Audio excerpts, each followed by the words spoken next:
Alrighty, hello everybody. How are we doing today? Hope you're all doing well. Hope you're ready for some more Anbennar, where we're going to be starting a new run today. No more mountains. No more mountains. We return to the desert, where we always belong, right? We always got to get back to Bulwar. It's been a while, so I figured that we would get back to it. Hello, Amy. Nicola Boss, Morton Solace, Vlakod, Telonius, Meister, Antho, Fallen Angel, Markabark, Mad Catter, Curiosa, Hunkus, Ryan, and Irish Ninja, Sussurus. Hello, hope you're all doing well today. Let's see here. Let's see. Jad Gwed might be on the menu, let. How did you know? How did you know that that was my actual plan? We're playing Goed today, and we're gonna flip to the Jad. Obviously, and then we're gonna go Colonial. We're gonna take exploration ideas first. Real. You real, true, and real. Had an odd experience yesterday with Lat de Kong. The command/seer war ended in a white piece. They changed revolution again. No, if it takes too long for the war to end, it ends in a white piece, as far as I understand. The April Fool's joke is that this is all pre-recorded. True. I pre-recorded me reading your guys' message. That's how smart I am. I simply knew that it was going to be like. Unless you're the only chatter here, maybe it's that there's only one person actually watching this live. Everything else is pre-recorded. And the joke's just on you. You don't know. You never know. It's right. Maybe none of us are real. I haven't started the stream yet. Here comes a 10-hour stream of new JAG content. No, it's definitely not going to be 10 hours. I don't got time for that one. Got to do EX4 again. We got to get everybody weapons so that we can do the savage fight. But that's later. 10 hours of yapping. That might be a bit too much yapping. Maybe just a bit too. Playing Final Fantasy?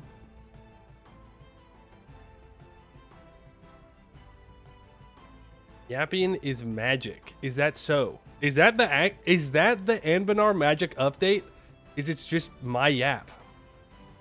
And that's why it keeps getting delayed, is they need more Poemu yapping, clearly. That's what it is. Sorry for the leak. Sorry. What's EX4? It's a Final Fantasy 14 thing. It's a fight. Can't do the savages because not everybody has their weapons yet. Because people lie. Did you know that? Did you know that people in this world lie? Kind of cringe. Kind of cringe to say that you know how to do the fight and then don't know how to do the fight. I'm just saying. It's okay to not know how to do it. But you should go join a party that doesn't know how to do it yet. EF moment. Yeah. Yeah. They're like, oh man, this mechanic that I've already seen before, what if I just died to it actually? Like, oh, okay. Yeah, man, this is a clear party. What are you doing? Like, hey, we all make mistakes, right? Sometimes you mess up. No big deal. But when you mess up every time on the same mechanic, all I'm saying is I don't trust Pictomancers anymore. Okay? I'm not. 3 Pictomancers in a row. 3. Lying about how well they knew the fight. Joined a PF they were not prepared for. Pictomancers got carried, I guess, by the fact they were really strong, and now they actually have to play the game. Like, God forbid you have to learn how to do a fight.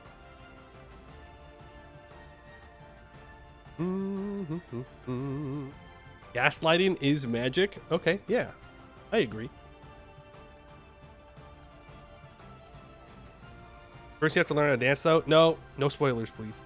No spoilers for the savage fights. I don't want to know. I'm not watching none of them.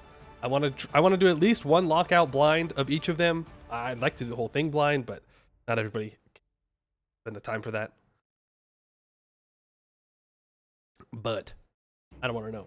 But if the race is already at 8, are they like easy? Are these for like good people? This is Final Fantasy? Yes. I'm complaining about Final Fantasy. Well, not really complaining, just kind of complaining. Yeah, it's mail.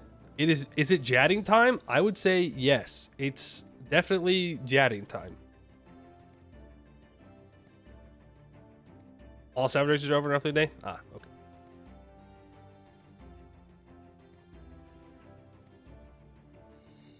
You get to 50% of the first fight with the disaster group? Okay. I'll have like three or four people in my group that like I know will actually learn, so pretty good.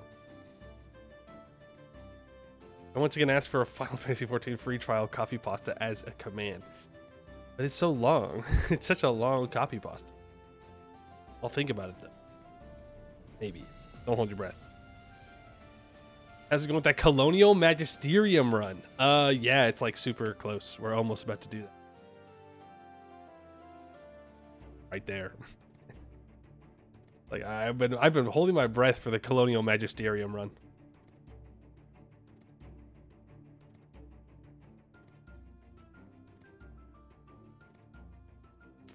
Been 8 for a while. I did regular 8 this morning. I gotta get those tomes, you know. I gotta buy. I think it's pants that I need to buy with my tomes. Oh, that's what I was doing. Lots and lots and lots and lots. I had to do PvP. Oh. I had to do PvP roulette for the tomes. I hate PvP. That shit sucks. But I gotta do what I gotta do. Should have done hunt trains instead. I've never done hunt train yet. Don't you have to like do a third-party website, like find when they're gonna start them?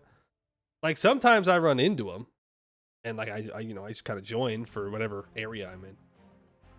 There's a Discord. Ugh. I got it. I joined the fish cord. I joined the balance. Now I got to join a hunt train Discord. Nobody told me. Nobody told me that there was going to be so many Discords that I had to join. You're on a sweaty realm, Gilgamesh. Yours are scheduled. There's sweaty realms for hunt trains. Doing actual Jad run or joke Jad run? I don't know the difference. What is like a joke Jad run where you take like chord ideas first? Because that would be quite the joke. A not funny joke. That would just be a bad idea. I play on Aether on Siren. If you've done PvP for Final Fantasy, have you done PvP / competitive Pokemon matches? As in like in the games? Yeah. Like I've joined, like I haven't been in an official tournament or anything, but like I've done online fights, duos, DGC stuff, yeah. But never like super seriously. It's just too much time, you know? It feels like if you want to do actual competitive Pokemon battling, you gotta full commit. Like that's the only thing you can do with any game. But no, I haven't done any tourneys.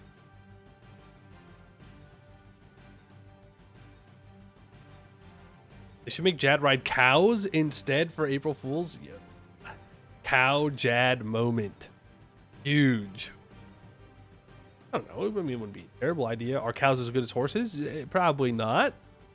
But they're bigger, better charge. Not really, because they're not as fast. But you know what I'm saying. Does that mean that we'd have to turn centaurs into being half cows as well?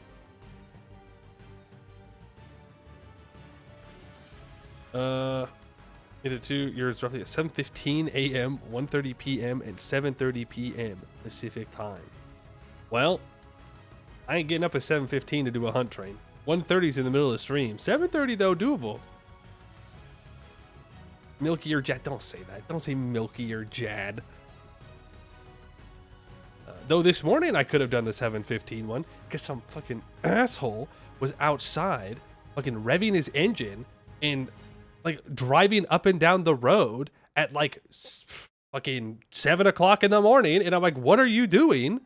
Nobody cares.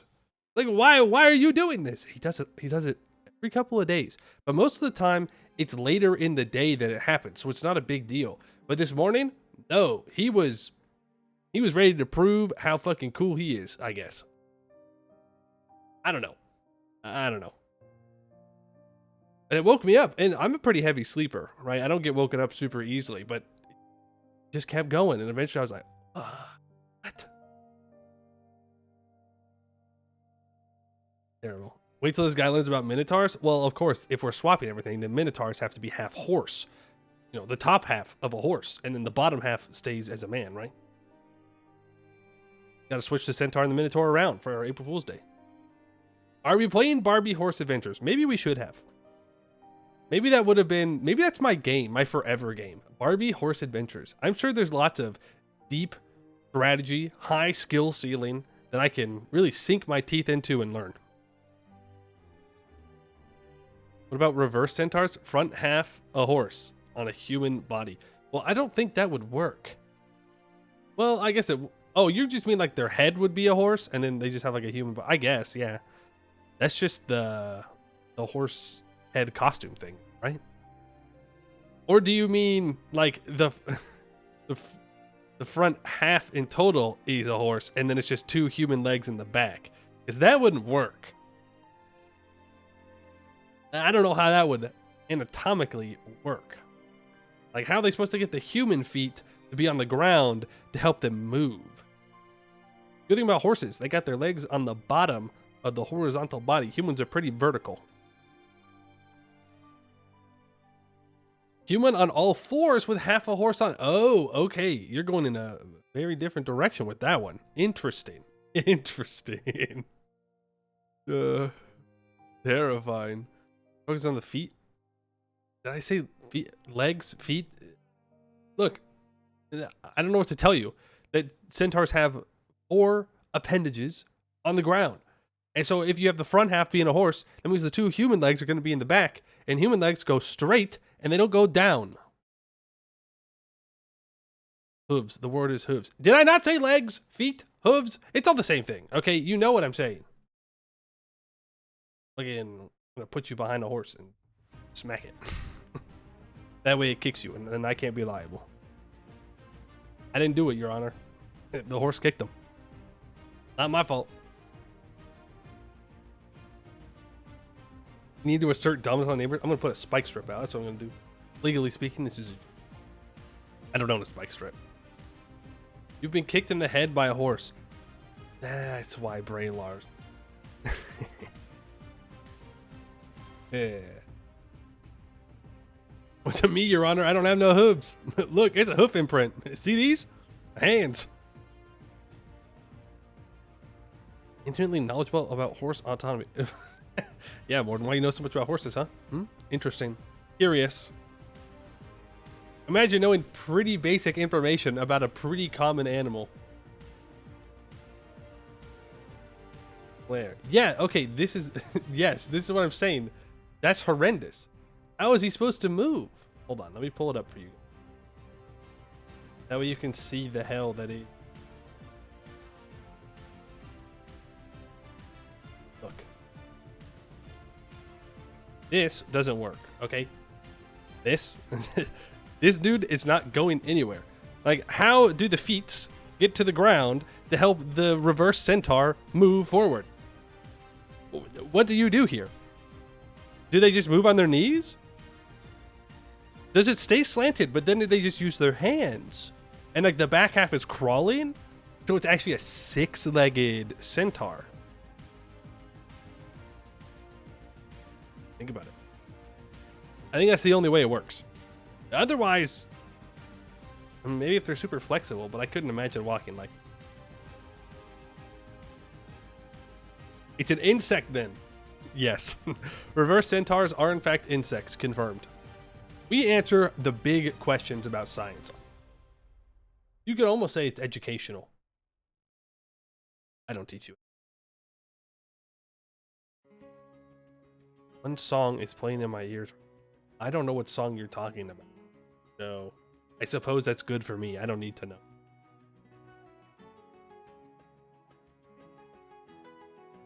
No. Aren't centaurs insects by that definition? 4 legs too. Don't insects lay eggs? Do some insects give live birth? Little known fact, Foley is half human, half pony, half cube. And you are one whole bad at math. Because if there's no insects, because like I would assume centaurs give live birth. It'd be real weird if they laid eggs. I'm just saying, humans don't lay eggs, horses don't lay eggs. So if centaurs lay eggs, something has gone wrong in the creation process. Insects are invertebrates and have an exoskeleton, so no. There you go. There you go. Not an insect. Maybe centaurs do lay eggs. I can't imagine them laying eggs. Like, they're two mammals combined, so surely, they have to have the same bodily functions, right? Do Fae lay eggs? Good question. I'm sure some of them do. If I'm wrong, show us your lower halves. What? Yeah. I got penguin socks on. Got pajamas on. We're solid. Am I falling off? That I sit on? Done to me. Look what you've done to me. You hate platypuses. What? I think it's platypi. I might be making that up. Number one. And number two, how dare you? What has a platypus ever done to you? Do centaurs come out with only 2 legs and then grow the extra legs later? I have to assume they come out with 4 legs and 2 arms. Now, I couldn't imagine how painful that would be. But like, foals are born. It's not like foals are born with 2 legs and then they grow 2 more. Like, they just come out with all their appendages. Platypus is your spirit animal? That's valid. That's valid. Some Fae, I mean, some Fae have got to lay eggs, right? Well, I guess it depends. Do Fae, like, reproduce in a biological sense? We ask the real questions here on this channel. Like, are they not just created through magical means? Through spells or magical phenomenon? But, like, only the Fae that do reproduce. You're so right. You're so right. The only ones that reproduce. Crazy. It makes sense in my mind. The math checks out. Offsprings of human and Fae who can then choose to be human or become Fae. So you can either live a short, miserable life, or you can live a long time in whimsy. But you do live forever.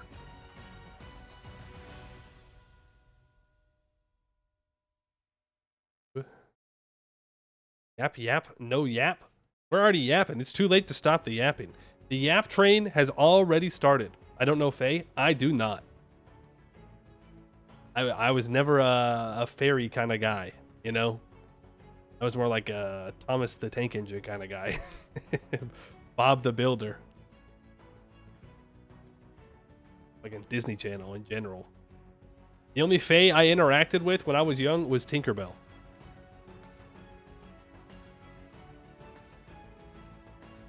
Better to be human than suffer an eternity in the unseelie court, unless you like being evil. I'm sorry, you seem to be under the impression sentient trains are not some Fae bullshit. No, they're not. All right, and I stand by that because I think it's antithetical to think of Fae being involved in industrialization. Maybe that's just me being traditional, okay? But Fae and industrialization, in my mind, do not go hand in hand. No matter how badly fucking Pokemon Sword and Shield want to make fancy fairy type wheezing, no. Doesn't work in my mind. Who doesn't love being evil? I do not love being evil. Fun fact. I actually think it's better to be good.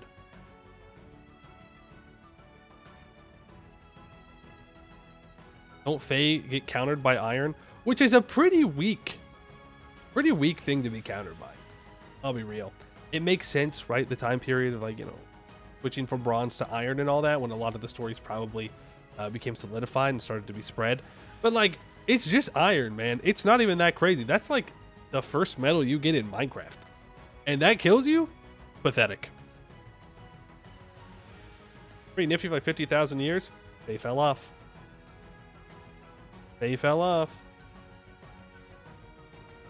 It's cold iron. Iron that's forged without fire. I just don't make no sense.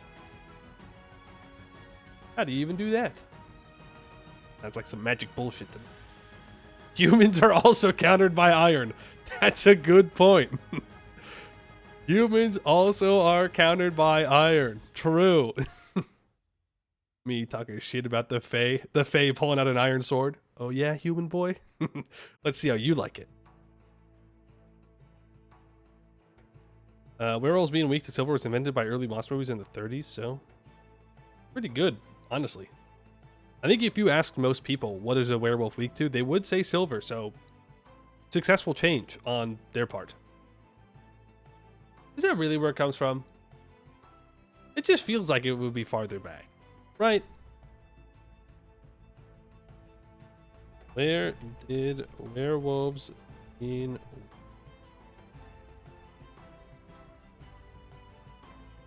Some authors asserted the idea that werewolf's supposed vulnerability to bullets cast from silver dates back to the beast of Givaudan, a man-eating animal killed by hunter Jean Chastel in the year 1767. Okay, but that's not specifically saying werewolves. That's just saying a man-eating animal, which is like an animal. Google, that'll work. What else we got? Why is silver to kill werewolves? Werewolves are often associated with silver bullets, and it's usually explained as connected to the power of the moon exerts over werewolves, and silver having associations with the moon in folklore, magic, and alchemy. Vampires are also depicted as being harmed by silver due to the purity of the metal. Okay. All I know is silver for monsters, steel for humans. That's all I know. That's all I need to know. And don't go in portals.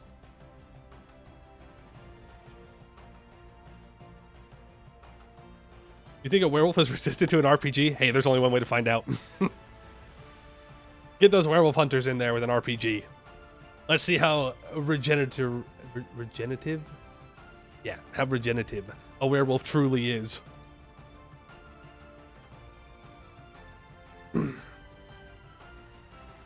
Know that vampires had no reflection because the mirrors were made with polished silver in the old days. I did know that.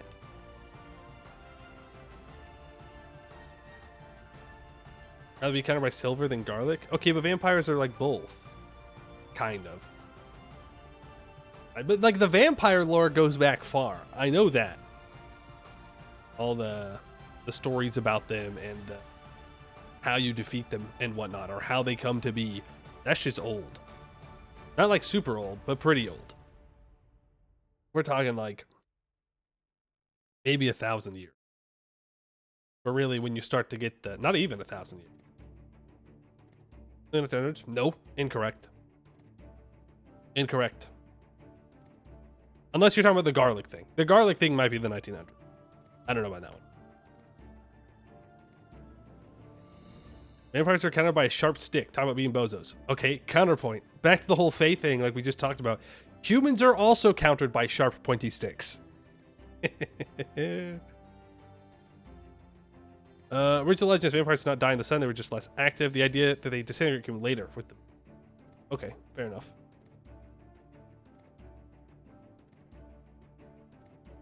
Like seeing the weakness of vampires is fire. It's like, yeah, most things have a weakness to fire. Bram Stoker 8-1 Transylvanian garlic chicken. It was like, this must repel vampires. No one would use this much garlic normally. I don't know if there's so much of a thing as too much garlic. Garlic, butter, that's it. That's all you need. Well, what else in this world do you need? Maybe olive oil? You've got food. That's all you could literally survive off those three things. That's not true. Don't do that. We'll die.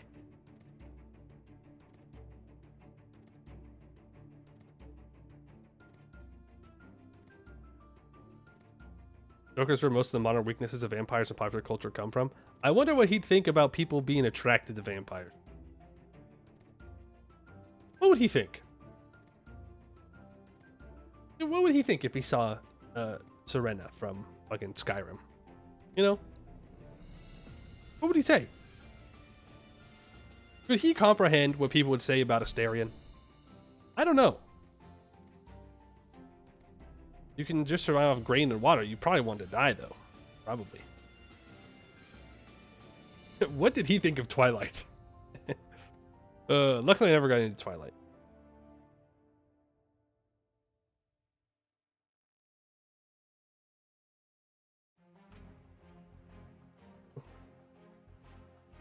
Does that mean if I soak garlic in water, it's now holy water? No, I think it's holy garlic now. Well, if you soak garlic in holy water, does the garlic become holy? How does holy water work? You know, I'm confused about the mechanics of holy water. I get that, like, a priest blesses the water, right? Do the priest bless thing. Boom, holy water. And then if you combine regular water with holy water, it turns it all into holy water, as long as there was more holy water than regular water in the combination. From what I understand. But how does that work? Oh. Is there like a certain amount of charges that it has? Like, does it ever run out? Like, what are we doing here? You know? Like, why would you not have to re-bless it?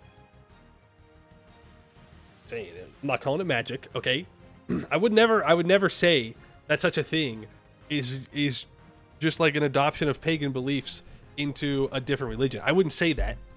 I wouldn't do that because I wouldn't say that. But hypothetically, in a different situation, wouldn't that the ritual of enchanting the water be the important part, not the actual water, right? It's more about the process of doing it that creates the holy, magical charge of it. Yes. So how are you allowed to just combine it together? Kind of feels like someone's being lazy. That's all I'm saying. You got to commit. If you want holy water, magical water, slip of the tongue. If you want magical water, you should have to keep doing the spell. Or, yep, the spell. That's what I'm saying. It's not like it could be that hard. Wizards need to study for decades. Oh, these damn apprentices. Apprentices don't want to study these days. You know? They're always trying to take shortcuts. Ugh. Being a warlock is just so in fashion now. Going to Eldritch Beans, getting spells for the low cost of their soul. What's up with that?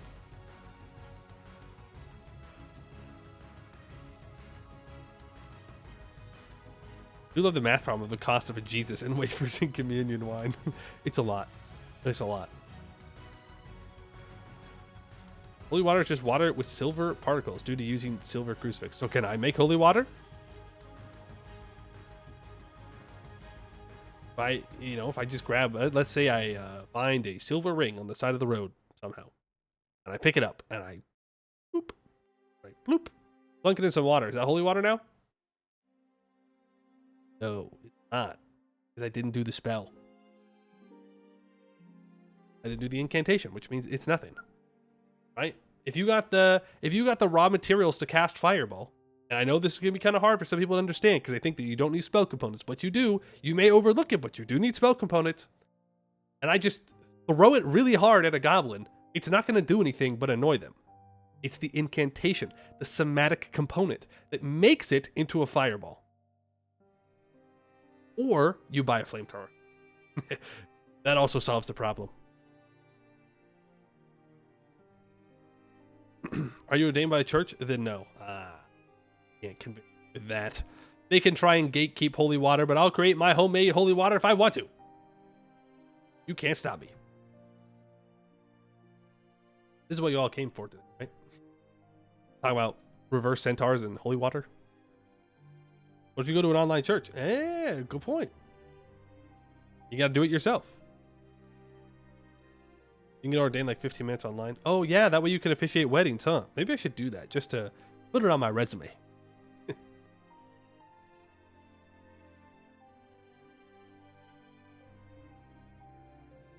Is this some Protestant church thing?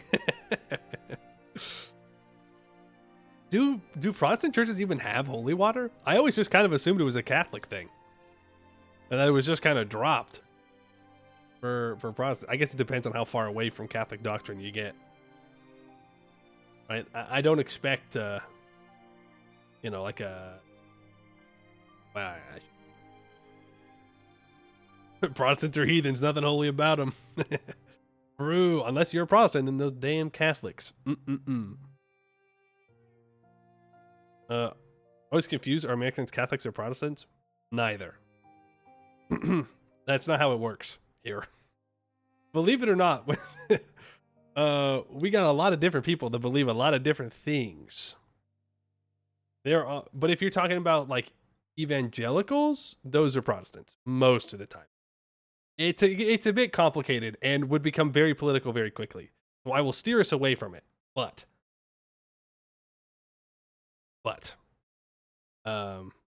most would be considered Protestants. But that doesn't have anything to do with me making my own holy water. I just want to bless myself. That's it. That's all I want. Lord knows I need the lucky rolls for tonight. I gotta get them wings. Gotta get them wings, and that means I gotta roll high. I did get my weapon, by the way. Quick run back to Final Fantasy. I got the weapon on our one and only clear as a team, so still different. Americans are weird. That's valid. I think you're right. Unless everybody else is weird. You think of that? Also, look at this. Look what I got. You like it? Like a dragon. I get it closer, but like a little dragon. Got a gem in it. Liked it, so I got it. That's in your fancy weeb sword? What? Sword? What weeb sword? It's a dragon. Is that your phylactery? I'm tempting the heroes. We started chatting before you go to sleep. I don't know. Can we? Oh, in 14. Oh, yeah. I don't actually like the sword. I'll be honest. I think the sword kind of ass. Actual gem just colored glass. I think it's just colored glass. It wasn't that expensive.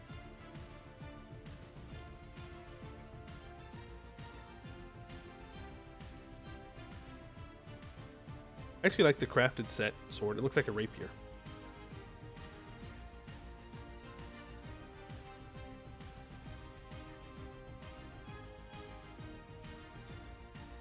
I guess we can.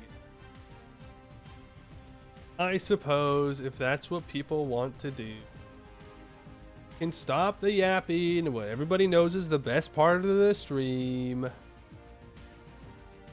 We can go and play Anbennar. It's not supposed to be there. Didn't have any of them mob. We did. Why does chat look like that? Oh, okay. So Twitch changed the chat font, but when I look at it on OBS, it's still the same. that was a bit of a whiplash. It's like, what the heck?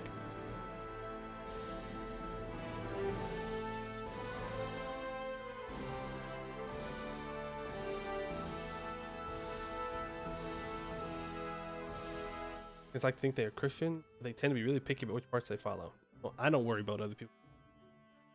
That's my take. Look, I ain't got enough time to worry about what other people think they believe or do not believe. I don't care. Never show loading scenes? Well, yeah, because OBS doesn't capture them. It would just show you a black screen. Like always. Except for the rare times when it does show the screen. Still don't know what the difference is. I don't know why sometimes it does pick it up. Make a capture? I don't know what you mean. I don't know what you mean. Quick way to stop the app, start talking politics? No, I can just redirect. It was just time to start gaming. It was just time to start gaming. EU4 got some weird start procedure. Yeah, I hope EU5 is better with that. I almost thought it was Wednesday for a second. I was like, oh, dude, the Nintendo talk? Green capture, game capture? I couldn't possibly understand what you're talking about.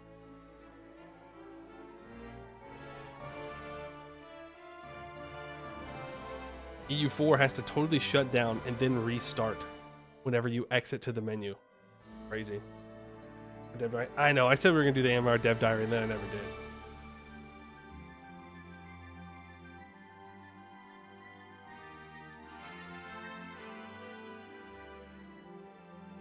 I don't know why, like, even if it does reboot when you exit to main menu, which it does, I don't know why OBS wouldn't pick it up. Like other games, it captures the loading screen. So why is it that this one doesn't? Then 6, thank you for the sub. Appreciate that, very kind of you. OBS doesn't like the art. Wow. How rude of OBS. I don't think it was played. Thumbtack. I was just idling my hands with.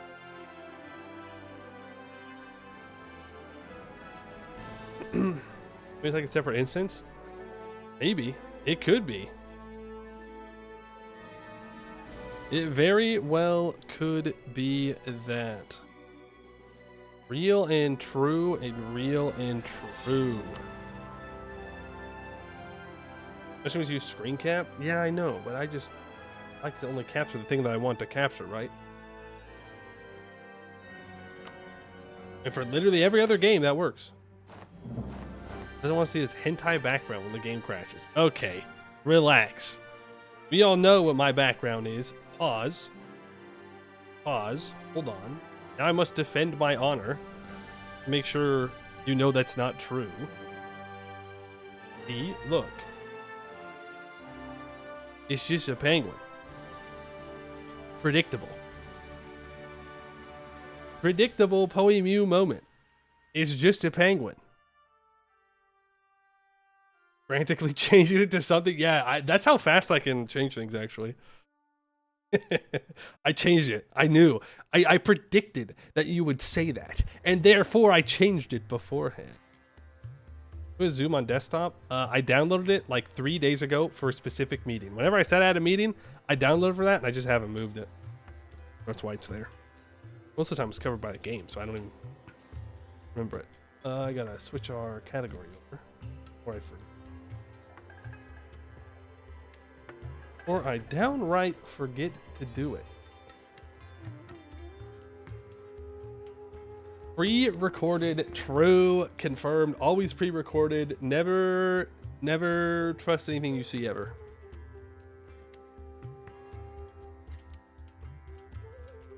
All right. So, still black screen. There we go. And look good. Things sound fine. Good, solid, awesome, perfect, beautiful, great. Timeline, 1444 timeline, huge. Play Dowdown. Where are we at? Boom. Alrighty. Hello, Yap Skippers. We're playing Jad today. Yeah? It's been a while. Been a while since we played Jad, and I want to play him.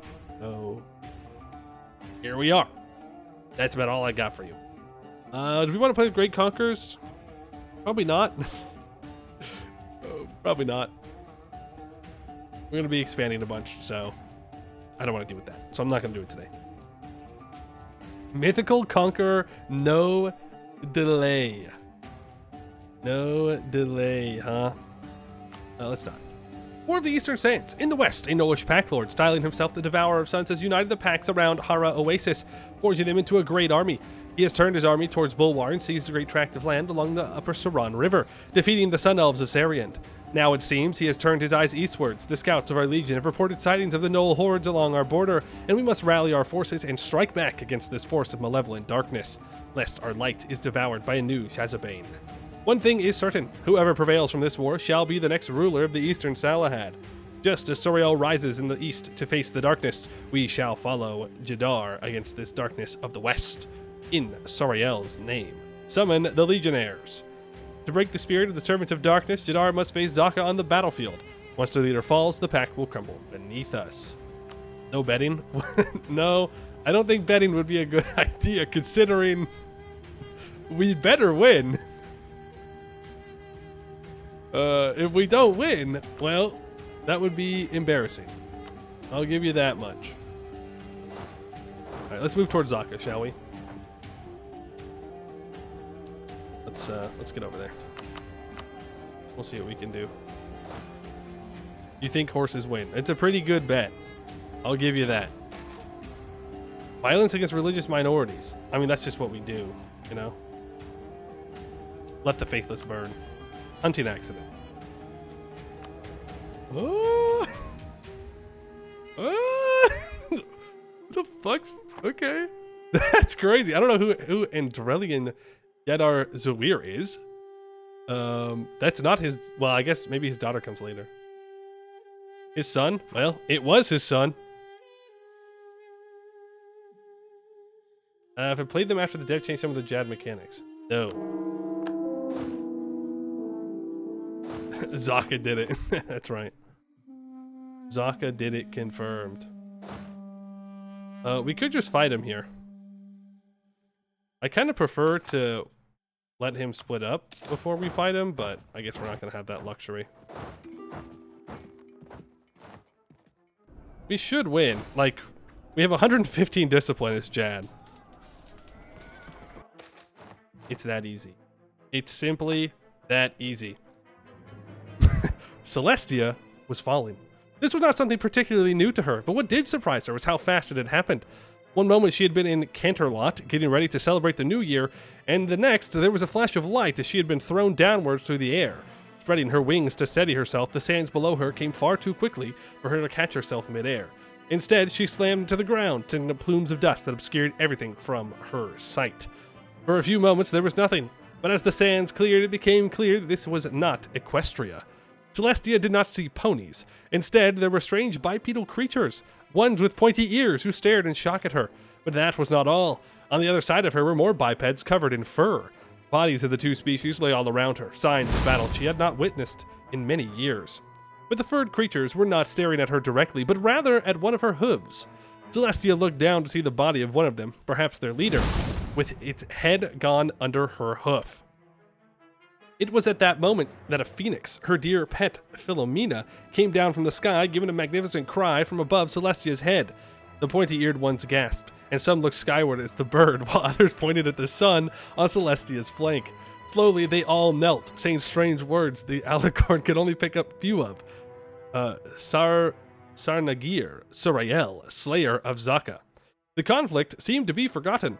The furred ones moved back, away from Celestia and the corpse of who she assumed was Zaka. Stepping backwards, she realized one final thing. Her connection to the sun setting in the distance was gone, or perhaps it was not her sun at all. And as she turned to one of the creatures who knelt before her, Celestia asked the first thing any reasonable creature in her situation would. Where am I? Redfurs and Logic, thank you for the follow. Appreciate that. Zaka gets chaotic succession. The Uncored conquests and subjects of Zaka will break away. Jadari interregnum. It will cede Ebshuptu to Eliana. All current and future provinces producing slaves will instead receive a random trade good in the event those who follow the light happens. At first, Andrelion, who's dead by the way, Jadar Zawir could not believe what he had seen. His father, Jadar, losing the fight against Zaka. The despair of the Legion as defeat seemed certain, and most of all, the second sun that had appeared and brought forth a winged unicorn from the sky to destroy the scourge of the Salahad. And yet, here, the one named Celestia was, sitting across from him in a desert tent. She had stood as tall as he did and carried herself with unmatched grace. Celestia had begun with simple questions for him, where she was and who they were, the war of light and darkness led by the forces of Zaka and Jadar, his own name and his history as the firstborn son of Jadar and the new leader of the Desert Legion. Her following questions, though, required answers he did not have. He did not know how she arrived or fell from the sky to smite Zaka. He had never heard of the land she called Equestria or any possibility of how to return there. Most of all, he certainly did not know what Celestia was, or the term alicorn she used. What were your soldiers calling me? The mayor asked as Andrelion sat patiently across from her. They called me Surael. Those who witness your arrival believe that you are Surael reborn, and that you have come to bring light, order, and peace to Bulwar. You have the son of Surael upon your flank, Sarnagir at your side, and magic unlike any we have seen. You saved the Legion from a certain defeat at the hands of Zaka. There is no denying it. The warrior bowed his head. You are the light, and we are here in service to your mission. Celestia did not respond for a few moments. Andrelian's heartbeat quickened just a bit. Perhaps he had done something wrong. But Celestia only slowly nodded slowly, and rose up to leave. Very well, she said. If this place needs peace, then I will do my best to bring it as I did Equestria. I will start by talking to these gnolls. Andrelian instantly shot up in alarm. You cannot, he exclaimed. The gnolls follow the darkness. They will surely attempt to kill you if given the chance, and nothing will stop them if they discover you are Suriel reborn. Without Zaka, they are disorganized, and we can push them back west with your aid. No, Celestia answered firmly. I will give them a chance. Fighting is not the only way to achieve peace, and if I can end this bloodshed with words, then I will do so. The elf moved to stop her, but froze upon seeing the sun pictured upon her once more. Very well, he acquiesced. We will await your return. She will save us from the darkness. The General Andrelian Jedar Zuir comes back from the dead, a 2-6-4-2. A pact sealed in friendship happens. Zaka, son of Zaka, had faced many trials over the 15 years of his life. Ever since he drew breath, he had been fighting for his very existence, to prove his worth. He had slain all his brothers, earned his place as next in line to lead the pack. He had lived in constant fear of his father, serving in his shadow. And now he was dead.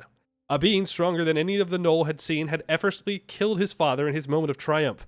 Now it had been seen heading towards his camp. Zaka was certain this horse-like creature was nothing less than a demon of unimaginable power, and there was no telling what it would do if it arrived before. I am told you are the leader here. The voice behind Zaka was warm, but filled him with nothing but dread. Turning around, he saw the creature standing in front of him, at least half a head taller than he was. Yes, he managed to speak. I am Zaka, son of Zaka. You are Zaka's son. The horse's eyes softened. I am sorry. I did not mean to kill your father. By the time I realized where I landed, it was too late. Zaka's utter terror only grew. If this being could kill one who made pacts with the strongest of demons by accident, it could certainly wipe out every Gnoll in all of Bulwar if it desired. She turned her attention to the half-finished pyres nearby. What are those for? For you, of course, Zaka stammered. We do not have the sacrifices ready, but the shamans are preparing the ritual right now. The creature shook its head. I do not need sacrifices, son of Zaka, it is said with a hint of disappointment. I would much rather have your friendship. Friendship. Zaka had never heard of the word before. It must have been speaking of the contract. Of course, he said, pulling out a dagger and cutting his own paw to let blood flow into the sand. I pledge my pact to your service. Where you command, we will follow. I act as your loyal... He struggled to remember the final word, resorting to guesswork. Friend. The creature smiled. I am glad to hear it, son of Zaka. Its horn glowed, and the cut upon Zaka's paw healed itself. I hope to see you again soon. Disappearing in a flash of golden light, Zaka examined the cut, which left no scar, and with it he could not help but wonder just what he had given a demon powerful enough to need no sacrifices. She will give the pack strength. Declare war. Zaka will declare war on Celestalia with Monstrous Conquest CP. What? We gain a Sandfang Gnoll Celestia Worship. Master Recruiter. We gain Sandfang Gnoll as an accepted culture. Gain +1 max promoted culture until this culture is demoted. To where and back again happens. Celestia has gone on many adventures, fought all kinds of evils, and protected Equestria for over 1,000 years. She had mastered all kinds of magic known to pony kind, learned through trial and error the duties of a true princess. She had wielded the most powerful artifacts she knew of to imprison an avatar of chaos and even her own sister. She raised the sun and the moon, keeping balance between day and night itself. Now, Celestia had none of that. Her inherent magic was weak, in constant conflict with the native magic of this realm. The sun and moon were silent, controlled by forces beyond her. Her sister was gone, no doubt forced to rule alone in Equestria without her, and she was stuck in this strange world with no way to get home. Perhaps too many. Such a situation would seem hopeless. But she did have one thing.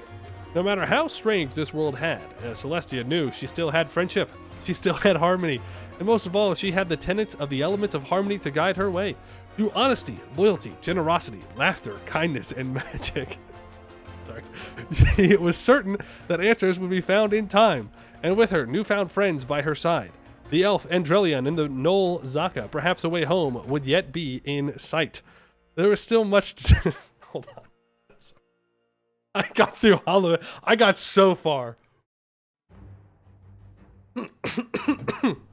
I got so far. I almost made it. Fuck. There was still much to do. Answers would not come to her on their own, and she would have to seek them out to find where they hid and relearn the magic this world had to offer. And of course, she would not abandon the cause of her friends either. If the land desired peace and end to bloodshed, Celestia would do whatever she could in bringing that future about, as she had in Equestria. And who knows, perhaps she would find more friends along the way, more creatures who could help her fight her way back home. I mean, yeah, so we are playing Jad. The sun was slowly rising again over the horizon. It was a new dawn, a new day, with infinite possibilities to explore. Celestia stared at the horizon for a few more moments before turning around to head back to the elves' camp. She had been a teacher for so long, guiding others along their way. Now it was her turn to be the student once more. It was time to get to work. So let's begin. Until the end of the game, we get Celestia studying, -2 monthly admin, diplo, and mill power. The event Something Old, Something New happens in 3 years. So yeah, if you couldn't figure it out, we're not playing regular Jad. I don't know if you've put this together yet, but this is a crossover in between Equestria at War and Anbennar. They also have Jad go over to their world. I don't play Hoi 4, so this is very new for me. Never been a My Little Pony kind of guy, so we're going to see how this goes. We have a different mission tree. I would assume we have different ideas. Oh, Jesus Christ. And we have a new flag. Look at that. We are the harmonious empire of Celestalia. Huge. Huge. Oh, we haven't had a bot in so long. We haven't had a bot in so long. All right, let's go over our national ideas. Also, we need to embrace feudalism. The ponies have discovered feudalism. All right, we have a very casual -10% core creation cost and -15% province war score cost in 1445. Friendship, -15% aggressive expansion cost, +3 missionary strength, +1 missionaries, +2 max promoted cultures, +15% manpower and accepted culture provinces, +10% trade efficiency, +10% manpower recovery speed, -10% construction cost, -2 national unrest, +5% discipline, and a very casual -7.5% all power cost, with an additional 20% governing capacity at the end. AKA, this is probably the best national ideas you could possibly have. The only thing is missing is administrative efficiency. What race is this nation? We are still Elven administration and Elven military. There are no... we are a different religion, though. Okay. We are Celestia worship. -15% stab cost modifier, +2 tolerance of heathens, -20% province governing cost. Dude, that's crazy. That's actually crazy. Okay. This doesn't seem like we have... Oh no, we can invite scholars. It doesn't seem like any of that is here yet. I don't know if there's actually mechanics or not. But that is nuts. So we're going to have plenty of governing capacity to work with. Plenty of governing capacity to work with. For sure. So now we're at war with Zaka. They have no troops. Let's get Andrelion in there. I have no manpower. Let's actually get our estate set up. Oh, we're automatically given religious state. I don't know if that's a Jad thing or not. What is this? Change the color of our subjects? What subjects? We'll probably do that, but I'm not gonna click it yet. Magic stuff. I don't want to be clicking too much here. Let's read missions. So, Zaka has an army smaller than 1,000. All owned provinces is not controlled by Zaka. We get Zaka same for 25 years, 5% local missionary strength, -50% local missionary maintenance. All provinces owned by Zaka that are controlled by Celestalia will be ceded to us, and we'll also have Zaka Slain applied. Once converted to is it Celestia? Celestalia, I would assume. Once converted, former Zaka provinces will become fully cored if already a territorial core, and otherwise will become a territorial core. Furthermore, all separatism will be removed. Then we get to go kill Asgasur. Then we get permanent claims in every province owned by Kogzala and Kagrafa. Any army current location owned by Jadari and led by Andreli and Jadar Zuir. Provinces that Jadari owns will be ceded to Celestalia with the territorial core. Wait, what? Okay. So I just walk in there, right? Yeah. That sounds pretty good.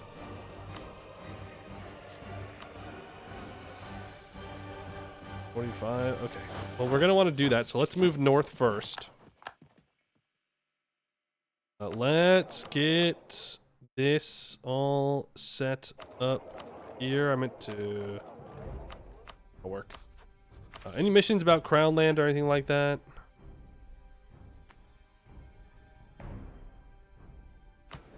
Okay, then let's grab Mill and Diplo. Grab Oversight of the Clergy, Expansionist Zealotry, Religious Diplomats. Is not what I meant to click. I meant to grab, not Religious Culture, the other one. Where's the one that gives missionary strength? Maybe it's not here for us. Not Religious Culture, but the, like, intolerance one. I don't know where it is. You can have Supremacy and Right of Council. The Shabari can have Free Enterprise. We could go bookkeeping, I guess. Patrons of the Arts for a little bit more loyalty. The Adventurers, we could give out generous quest rewards, or we could make the Magi loyal. Well, they're already pretty loyal, actually. So, yeah. The Bulwar Org. Oh, we don't have organizations. Which one's the Bulwar one? Palace of Suhu Shakar. +1 land leader shock, minus 10% leader cost. Damn. That's pretty good. The Adventurers are members of the Kig Kasil Brotherhood, with headquarters in the Jin ruins of Suhu Shakar. When they're not venturing into the dungeons beneath the ruins, they take quests throughout the region. The Sultan, leader of the Brotherhood, ensures that the members of the Order maintain some semblance of discipline. And the Magi... I'd like to go state, but I don't know if I want to spend the Crown Land on.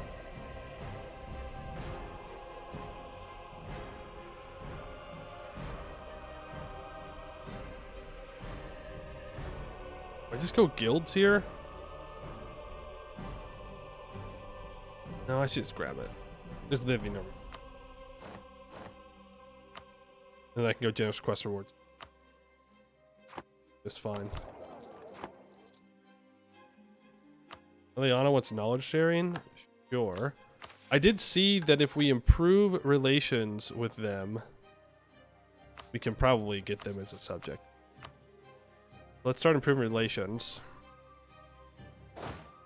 We're going to move up into Jad's territory here. And we will inherit them, so that should give us all of their troops. Don't care if Gulan doesn't like me. Move you to there. Now we can complete spreading the word. Much of the Desert Legion now follows Celestia, but the days of engagements and defeats before her arrival in Bulwar have scattered the remnants across the eastern Salahad. Many remain unaware of the truth or the battle where Celestia revealed herself to us, and even believe us to be traitors to Jadar and his beliefs. However, Andrelian knows the Legion well and will certainly be able to convince them of our new leader's divinity once given the chance to. The Legion will become whole once more, with Celestia leading its war against the darkness. All provinces that Jadari owns will be ceded to Celestalia. I think I'm getting too many, like, breaks there. Celestalia. With a territorial core and no separatism. Once Andrelian Jadar Zuir enters the province. Once Andrelian has to rally the entire Desert Legion by walking through all Jadari provinces, 6 units of Jadari skirmishers will spawn in our capital, and we will get the following modifier. Desert Legion rally for 20 years, plus 6 land force limit, minus 50% cav cost, plus 50% cav to infantry ratio. Oh, so we have to, like, go steal his provinces. Okay. Meanwhile, Zaka's gonna be building up his troops, but that's fine. Dude, this is how Centaurs should play, actually. Hold on. Give this to the Centaurs? I just walk into a province and I get to keep it? Knowles proclaim Celestia as pack leader. A group of gnolls representing their larger societal group have declared the princess to be the leader of their pack. Our advisors have informed us that this is significant. A gnoll regards itself as oath-sworn to an individual that it deems a pack leader. The gnolls have petitioned the princess to fight in our nation's army so that they may act in accordance with the debt of loyalty to their pack leaders. I don't really want to spend the mill points here. I'll be real with you. That is 3 months worth of manpower.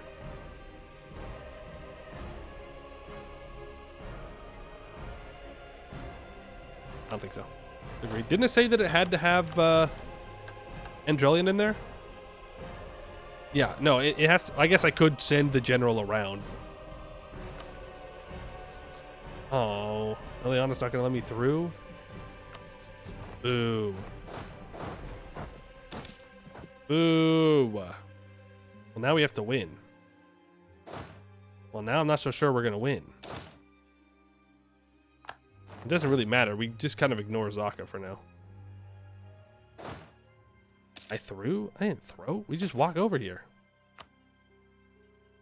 Work time? No. We just wait. He's got 5,000 dudes. We're fine. We literally just walk. Better hope Andrelian doesn't die again. Yeah, I know. We brought him back from the dead once. It'd be hard to do it again. But it would be impressive.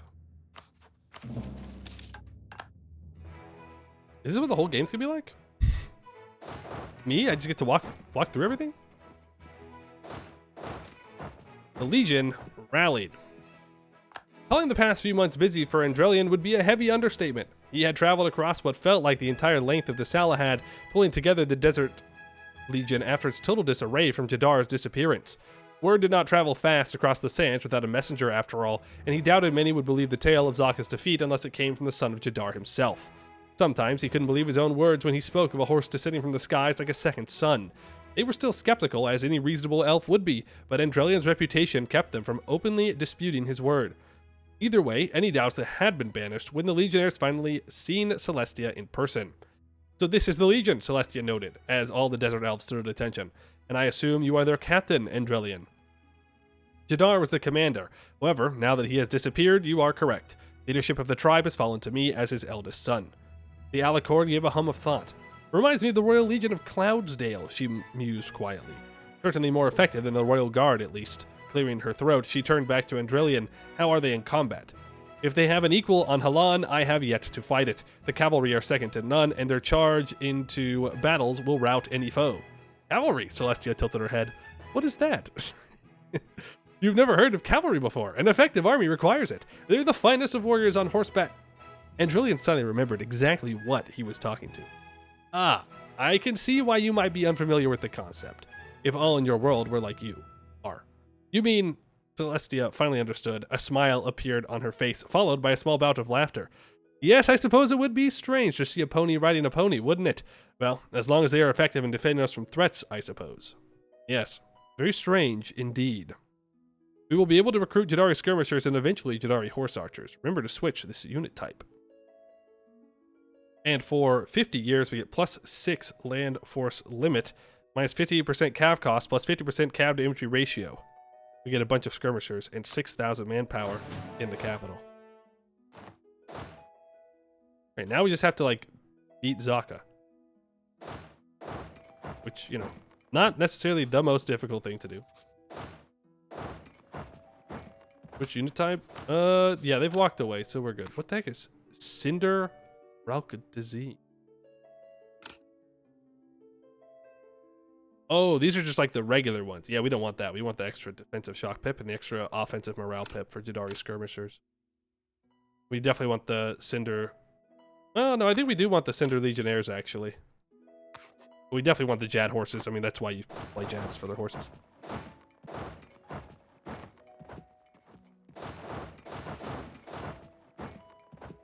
Let's get all of this stuff dealt with. Let's get all that full stated. Boom and boom. Do we want to focus admin here? Probably. Well, maybe not. I mean, it is a Jad run. It's a Jad run where I'm actually going to be conquering more, so I would wait. Just a bunch of admin from converting. That's true. I do have 100% right now, right? Tab to inventory ratio? Yes. Actually, let's move him down here. Whoa, whoa, whoa, whoa, whoa, whoa, whoa. Oh, they're gone. I guess we had a bad fire phase.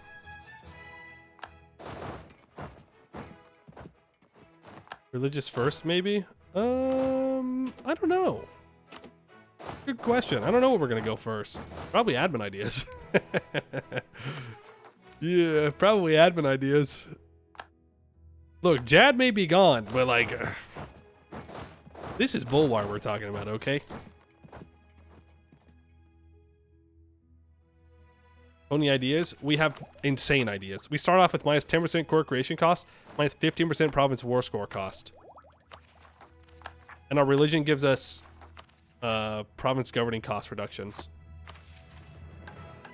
A meeting at Ebushuptu. Our relations with Eliana is at least 0.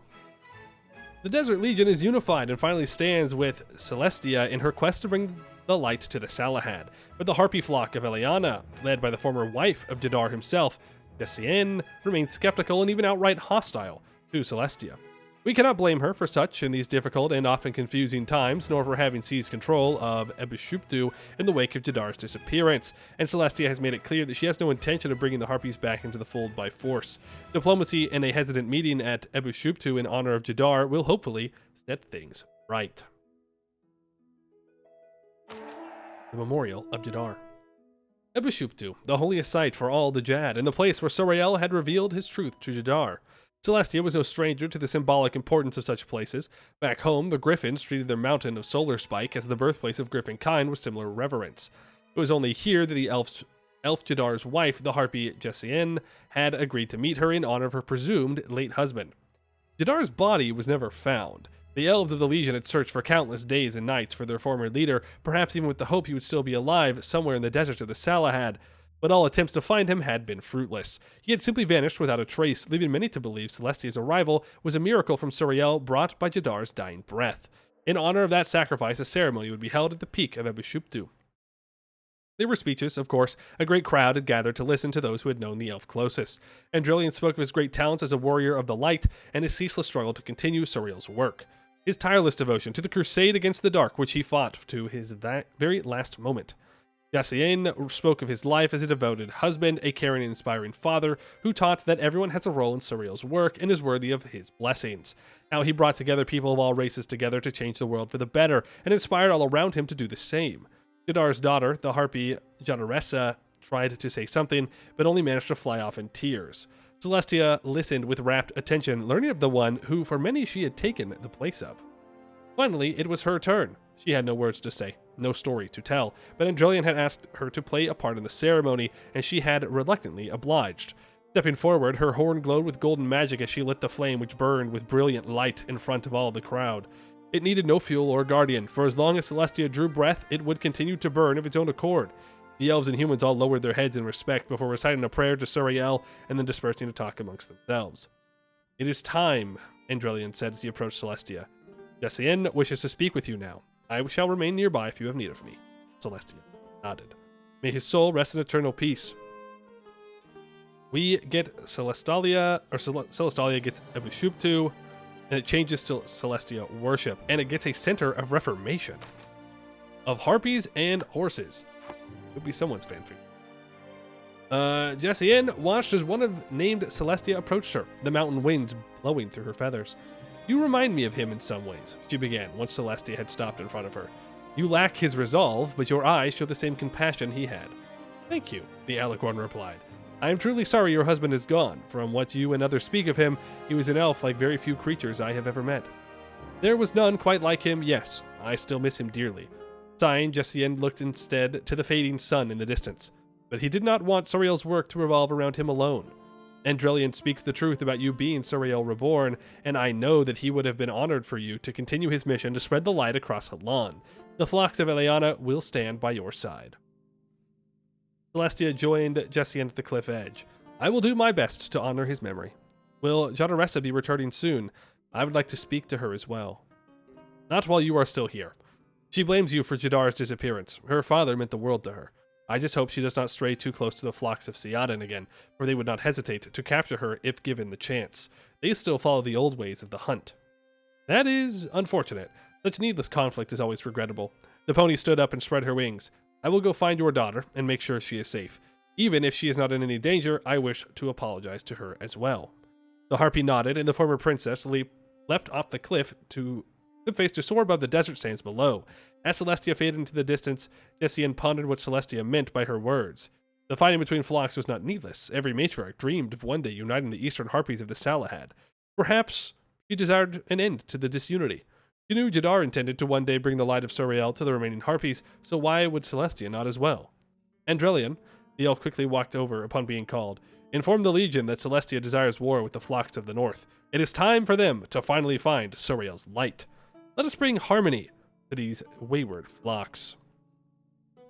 Eliana will become a friend state. They will revere Celestia as Suriel reborn. Eliana will get permanent claims on Shad Seadin, Mulenu, and the Gold Road area. In the event the prodigal daughter happens. And what the hell's a friend state? Oh. Interesting. A march? What's a friend state? I can steal their trade. Hello, friend. Give me your trade. Right now. You for a moment. The prodigal daughter. Jadaressa did not know where she was, and she did not care. Not since she learned of her father's disappearance. Months had been spent searching, flying above the far Salahad, trying to find any trace of him against her own mother's wishes. But the elves of the Legion were right. There was nothing to be found. He was gone, and in his place was that thing that had dared show its face at his memorial. Something moved behind her, and within seconds, Jadaressa had drawn an arrow and fired. It struck the rock mere millimeters from Celestia's head. I didn't miss, the harpy threatened as she readied her bow again. Leave. I know you didn't, the pony softly replied. She did not leave. Instead, Celestia sat down, remaining where she was. I am sorry about your father. Jadaressa did not lower the bow. No, you aren't, she answered bitterly. The Legion calls you Suriel Reborn. They told me you saved them when my father was at the edge of defeat. But I know he would never lose to Zaka. You might have fooled all of them, but you haven't fooled me. She threw down her bow as her voice rose with emotion. So what did you do with him? Where is he? I do not know. Liar! The harpy shrieked. I do not care who you are or what you're doing. You're not him. You're not my father, and it's your fault that he's not here. Her emotions finally giving out, Jadaressa fell on her knees sobbing. Celestia did not move, only watching as tears poured forth onto the rocks below. A warm wing came up to wipe them from Jadaressa's face, but it wasn't her own. Looking up in surprise, she saw a phoenix looking up at her with concerned eyes. Tarnagir? She mumbled, her voice still broken. It was even more beautiful than she imagined. Celestia stood up. I know I can never truly make things right for you, Jadaressa, she said with regret. If there was anything I could do to bring your father back, I would, but not even my magic can do that. The only thing I can do is honor his legacy the best I can. Celestia paused. Philomena, can you stay with her until she returns to her mother? The phoenix nodded. Celestia launched herself skyward, slowly flying back towards Ebushuptu. And as Sarnagir, or rather, Philomena, nuzzled against Jadaressa's feathers, she couldn't help but feel the void left by her father ever so slowly starting to close. I will find my path again. Now what? You want Saransa, Gimlardu, and Edushkeru improved at least one time. That will give me 12, or that'll give me 10,000 manpower. We will accept oh, not this again. Mashnise. Mashnise. This one always gets me. Okay, we can do Diplo Dev on those spots. I don't particularly care about my Diplo Dev, so my Diplo points. We'll do that.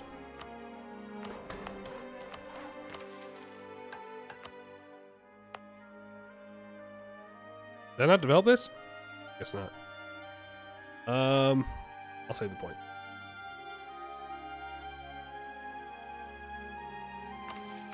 $1 gold a month. Yeah, I think we'll be fine with money eventually. You know, I think we'll be good. How much land we're going to be able to take. Did Deva? It says something else. Owned by Celestalia. It's been improved at least one time. No.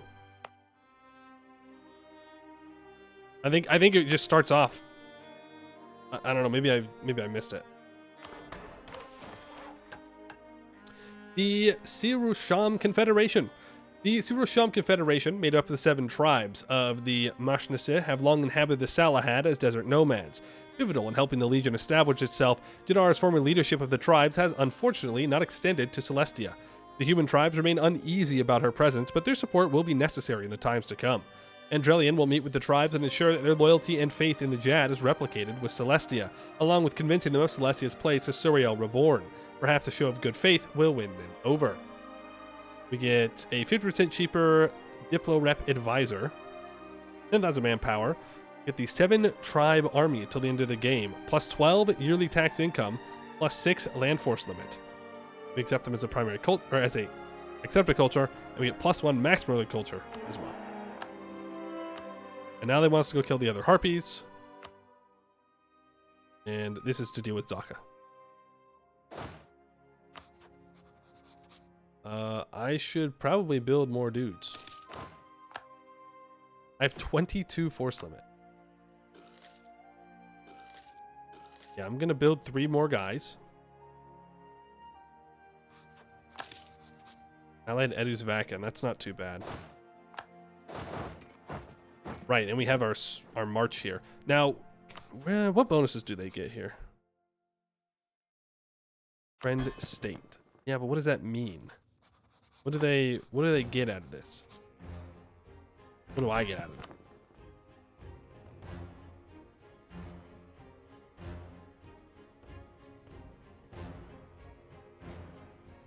More province to the west? Yes, thank you. Rightful ownership. Immediately, they start asking for. Immediately, they just start asking for things. Interesting. Very interesting.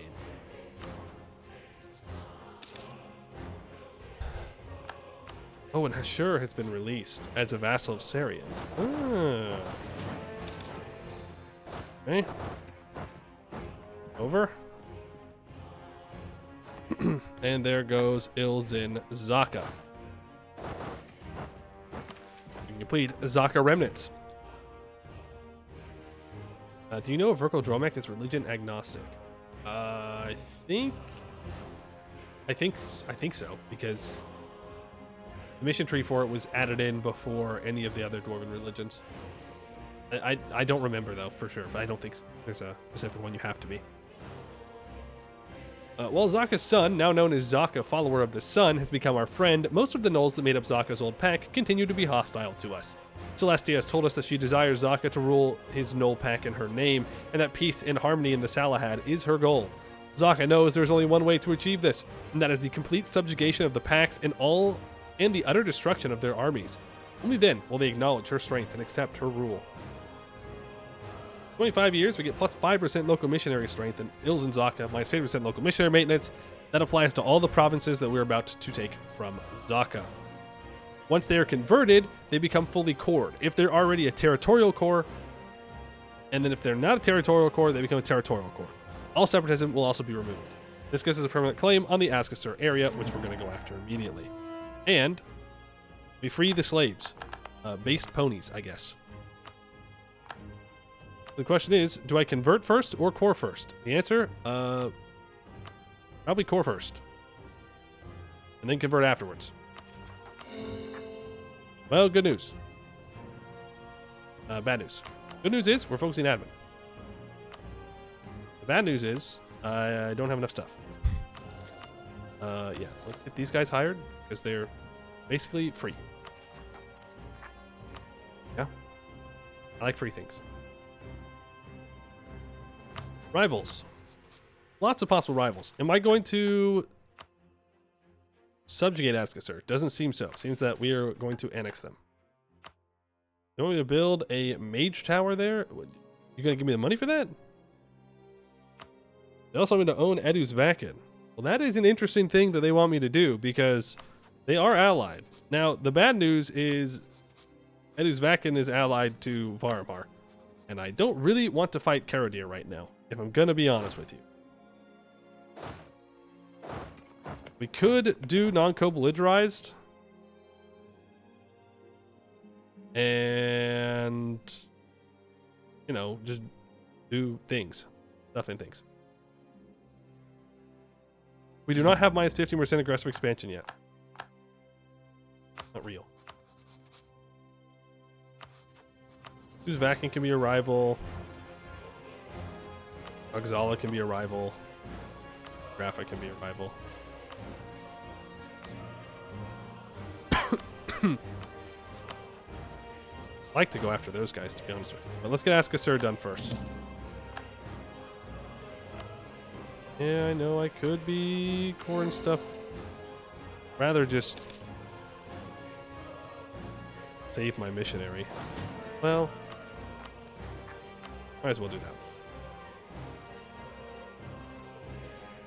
that. Hey, Sarah, am I enjoying the update? Yeah, super cool Jad. Super cool regular Jad run. Super very awesome regular cool Jadari run. Super normal. Super normal. Goodbye, Segdir troops.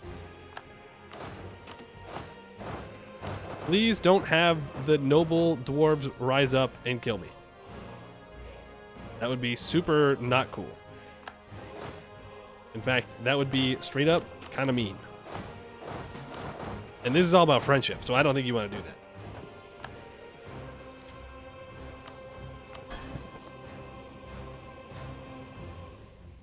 Still don't know. I still don't know what these do. Is it just like a regular march? Ah. Oh, they get minus 25%. A friend state. It's a state. Who is our friend? Colon D. Minus 25% war score cost versus other religions. Cool. Are any friends? Not yet. That's the only friend we have. Can I offer for people to become my friends? They should be my friends. Well, if I must be true, they have to be a subject. Oh, Damascus needs to be a subject. Or we need to ally them. And then they become our friend. Okay. I should have allied them before we started the war. We'll ally them after the war. And then we can feed them all the land over here. Then we need to take Edusvakin. We might just take Edusvakin, the province, in this war as a non-co-belligerent.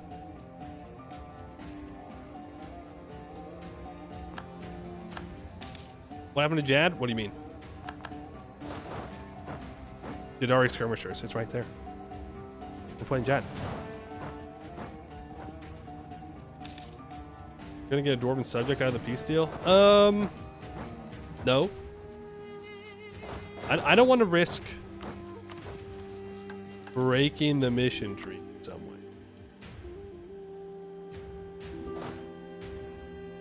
Oh, I guess we are not going to be taking Edusvakin in this war, fun fact. This is, in fact, not something we are going to do.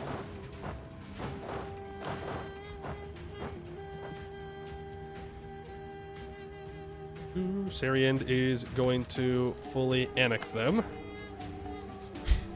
Really? He's allied Varmhart and Irlium. Real? Damn, life sucks when Sariend doesn't get their ass kicked by Jad. Something old, something new. Learning something entirely new was hard. Farming a new crop, for example. Everything worked differently from what you're familiar with, and adjusting to those differences took time. It required a patient and dedicated mind to master more than one method without giving up in frustration. Learning about a whole new world was like that, but far worse. It had taken Celestia years to fully adjust to everything. There were new schools of magic now. Divination and evocation were all separate yet connected. There were new maps to study, new geographical locations to learn, races to remember, nations to engage in diplomacy with. Statecraft, well, that was still the same. And Celestia was fortunate to have friends like Andrelian and Zaka adept in military matters. Still, it was an entirely foreign universe with its own rules.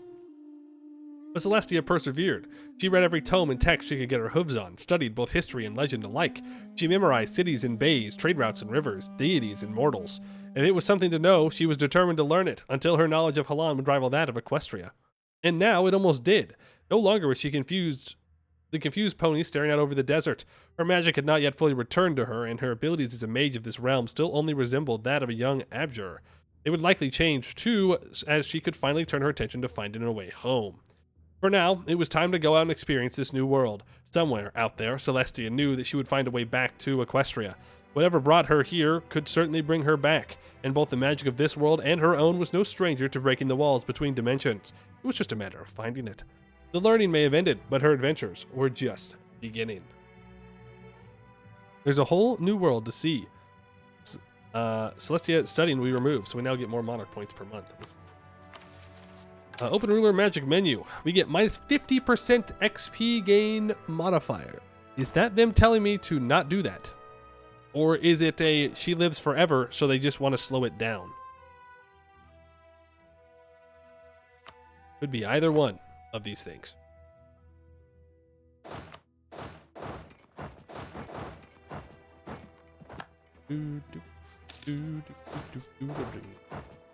It's a build that mage tower, dummy.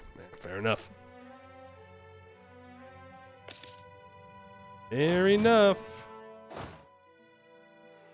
Now, Syrian's gonna be a pain to fight.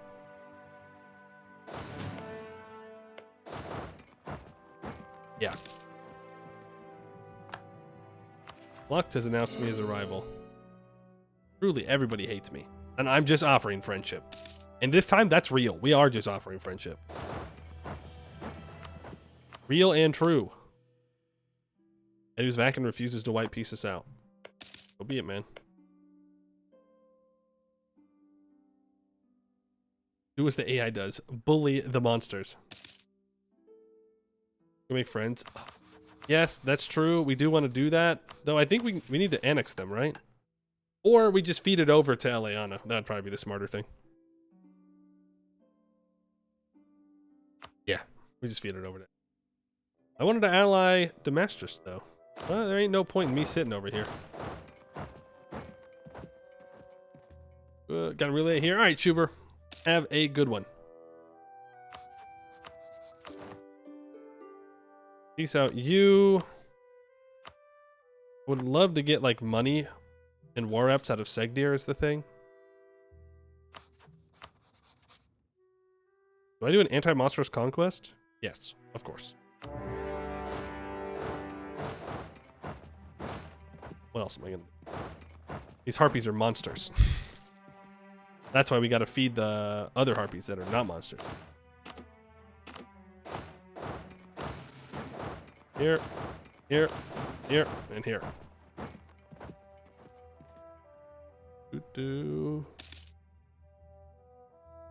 First part ends with owning Bulwar. I mean, anytime you start in Bulwar, it ends with owning Bulwar, you know? There's no way around that.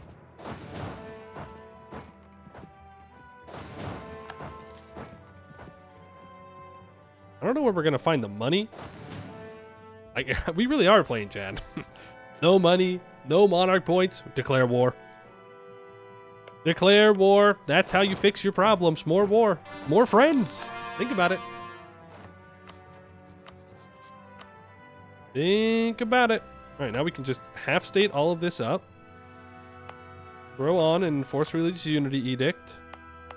Let's start with converting Ilz and Zaka. It'll take 17 months. 0.42 ducats a month. Diplomatic insult. We make friends. Improve relations with them. Returning Sorani refugees. The lands that have been occupied by the Gnolls for so long are now no longer in their control, which allows for the return of the Sorani people to the land they fled from so long ago. Groups of them have been spotted trying to return home. This has caused some stir. Should we allow them to return to their lands? No. I don't see any reason to do that. Like, we're going to convert it. Sandfang Knoll is an accepted culture. Ooh, caused too much of a ruckus. It's the friendly thing to do. It's a friendly thing to to kill all the Gnolls in a province. I don't know. Gonna have a hard time convincing me of that.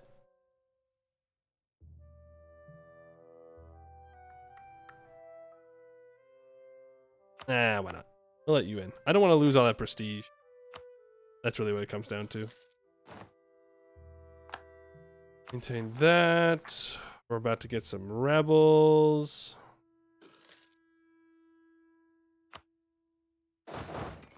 Orhugulan is dying to Mulin. Segdir can now give me that. I will pillage your capital for sure. Thank you very much. It's a friendly thing to do. It's a friendly pillage, guys. Okay? It is a friendly pillaging of the capital. You just don't understand. You just don't get it.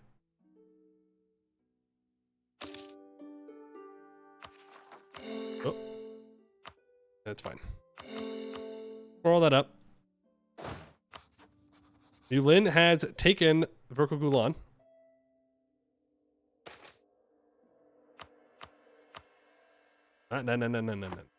No. It's fine. We have claims. All this goes over to Eliana. Boom. Have it. Enjoy it. It's yours.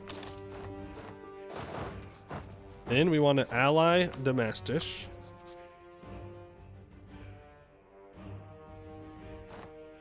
Boom.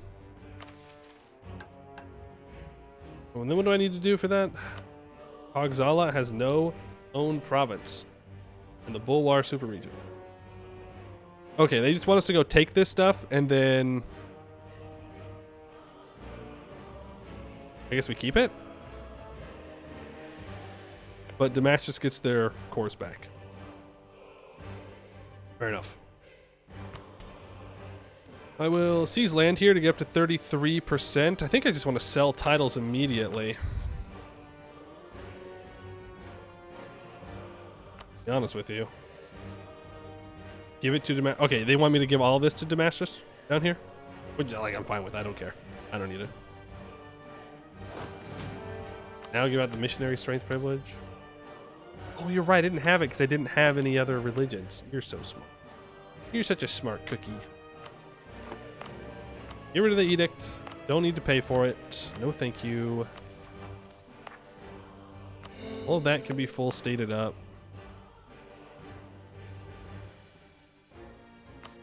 Yulin is dying to Red Stallion. Of course they are. Well, I don't particularly care, is the funny thing. Like, I do care, but what am I going to do about it,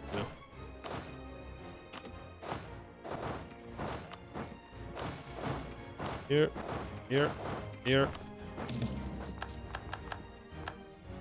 The corruption of the Lotus Court. Let's hope the Raj falls apart. We'll just try and make it to where Red Stallion can only take one province, and then we'll just go to war with Red Stallion.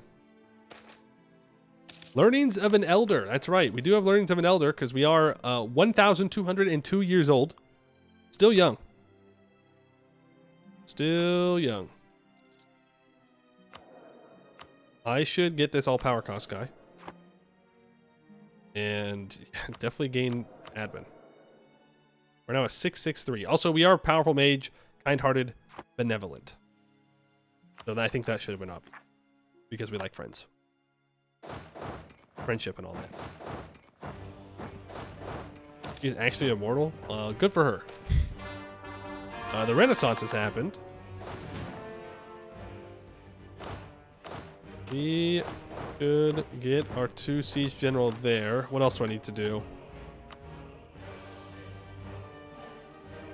This is very unfortunate.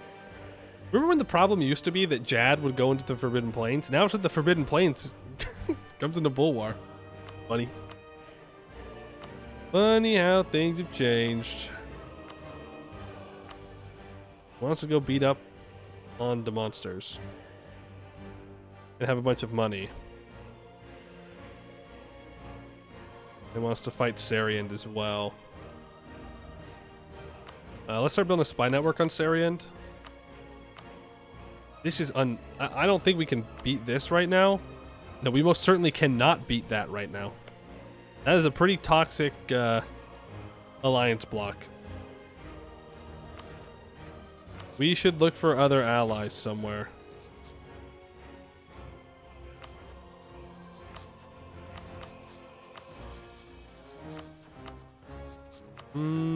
Unless... Oh, they're too far away. I'm gonna say we could try and ally Earlium, call him into a war against Slucht, and then beat up Sariand alone, but...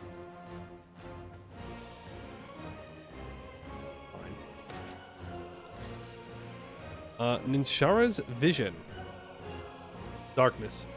Ninshara was alone, seeing nothing around her, and it was cold, colder than any night she could remember in Bulwar. Never before had her divination spell shown anything like it. Had she committed some mistake in its preparation or casting? Her farsight had never failed her before. Then the light. It shined brightly, illuminating all within its reach, not with the harsh glare of the desert, but with a warmth inviting the harpy to approach. Ninshara found herself kneeling before the light, and saw others following suit behind her. Arash, wearing the Akal Shesi crown, gnolls and elves and other harpies. All bowed before the light, which slowly took the form of a white-winged unicorn with an ethereal mane. Ninshara's eyes shot open as she squawked, tumbling backwards. Arash was by her side in a moment, a look of concern on her face. Ninshara, what's wrong? She asked. What did you see? Surakel, the harpy whispered. Surakel reborn. And we stood kneeling before the light. Arash was stunned into silence as Ninshara got back up onto her talons. Surakel has returned, Arash, in the form of a white-winged unicorn. I am certain of it. A unicorn? Arash frowned, thinking for a moment. There have been rumors from the far Salahad of a winged unicorn who arrived with Sarnagir. You think that it is Surakel? Sarnagir's presence makes it certain, Arash. I believe that it is our destiny. We have been chosen to unify Harpy kind and Bulwar under our wings in service of Surakel. Arash's eyes lit with hope for a few moments before it disappeared under steely determination. Then our divine duty has arrived, she said, grabbing her spear. We must prepare at once. Send a messenger eastward to find this unicorn they speak of. I am certain Surakel will ensure our rule over Bulwar will come to fruition. We must be ready to act when the time is right. Ninshara nodded and spread her wings, ready to take flight. May the light of Surakel guide us, sister, and may the light illuminate our path. Bulwar will soon know peace. Akalshes will revere Celestia as Suriel Reborn. You obtain new missions. Another conversion. You in fact have more. So I need to get 10 regiments in each of those provinces. And then they... revolt against Varmhar with our help. Okay. If Celestia has 30 spy network in Ayaralin, Vir and Yalin will break free, join the defensive war.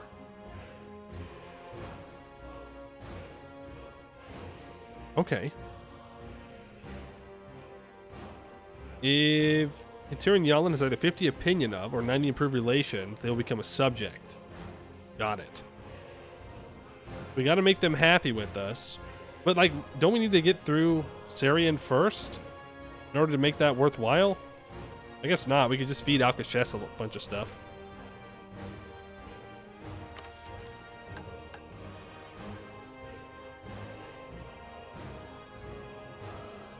Okay, well, I mean, might as well just start improving now. Ain't no reason to delay. That is a war wizard. Also taking attrition here. And here, apparently. Huge desert moment. Real. Real. Am I going to want to release Verkogulan, or do I just feed it over to Eliana? Because if there's a later mission that says that we need Verkogulan to be independent, well, we're going to need to let him go here. Also, did I really make the war goal for their capital? I did. What do I say to improve with? These two. I need to build a spy network on this guy. But I have to move troops over there anyways, and I don't think I'm going to be able to do that unless I can get a path through with Sariand. Because they kind of hate me. I don't know why. I haven't done anything to them. Literally, I haven't done anything. What does Tier 1 government reform say? Oh, I didn't even look. Harmonious Empire. Celestia's Harmonious Empire is ruled by one single principle. Friendship is magic. Does not have heirs, fixed to empire rank, rulers can't be generals, prohibits switching government type. +2 max promote cultures, -50% promote culture cost.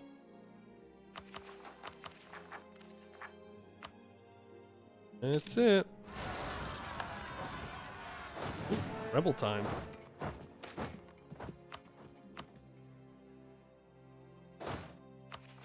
Can you please... Part of me wants Mulin to go fight these guys. They can't now, though. They're locked behind Heroes Vale. We're the wrong nations. What? Am I?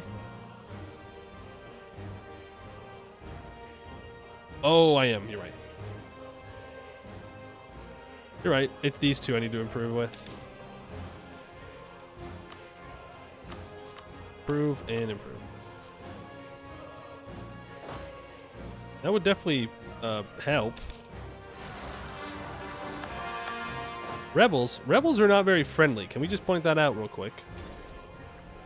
We offer friendship and you bring rebellion? Interesting. Very interesting. Curious.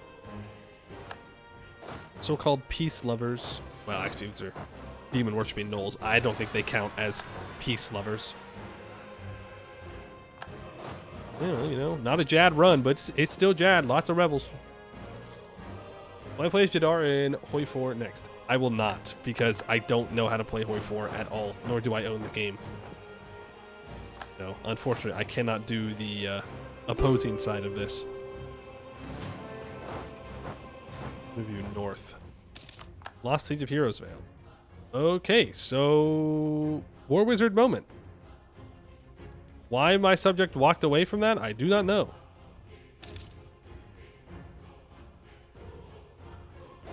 Cool, I guess.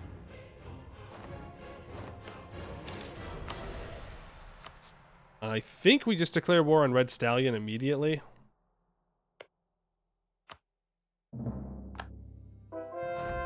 I can fight them both. Not a big deal. I can't risk him getting guaranteed by somebody.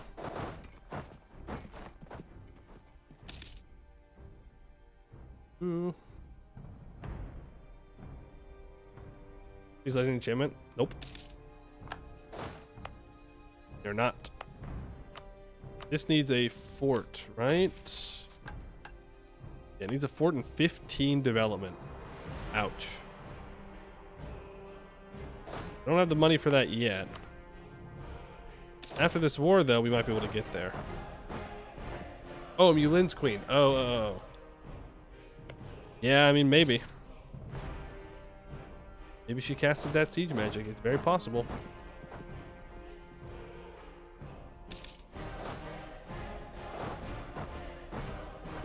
$10 shock pips. And they're tech 3 as well. That's not good. And they're holding in the mountains. This is also... You know what? Fuck it. We go.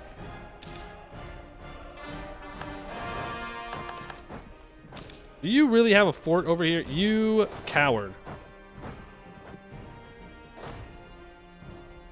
I'm just going to reveal it. Then we're going to come back and siege the rest of this down. We got to make sure that she can't just rebuild it. War Wizard? What War Wizard? You see, the War Wizard simply didn't expect us to win through the power of friendship. Okay? I'm pretty sure that's how this is supposed to go. Pretty sure. Is we just keep having friendship and winning. Worked so far.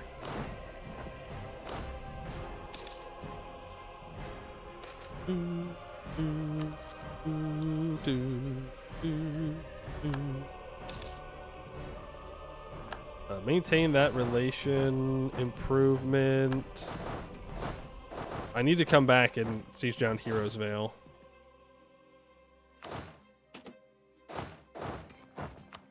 You over there. Manpower suffering, money suffering, monarch points suffering. I need to develop Askasur like crazy. I don't think these have the Ilzin Zaka stuff, so I do have to full state this manually. So be it. Lenny Rebels, hey, good news. Already here.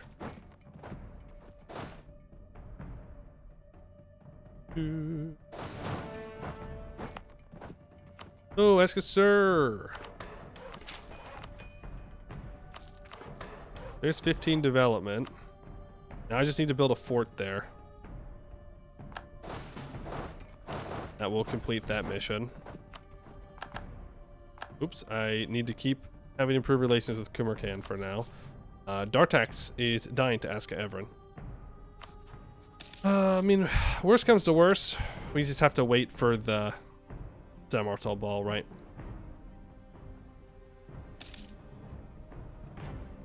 The power of friendship even brought Andrelion back to life. That's true. Real. Actually real. True statement. He died. And we brought him back.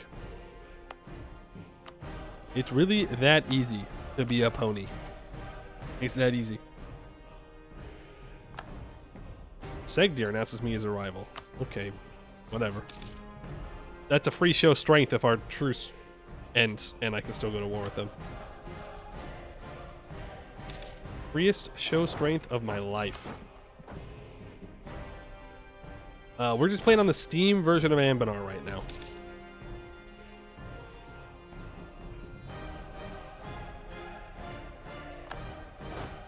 Yeah, I unsubbed and resubbed to make sure that it popped. We need to deal with these rebels. No manpower. Or nothing. The end of soft words. Uh-oh. They beat the rebellion.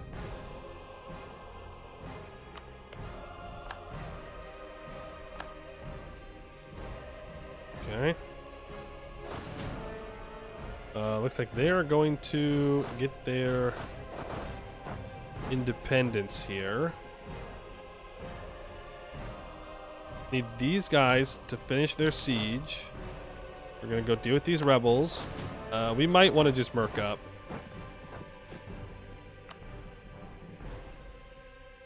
The local adventurers or something. Not that I have the money for it. Harklum is dying. What's going on here? Oh, wow. Okay. A lot of things happening in that part of Bulwar. A lot of things happening. Yo. Sue for peace. I can't transfer that over because being occupied. Kind of annoying, but not the end of the world.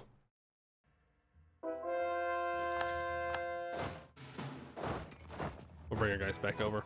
We'll be done. Yeah, I do think we're going to go south before we go west here.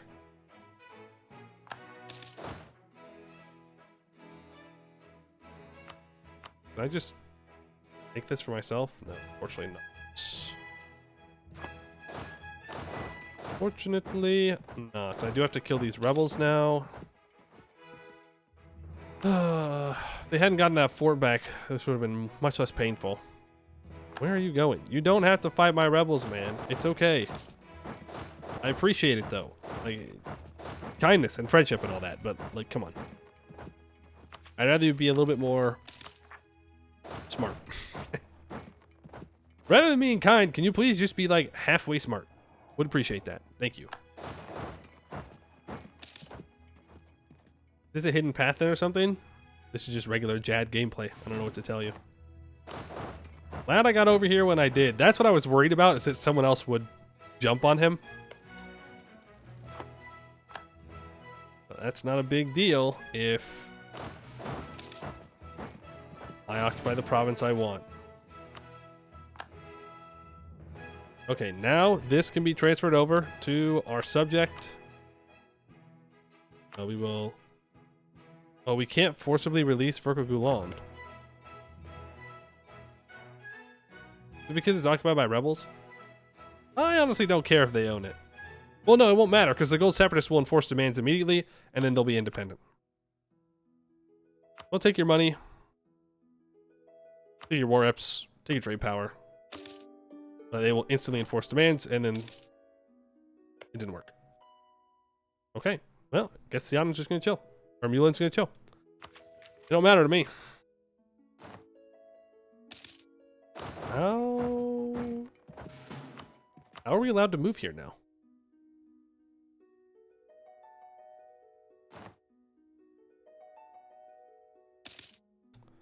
Okay. Again, fine by me.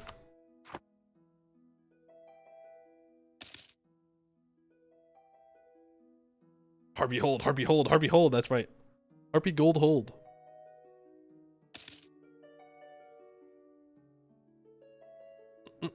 And then once we have this, we'll go south. I can build that fort now, though.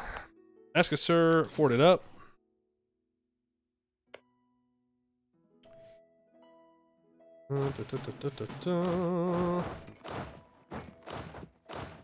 Troops off the siege, so that way we're not wasting horsepower.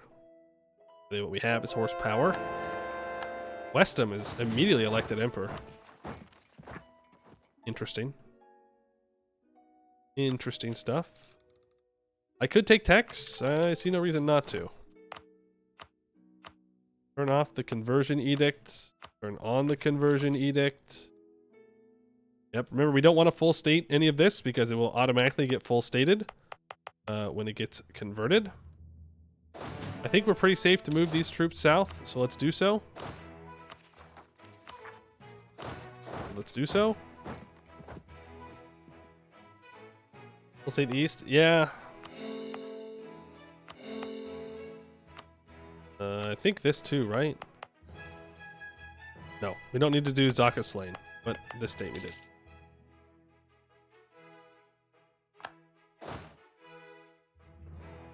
You're kidding me. They didn't take it. Ugh, centaur moment. Someone's gonna do a one culture pony run. Someone is more than welcome to. That someone is not gonna be me. But maybe. But we're just elf right now. Like, it's not like we have pony culture yet. I don't know if we will, but now we do not.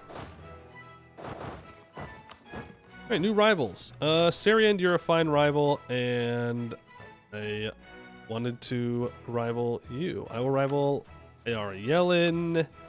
I need to build a spy network up on said tag, if they even exist after this. I'm a little afraid that people are going to get annexed now, and there he goes. Cool. Ilium would ally me is the thing. And Nen Shalan is about to die as well. Cool. What if you didn't, though?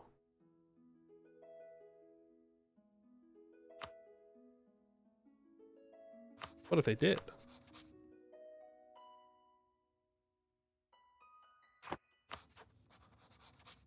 What if they did, though? The Siadan Mountains. The will of Celestia, and thus that of Soriel, has been made clear. The Siadunan harpies must be unified under the guiding light and wings of Matriarch Jessien. Siadan and Mulin must fall, so they may learn the truth of Celestia's light and her rule. Once they learn the value of friendship and harmony, we are certain they will willingly embrace our savior and follow her just as we do. At the end of the game, there's +1 fort level in those two provinces. Eliana is no longer seen as a monstrous nation. And until the end of the game, we get Eliani friendship, minus 20% land attrition, +1 diplo relations, and 10% movement speed. That's pretty good. I won't lie. I do want to go south is the thing. He's allied to Nolikaz now. You baby. So now these are actually difficult wars to do. We'll want to do this. Can I annex you non-co-belligerent? Of course not. Of course not. You can, though. So we're going to have to fight Nolikaz is the thing. Stupid. Stupid Nolikaz. Alright. I think we're gonna ally Nenshalan and go to war with Sarient here. I think that's the play. I'm gonna sell C so I can actually have money. I might as well rival Arcasabed.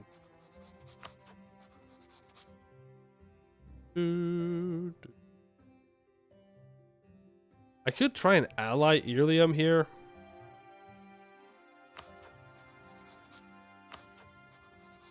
I don't think it's a terrible idea.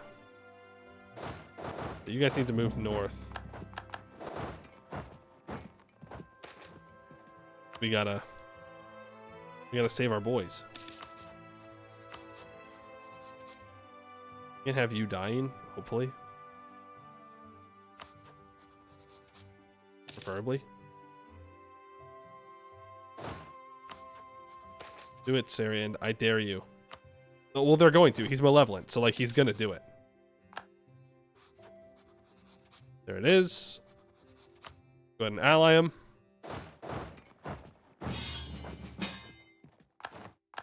We get called into the war. Well, here we go, I guess. We gotta stop the AI from killing my mission tree. Don't appreciate this one single bit.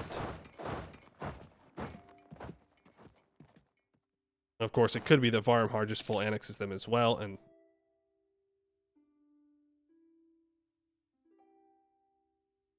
the goblins are killing the dwarves, but the dwarves have abandoned their colony, so they can't be annexed. Big brain.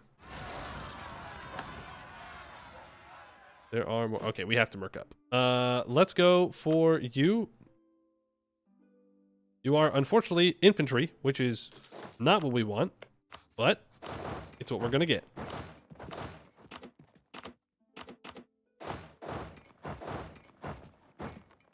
Oh, this is a capital fort, right?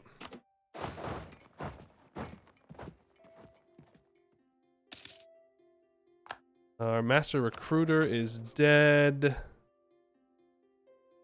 Okay. Fine.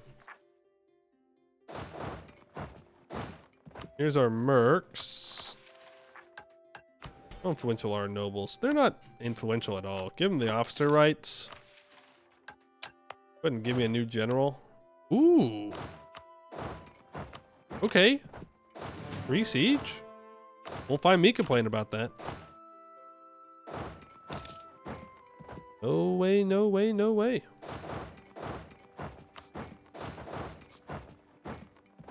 And they did. They did. Varmhar did, in fact, take this province. So, I guess we choose violence?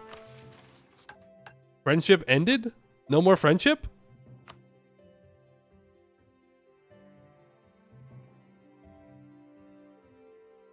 Does this just mean that they'll rise, like, the rebel, they'll have like a tag pop out of them?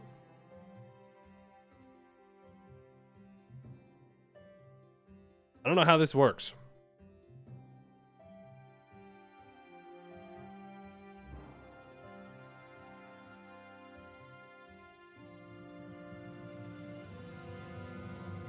What happens when the AI inevitably ruins my mission tree? Eliasna would ally me. You know what? Deal. I think that means we'll no longer be able to ally Irlium, but that's fine.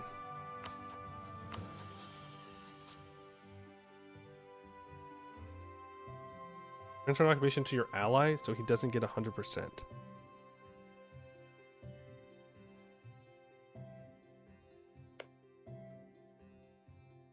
But then he won't give me anything. It's a valid point though.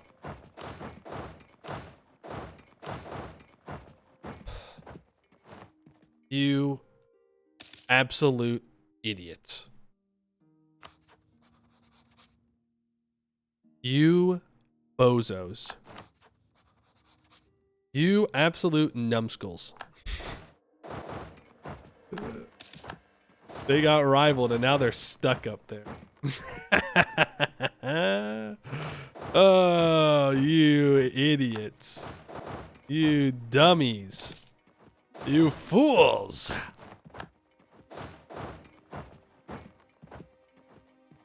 Well, damn. I suppose that's one way to do it.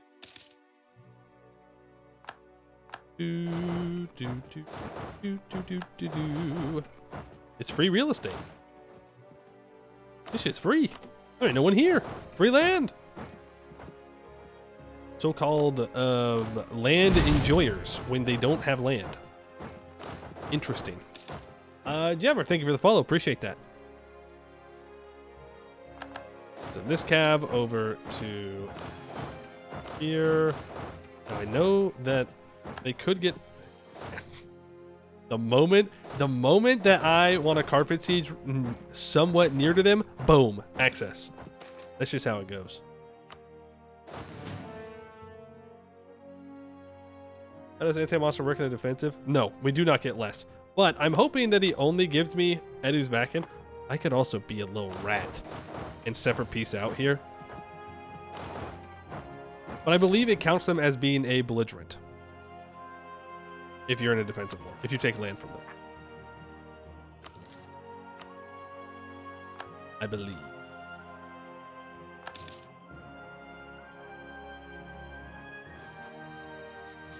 Alright, well, I'm not sure how Sarian's going to afford these troops now. In my mind, he should be deleting them, but maybe the AI thinks he can bring it back. Like, you're full occupied, pretty much. Mission fulfilled, your princess needs a castle. During their time together, Celestia has spoken at length to her friends about the world she used to reside in her home city of Canterlot. There stood a mountain known as Cantor Horn, where she looked out over her country of Equestria from a grand and magnificent palace built by only her finest craft ponies. Much nostalgia has been placed upon that story and the castle she once called home. Clearly, she desires a palace here equal in measure, and we shall deliver it for her. A new castle at Azkasur, overlooking the Confluence Temple and the Saran River, should prove suitable for her needs. Castle, sweet castle. Celestia trotted through the halls of her new castle, a look of wonder on her muzzle. It was not as grand as Canterlot was, perhaps. This place did not have the stained glass murals, or the grand halls, or the great city which countless other ponies called home, but that was not a fair comparison. Her home in Equestria had seen almost 1,000 years of constant renovation and self-improvement. This was built in less than 3 years, and already had tapestries depicting the adventures she had gone on. Her meetings with Andrelian and Zaka, who walked beside her, her arrival above the battlefield in the Salahad, all crafted in exquisite detail. Then the doors ahead of her opened, and everything else instantly faded away. The throne was already impressive, crafted just like her old one, but stylized in Bulwari traditions. But it was the view, the one just past the balcony, that took her breath away. Below sat the Confluence Temple, newly restored and improved upon at the banks of the Saran. Close by was the city of Azkasur, similar to how Celestia remembered looking down upon Ponyville from Canterlot. Further beyond the Saran was farmland as far as the eye could see, and perhaps a small village or two dotting the landscape if one was perceptive enough to catch them. And in the far horizon one could see the rising sun in the east, creating brilliant orange hues across the sky. "It's beautiful," Celestia whispered as she stepped out close to the railing. Philomena was nearby. They had crafted a perch between two of the support pillars just for her. "I've never seen anything like it." "It is quite the view, isn't it?" Andrelian said behind her. "The Sarani had planned to build a site here for many years, but simply never had the crowns." Zaka seemed hesitant to step out into the sunlight. "My father would want to burn this all to the ground," he said, finally taking a place next to Celestia. "I do enjoy looking at it." Celestia didn't respond. She seemed almost entranced by the view. "I wonder what other wonders there are to see in this world," she said quietly. "What things I have never seen before, that I cannot even imagine." Zaka and Andrelion shared a glance before backing away, quietly leaving Celestia alone. Edu's Maduru in all its glory. The religion in Azkasur changes to Celestia worship. The province gains a center of reformation. And we get Edu's Maduru, which gives minus 15% missionary maintenance costs until the end of the game. Azkasur becomes the new capital. The event A Royal Problem happens.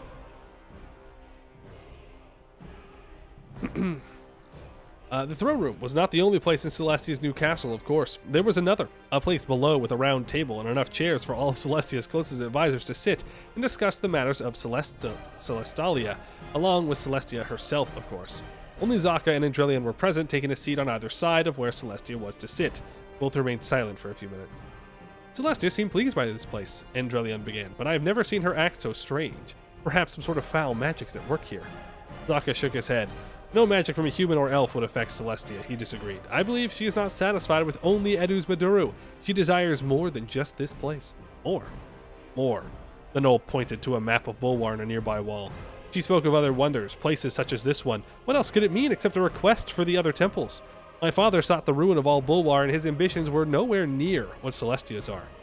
Both creatures stared at the map. The borders of Celestalia were clearly defined on it in beautiful pink, where the lands beyond remained empty.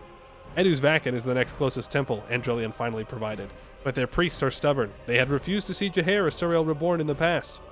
If they refuse to see Celestia the same, then we shall follow in Jahair's footsteps. The pack sacked the city twice, and we will gladly breach the walls a third time for Celestia. Zaka stood up to leave, but not before turning back to the elf. But this time, we shall leave the city intact in her name, just as Jahair did for Suriel. Celestia has made her orders clear, and the pack is friendship bound to honor her command. Andrelion raised an eyebrow but said nothing as Zaka walked out, closing the door behind him. One temple is good, but two is always better. Permanent claim on the Edu's Vacan in the Upper Saran areas. Let's set all of that as a vital interest. I wonder if they'll switch it back over to me. Doesn't look like they're going to. That is unfortunate. I should have done the government reform before I clicked that. Throimu.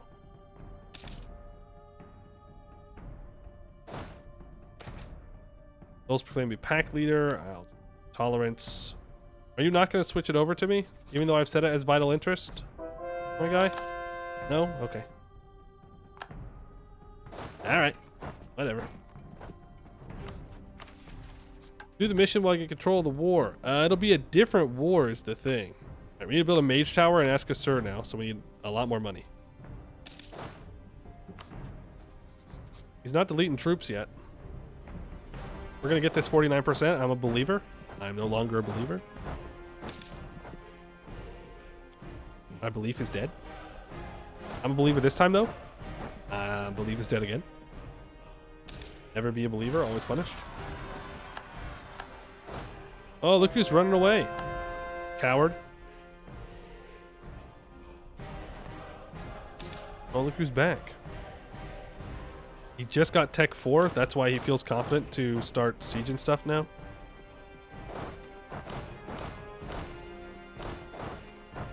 You off the siege as well.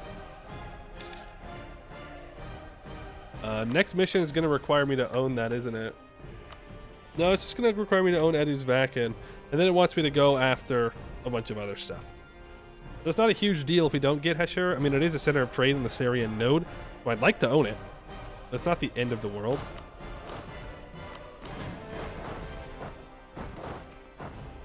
Can I catch you? Don't necessarily want to fight this 17k stack alone. Ooh, that's a good fight though.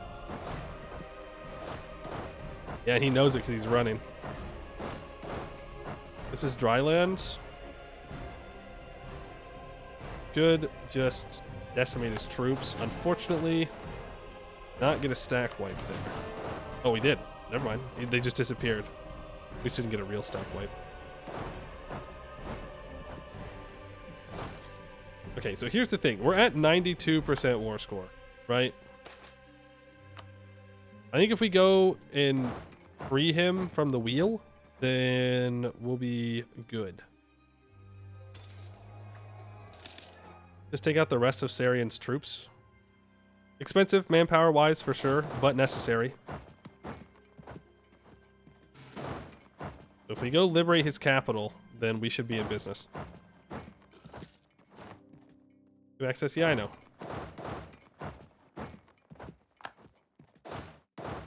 I just see that there's rebels over here. We're gonna need to send actual army stack over. More rebels. Rebels, rebels, rebels, rebels, rebels, rebels, rebels. You know how it goes. Tempted. I'm gonna try and walk in here. He's not. He's stupid. Are you stupid? Stupid? The answer? Yes. Stupid. That 3 siege general up there. We just have to kind of pray that the AI is benevolent and gives us the province we want. Now, we do have claims, right? Permanent claims. So the AI should be pretty willing to give it over to me. Hypothetically. They should hypothetically be willing to give it over. 10K in future subject land. Again, I don't... Like, is this going to bring in Elisna and Bursard interest? Like, I can't win that. Well, I might be able to win. Tech 5 would definitely help with winning it. What in the name of Suriel is this? What do you mean?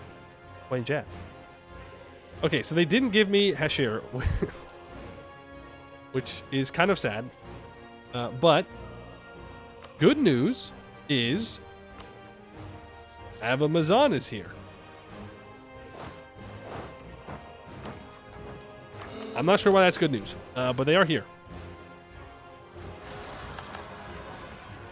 I don't really care about Pretender Rebels. And I know that might be crazy because that's going to kick her out, but... yeah. I don't actually particularly care. Is it time to fight Nolakaz? Might be. Yes, I did get Edu's back in. So I got what we needed.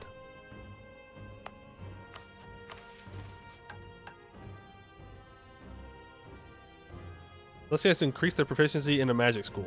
Frick. Frick and Frack. With the evocation, right? More damage.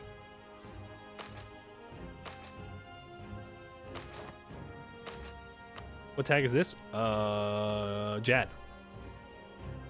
Necromancy. Friendship. Forever. We'll always be friends. Forever.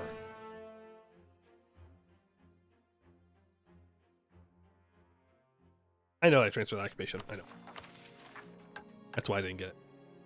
Okay, if I want to go up here. If Kuberkane has either 50 opinion or 90 opinion from improved relations and 25 opinion, it will become my subject. Uh-huh.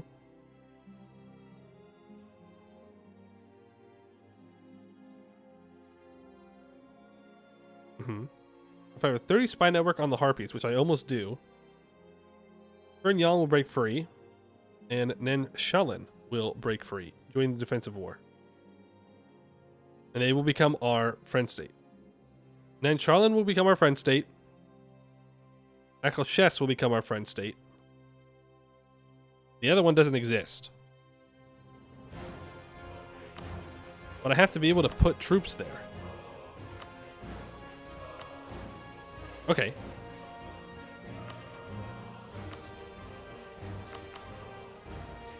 Well, shit. How am I gonna get him there?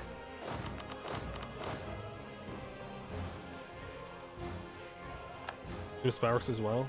We're about to have the spy network. We have the spy network.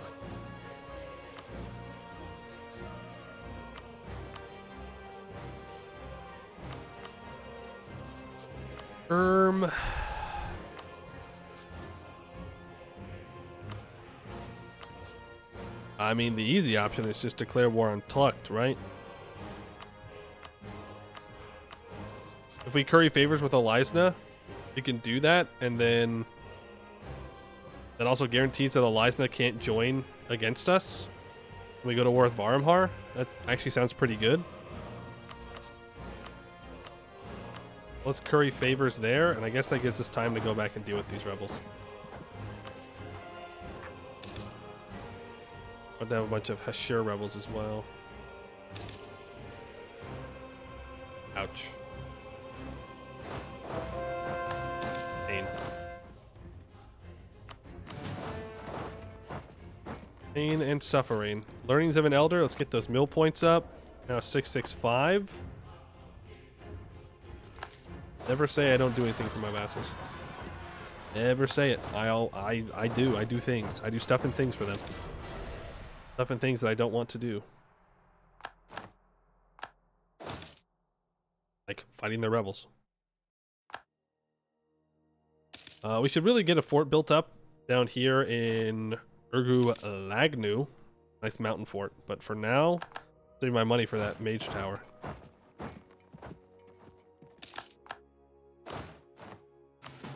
Ooh.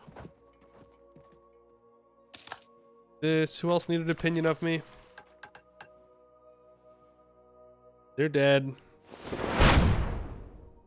If I have a 50 this looks squad scouted. network. Saluting face emoji. Saluting face emoji. Saluting face emoji. Fevstar, thank you for the 20 months. Appreciate that. So much corruption. It's 1.13. What do you want? What do you want from me? A little bit of corruption between friends. It's about friendship. All right? Just because you cannot comprehend this, some friends sharing in some corruption doesn't mean that I'm in the wrong. Okay? Jot that down. It's just the dudes being dudes, guys being guys, friends being friends. I want zero corruption, but that's not what my friends want. I'm just doing what my friends want. Magical Study demands money. It's going to be a solid no for me. Need the money.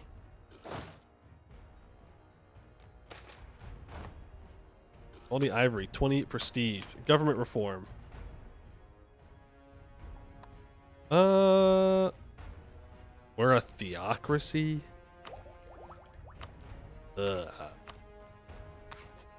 Realize. I didn't even realize. Well, obviously we go mission on the high seas, right? For more naval force limit. Kind of tempted by external mission for the manpower recovery speed. We are elves, so 10% is 10%. I don't really need merchants. I don't think I particularly need missionaries at the moment. It will all be converted. So I'm going to go for the manpower recovery speed. We must spread friendship. Forcibly, if necessary.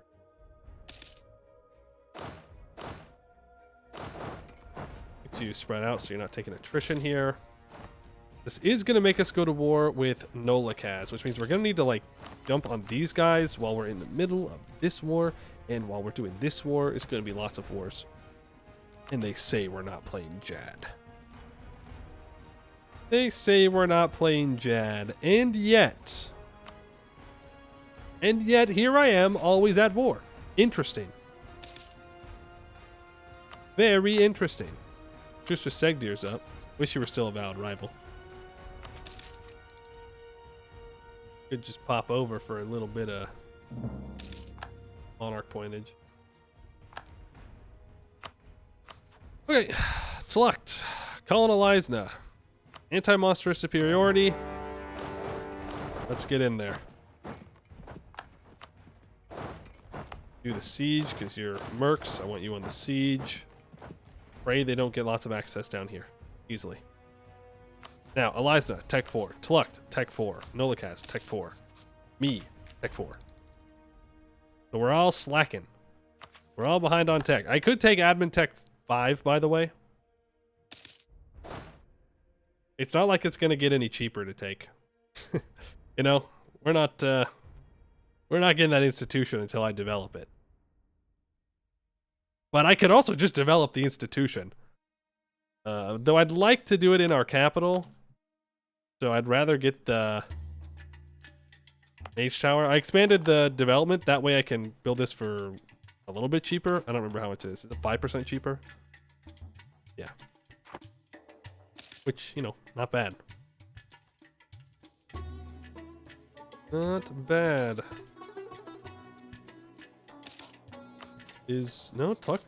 Cleaver of Realms is still alive. 69 years old, 70 years old. Happy birthday, Tluct. So they could have that War Wizard running around is the thing. Come on, Eliza. Show them what your military looks like. Give them the good old 1-2. Right? Is that like an old-timey enough? Enforce religious unity here. Edu's Vakin needs...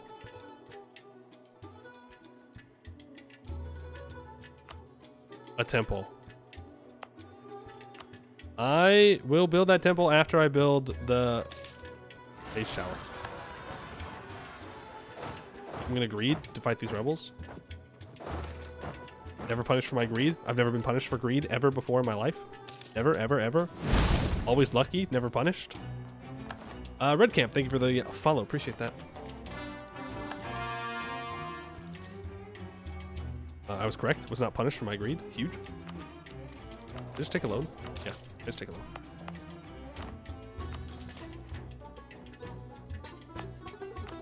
Take a loan so I can build that mage tower. We can pay it off. It's fine. Nola Kaz is getting troops from Kogzala, which means now they do have access through the south, which is a little bit unfortunate. If I switch this over to Eliana, 10% defensiveness. Yeah, that is the bad thing about having a harpy subject. You can't really feed them. Also, I'm already out of manpower. Damn. You can't really have them defend stuff.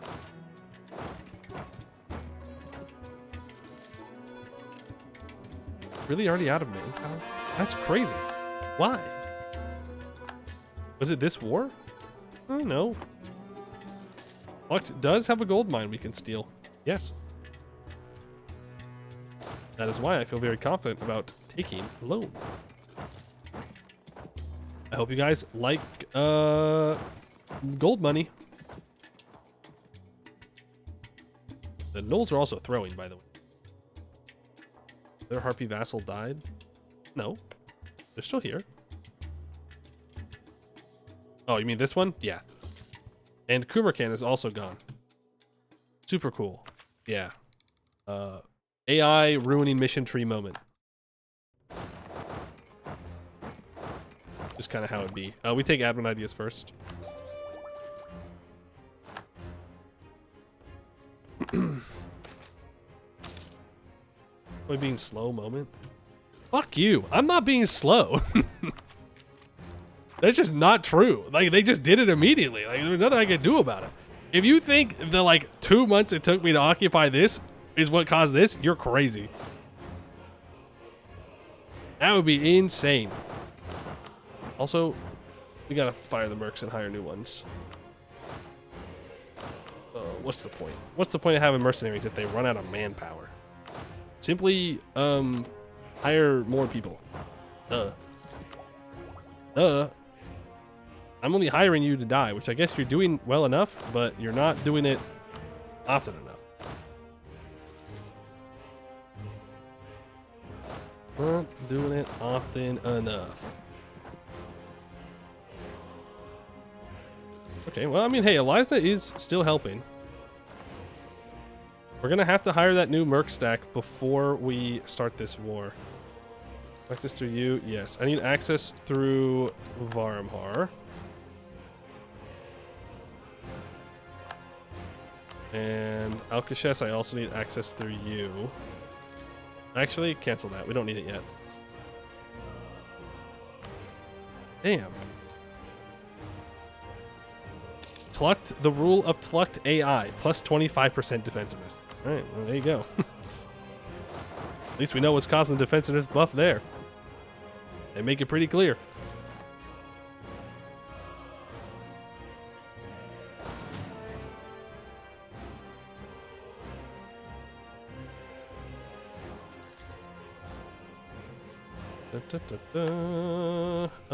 Yeah, I guess I take Diplo. You know what? No, I don't. Yes, I do. And I'm going to take Miltech here. I'm going to upgrade to Jadari Abu Shesu. They can be charged there.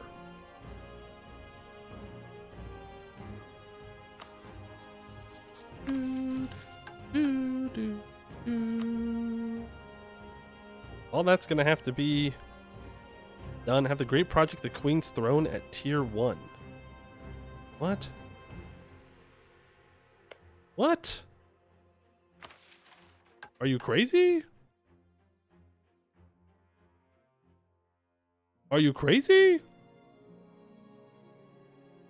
How am I supposed to do that one? Do I really just have to drop 1,000 ducats? That's sad. Eric Schmerich, thank you for the 3 months. All provinces part of the Bulwar subcontinent that are not Uranian Harpy. Okay. Culture group is Harpy, owned by Nanshalan or its subjects. Fair enough. Province under the culture group is Harpy. You just want me to feed them all the Harpy land. I got it. Fair enough. Fair enough. Please get this fort. I'm begging, pleading, please. The fort. We're also completely out of manpower now. Lost 50. Dude, come on.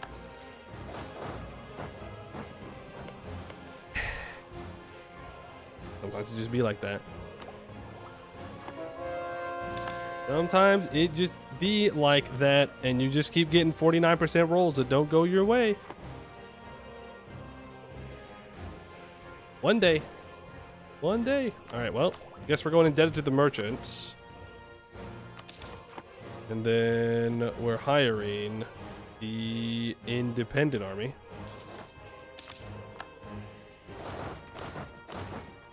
We're taking these mercs. 751 days, by the way. Reasonable, very reasonable amount of time for that siege to take.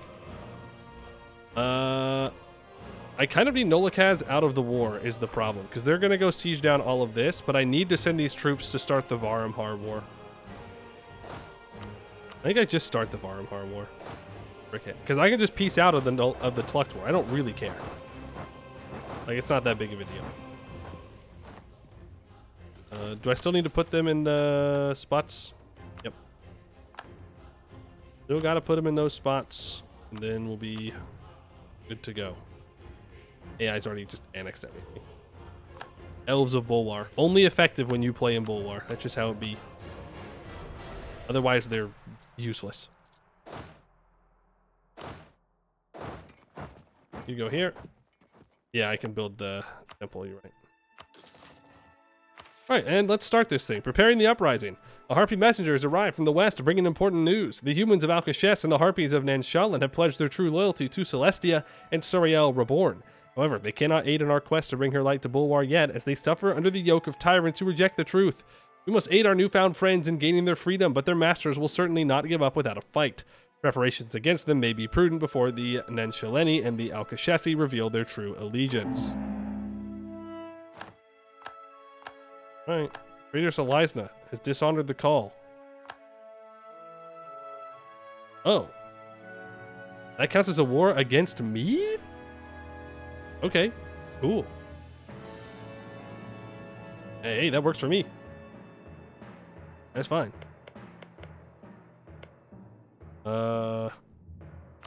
And defensive. Well, I figured that it would be the subjects attacking Varumhar.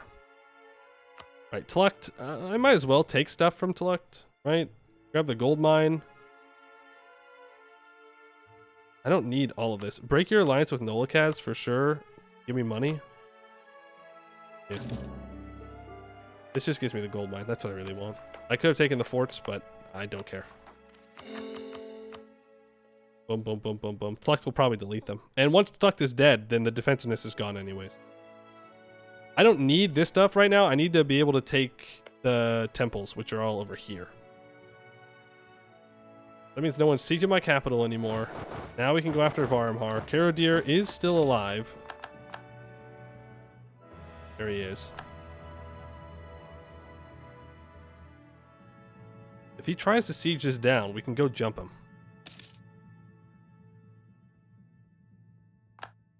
Now, what do I need to do for this? Alcashes owns all their core provinces, and then Nanshalan owns all their core provinces. Eat Mother of God. Okay.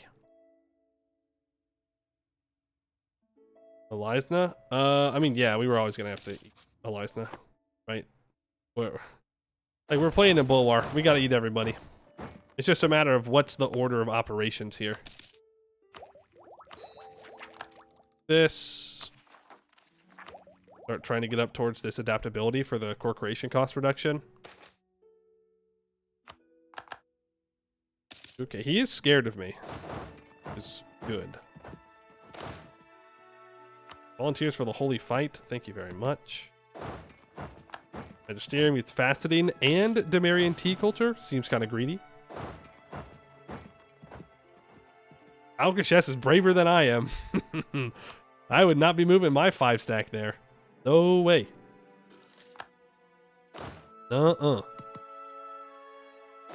Would not be happening under my watch. There. These are just mercs, so I can't really do too much with them.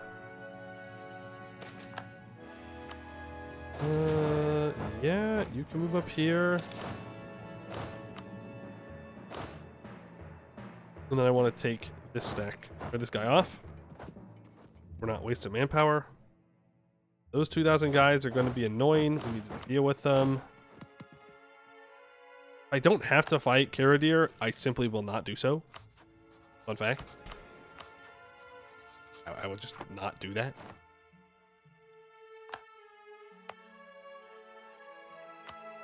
Turn that off.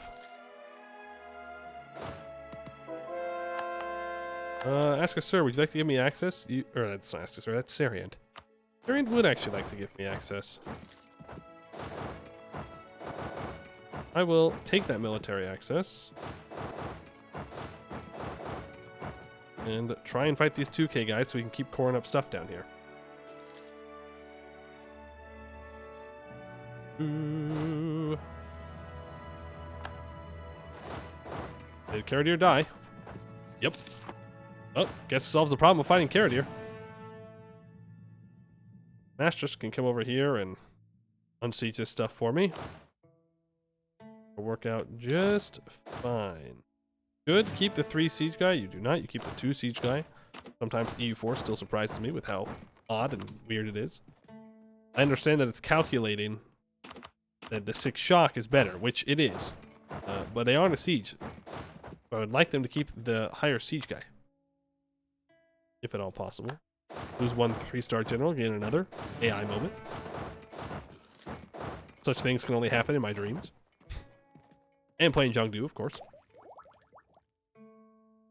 Well, let's just try and get to our core creation cost since we're not going to be coring anything here. And we can return to sort by receiver, please.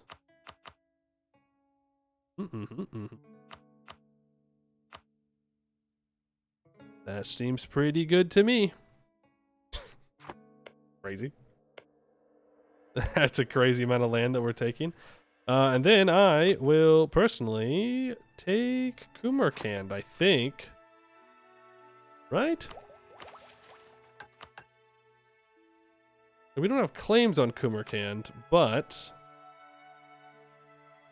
we are going to get claims on them. So I think I'll take the state for myself. Perhaps. If they allow me. I don't know if they're going to let me. Because I do need to take Bulwar as well. So Irlium's probably up next. But fortunately, they're allied to Sariand. Elves, they can't help it. It's in their blood, man. They just got a hug box. They have to. Why would they not simply submit to the magical pony that's come to bring friendship? Why would they not submit to friendship? Elves must hate friendship. That's just a logical conclusion. Elves don't like friendship. Confirmed.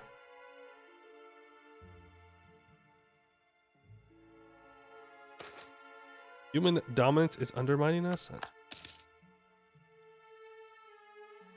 That's fine.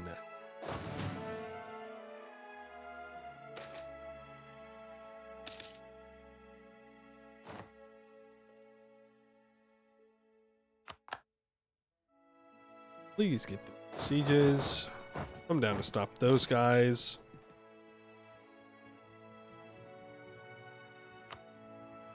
That's like a base Jad thing. Those don't really apply to us, unfortunately, here. Well, not unfortunately, but they just don't. This needs to go over to Alcachess. Boom. Now, it's saying that I cannot core this up, which would be very sad. And probably true. It's probably correct that I can't actually grab this.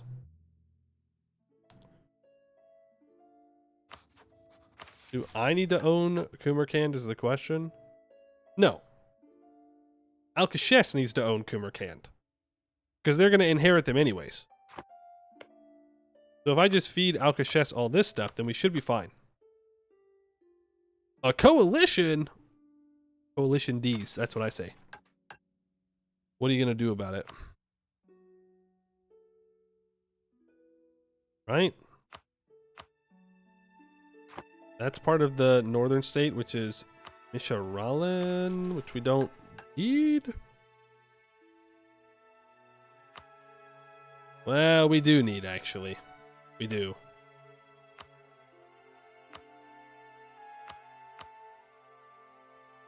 Can I get away with it? Never punished. Always getting away with it. So we kick Varmhar out to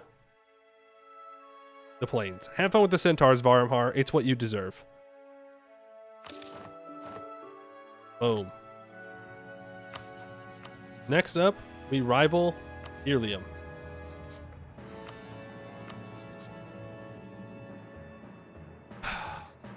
They're still Tech 4.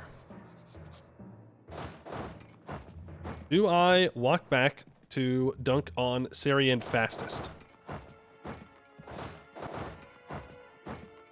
To get Sarian out of the war as fast as possible. Well, first off, I have to, okay, we don't have access. You gonna yeet Eliza to Canor? I mean, if we have to. If that's what we gotta do. Also, I can see all of Canor. The Knolls are dead. Rippy dippy. Rippy dippy. Korzik has already made their way up. I would love to go take these guys out. I really would. But no. We gotta stay focused. Ilium's next. Can I control in? Yeah, so we gotta, I guess, Reconquest War for you, for Iteral Ininian. Frick it, we ball. We click the rent. We can already see the rent. It's fine.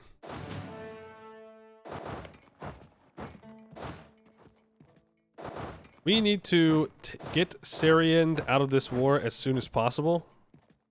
I like to white peace them because they do have land that I'd like to take.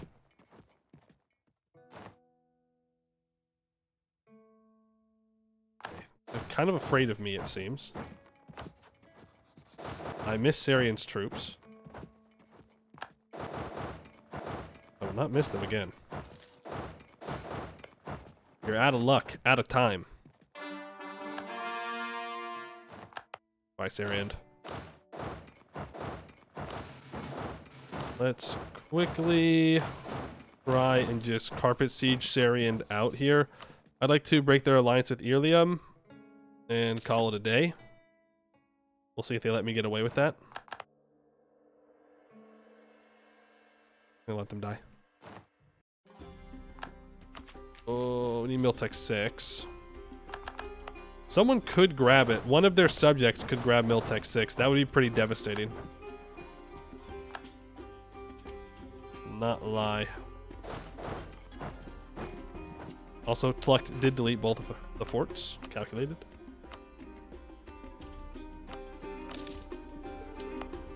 Alright, that's Sarian out of the war.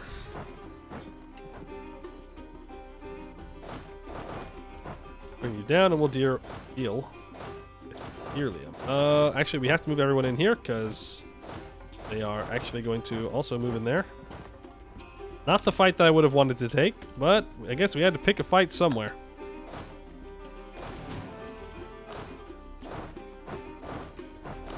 Why not there? Let's go and try and grab...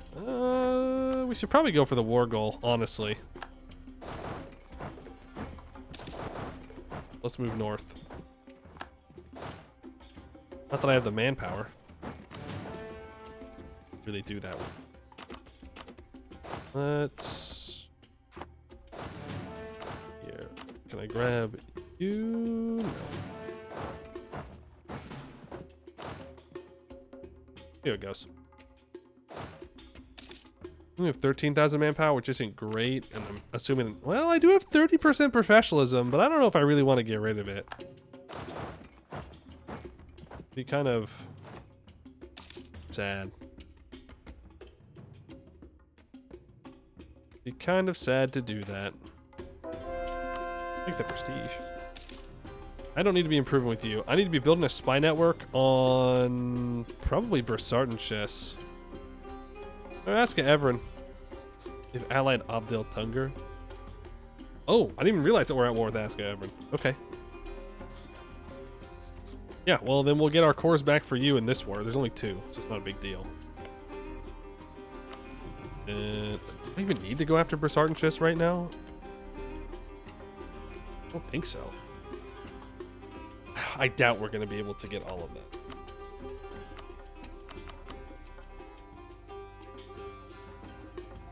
Well, you know, actually, we will. I forgot. I went down here for that specific reason. 128 aggressive expansion, but you know, whatever. We'll get permanent claims on Bulwar proper region, so it won't even really matter. It will be very cheap to core up. What am I missing here? Oh, the religion part.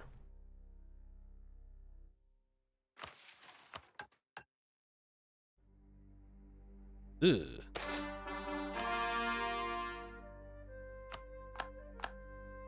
That's rough.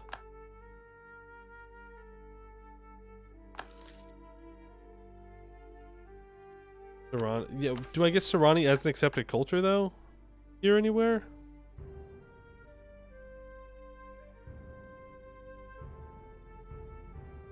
Doesn't seem to be. Alright. We'll accept Serrani culture. Makes it 41 months. A much more reasonable amount of time.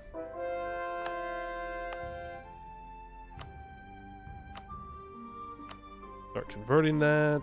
Oh, he's being an asshole. We're gonna have to retreat from this.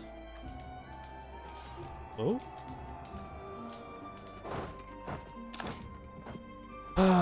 Okay. Alright, Irlium. You only prolong your suffering. Cruelty of mercenaries. I'd rather my mercs not be more expensive, so let's not do that.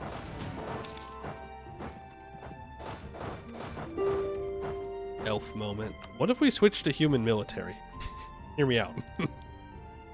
Hear me out. What if we were not elves? Consider not being elves for a second. Switch to centaur. Now hold on. Now that is an idea and a half.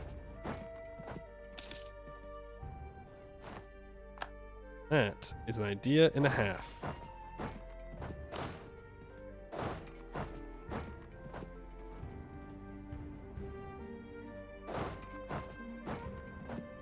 Yep. This is Aska Everin's army. Like literally the whole thing. All it takes is for one person to get to Tech 6 and our life becomes much more difficult. I don't have the manpower to be taking fights with my regular troops is the sad part. I need more missions to give me manpower. Just the way it is. Oh, I can't get there in time. Yep, we will grab that core creation cost reduction. So now we have... Oh, it also completes the first national idea. Friendship! Friendship is the basis of everything Celestia has taught us, in the heart of the harmony we spread across the land. We do not conquer to impose our will upon others, but to give them freedom and find new friends across the world. And no one minds someone making a few more friends, right? Really. We currently have minus 35% core creation cost reduction. That's all right. It's okay. All right amount to have. These mercs are also getting low on manpower. Cheating. AI cheating. Confirmed. Point that out. Why am I sieging this down?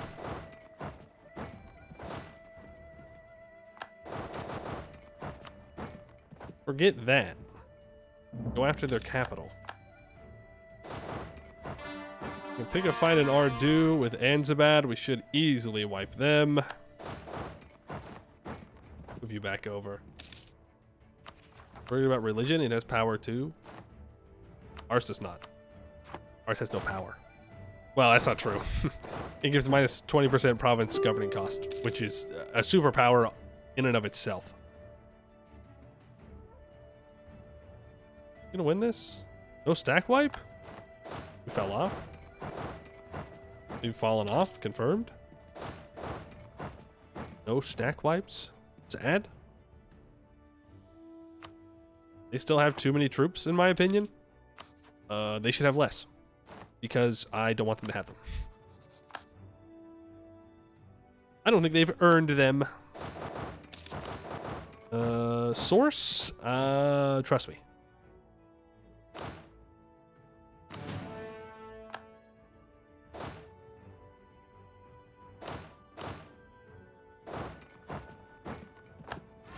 The Durabu is about to choose violence. Eliana has more Pretender Rebels. I don't know how they have more, but okay. I cannot help them with those ones. Too busy stack wiping Ilium. Let's dive down into Sarian's land. I wish we didn't have access through Sarian. Make my life a lot easier.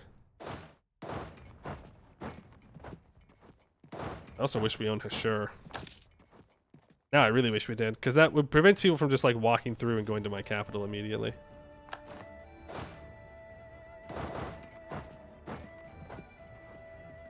Okay.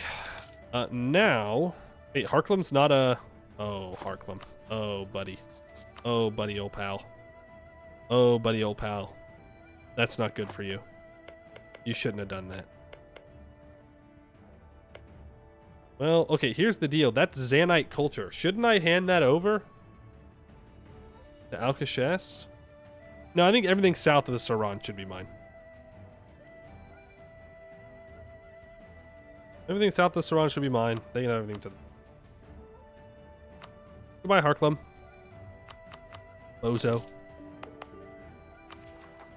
You joined the wrong side of history there, my friend.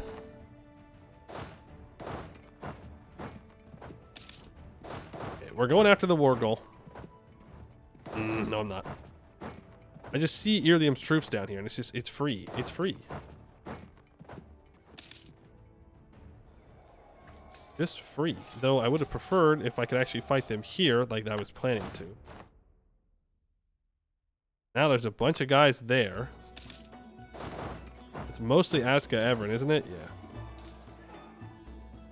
Boom. Stack wipe. Thank you. Now I can finally go after the war goal again. Huge. Big if true. Can I just send you over here? Yes. Okay, you're going to Kuzak. It's going to be the easiest way for me to get a hold of this guy's cores. Just siege it down as fast as possible and we call it a day. Yeah, I'll repay the loans that I can.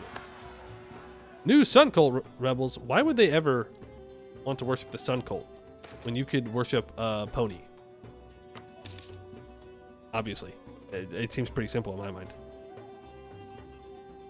Seems like pretty easy math to do. Plan to finish the whole tree? I'd like to. I don't think we're going to finish it all today, but like, we'll keep going tomorrow.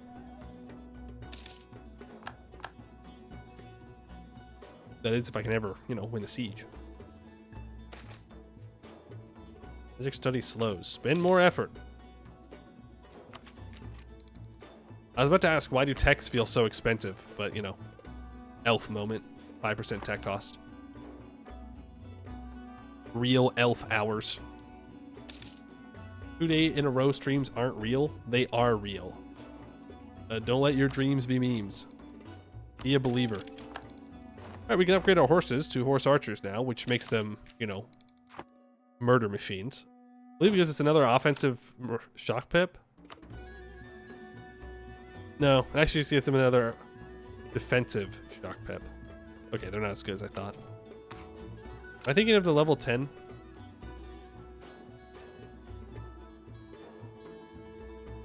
Well, level 10 horses are good, don't get me wrong, but I thought there were special Jadari level 10 horses. Are those the special 10?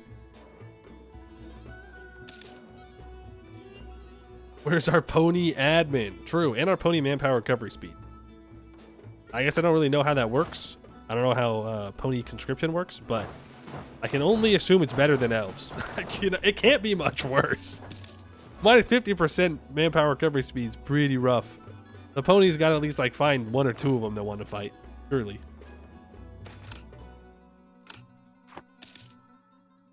Surely. We don't get the level 10 ones? Literally 1984. Literally 1984. Double 1984. Because Bersarden Chess is going to jump on my war and occupy a bunch of stuff. As is Elisna. I'm so glad when I do all of the work for everybody. Makes me feel good. You need to return your cores to... What do you mean no? Hello? The South's a lost cause. Many jokes I can make about that, but I will not. We'll stay focused. There's a decision for the special cab? What? Weird.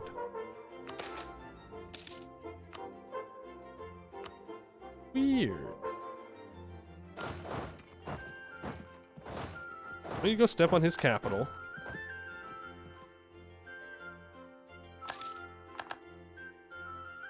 That should hopefully scare him enough. Peace out of my war. Thank you. Give me war reps. You jerk. Never. Just get out of the war.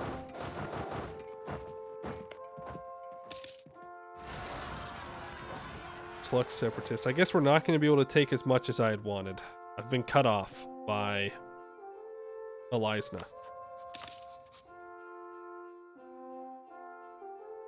Can you take land in Dishonored Call?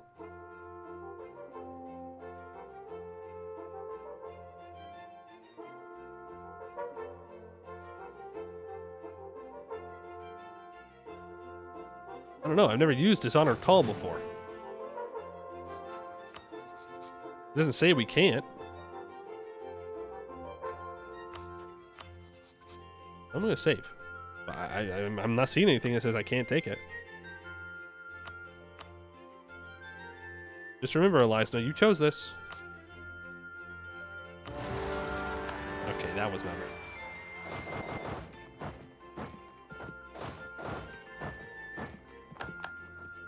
Only a few peace options enabled. Yeah, I could take land. That's all I need.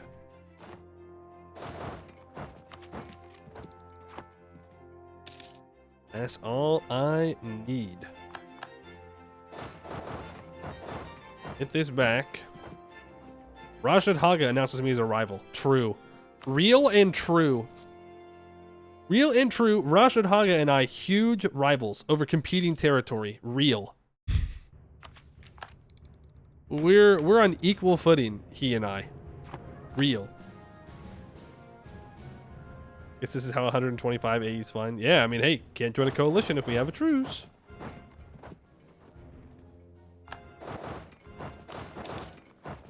They clearly hate ponies. That's right. They're pony racist. I don't know if that's a thing. I don't know if there's racism in pony world. Oh, wow. Goodbye, Barsartan Chess troops. I hope you enjoyed living. Past tense.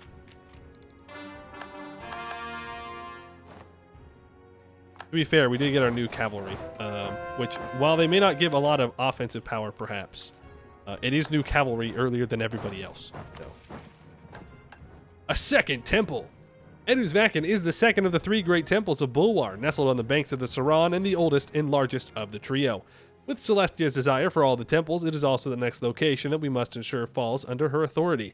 As expected, their priesthood refuses to acknowledge her as the next reincarnation of Suriel Reborn, just as they did for Jahair centuries ago.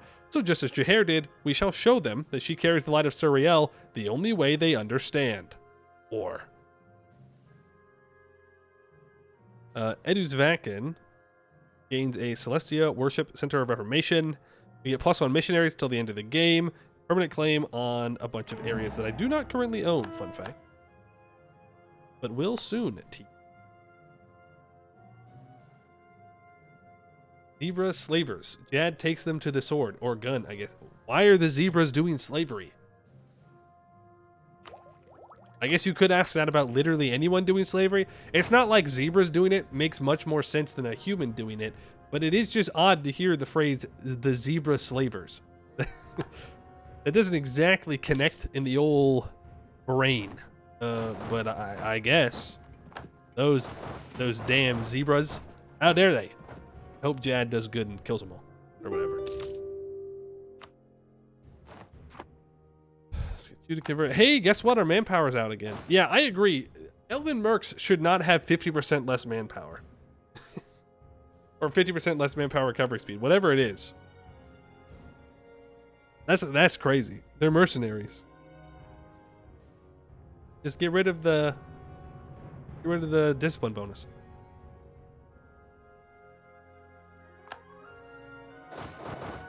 Running out of resources here, guys. Running out. I ain't stopping. We must simply find more resources. It's that easy. And you think things are going bad, just keep going to war, and things will somehow get better. Oh, no, that's not actually accurate. This is just the Steam version of Anbennar right now. I forgot to turn that off. I'm sure at some point it'll be put onto its own like branch. But for right now, you just unsubscribe from Anbennar and resubscribe, and then it will activate. It'll be all updated in stuff.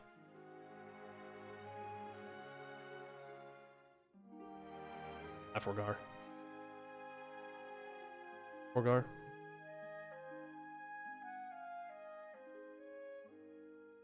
Is it Jad or customation? Just start as Jad. Go fight Zaka, and when you win, it will get you in here. The separate tag. I mean, no, this is just regular Jad. I don't know what you're talking about. This is just Jad. This is just regular Jad. Regular, normal, old Jad. Good old Jad. You're being weird right now if you don't think this is just normal Jad. He's gonna get all of his cores back.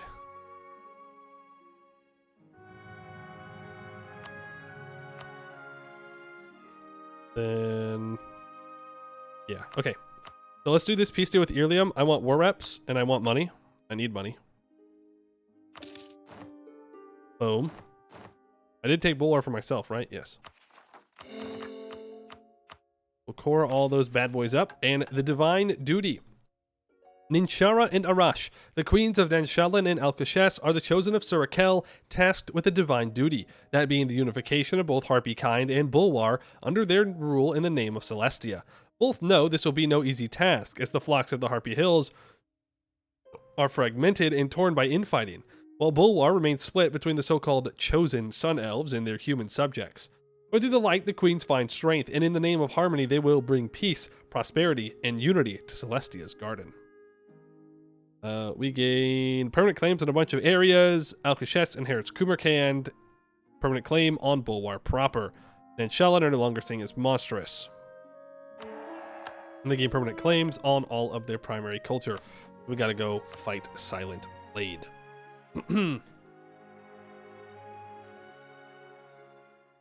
Gotta go fight Silent Blade. Also, I can hire some advisors now. Go for the improved relations, and I'll take the all-power cost. Why not? We do have to develop institution, by the way. TikTok. We're kind of there. I want to enforce religious unity here. Cancel that conversion. Start to convert the gold mine, because then I can just, you know, cheeky little gold mine develop. Doesn't love a cheeky little gold mine develop. Turn off that. Pay off that loan. Do have to go save Alcashes from the heathens. Elisna is being stupid right now. Where are they landing? They're landing here. I'm being stupid now. Nope. They're being stupid now. Okay. So I want to try and take everything from Elisna that I can here is the thing. That I have claims on. There's no reason not to. Oh, frick. I should have taken Jinkalis. Damn. That's fine. We'll take this. And then for Sartanshis, I don't actually need anything from them right now. That's not true. I lied. Nope. I didn't lie. I never lie. We could annex Gelkalis, though, and feed it over to Nenshalin, but I don't know if they're going to have us, like, subjugate them later, so.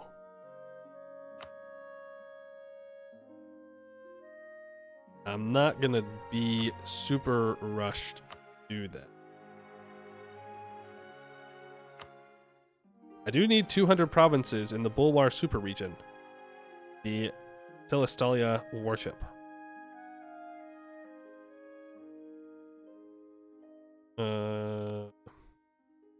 Every country in Bulwar that follows New Sun Cult or Celestial worship will be integrated by Celestalia unless they are our friend state. What? Huh? Eh? They're what? Okay. So we just gotta convert all this stuff, and then I guess we can release vassals then? As long as they're our religion? It doesn't even say that they need to be loyal. Like, we could just...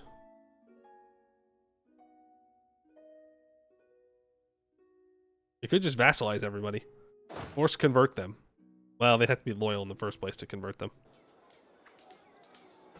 Yeah, it doesn't even say they need to be vassals, to be fair. Like, I don't know how else I'm going to get that many provinces converted if they're not vassals. That's what I'm saying. Let's not do that. Force religion peace deals. I wonder if we can do that. Usually you can't. No. We don't count as being a heretic.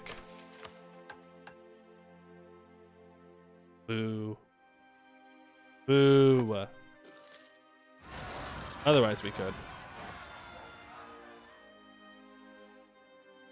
Boo. Need that government reform. True. True is like way down here somewhere. Is it nature of our faith? No. Belief in unity? No. It's one of these.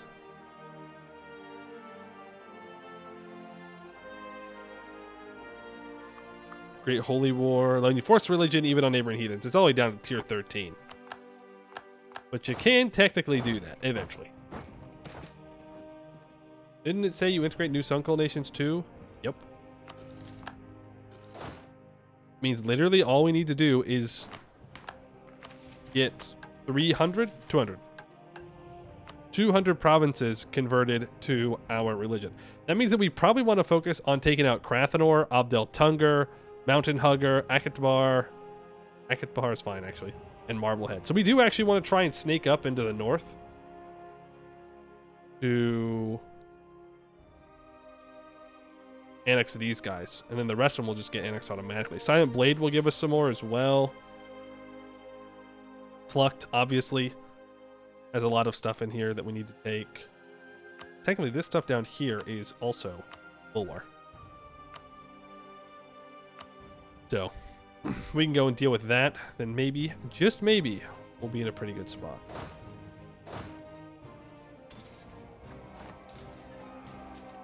The rest will be handled.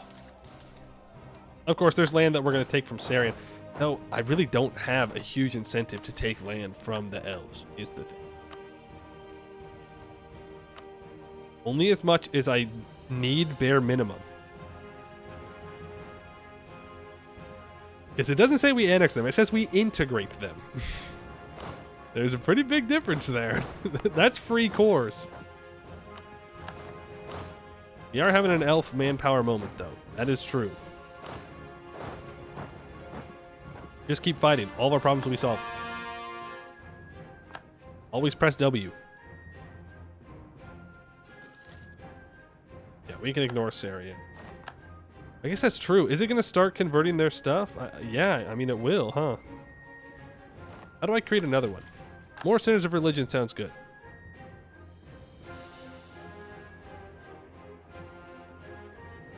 Well, I kind of did the things. Kinda did the things to do that, is the thing.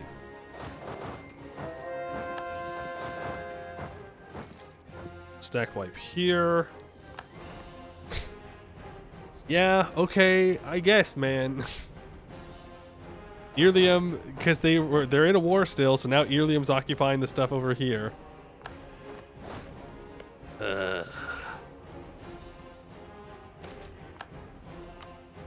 Let's go study experience. How close are we to finishing this? Only at 600 of 1,000. So it is time, in fact, to go deal with Bersardenshess, I think. Somehow, Elisna still has enough manpower to build 8,000 troops. I don't know how. I've stack wiped them, I think, 3 times now. Just keep building them. Gadding it up? Yes. We are playing Jad. Technically, stream title still correct. We played as Jad. We started as Jad. We still are Jad in some ways. Really, when you think about it, we're all Jad. All the time. You know what I mean?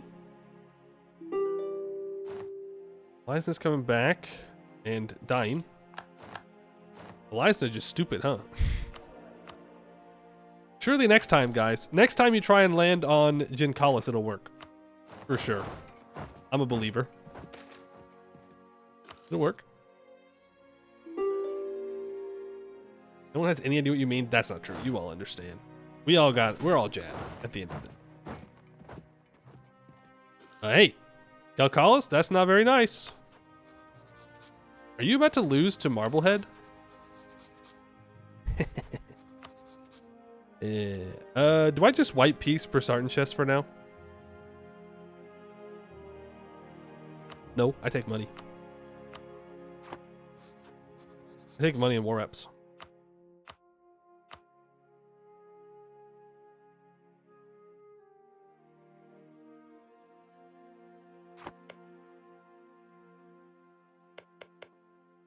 Gotta find a way to get to war with Marblehead, though. Like, that's the thing. I know what they want me to do. They want me to take a bunch of land down here, and then we annex them, and then we deal with Northern Bulwar. And yeah, I guess that makes sense. We do need to go deal with the Damascus stuff, though. Like, now. Very important. Alright, just give me your money and war reps. Call it a day. Well, we won't call it a day, but Bersardenshess will call it a day, because they're going to die to the goblins. Elisna. That's all I can take for right now, so just give me money. More reps. A little bit less money. There's our truce with Sarian. I'm not going to worry about it, though. We'll get to annex Sarian. Not a big deal.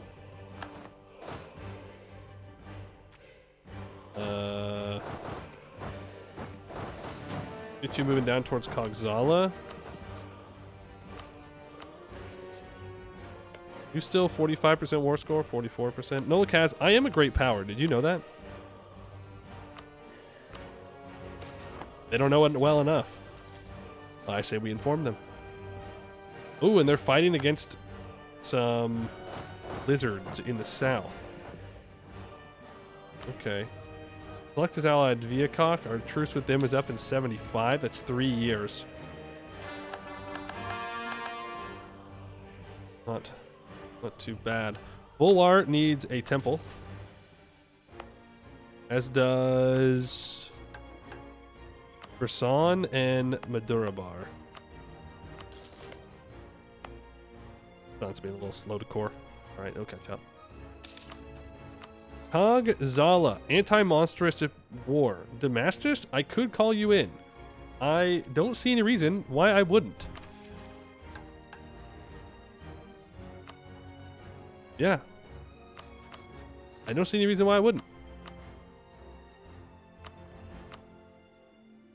I might actually need to co-belligerize Kagrafa here.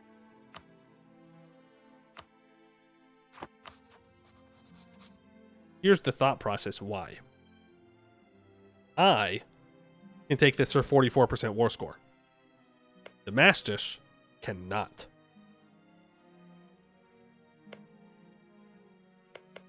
Right? So I think we have to...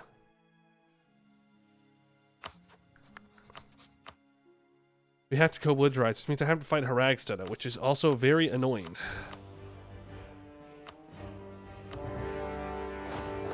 11,000 troops will be fine.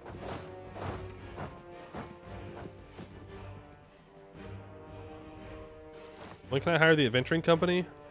Ooh! 1 year.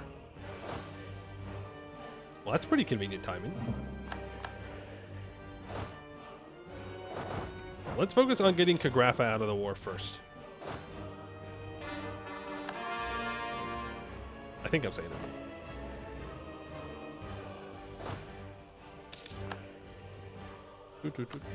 Eliasna, you will now give me max money and all that land. Thank you very, very much. What am I going to do with that money now? That's the question. Well, the answer is nothing at the moment. I'm going to encourage development here. It's dirt cheap to develop. We go up to 30 development.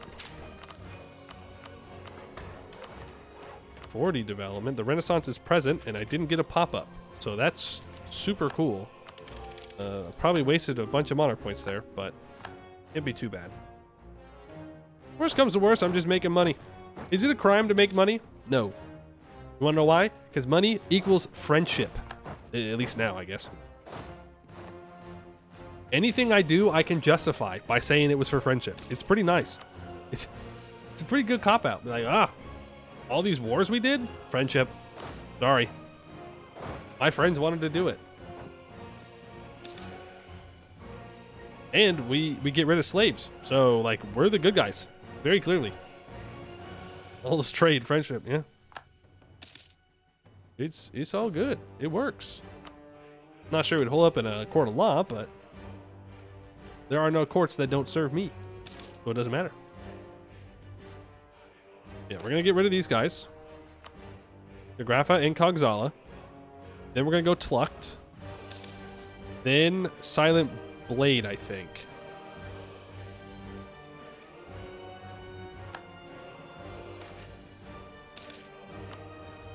Centers of Reformation are doing their thing. Converting stuff. Huge.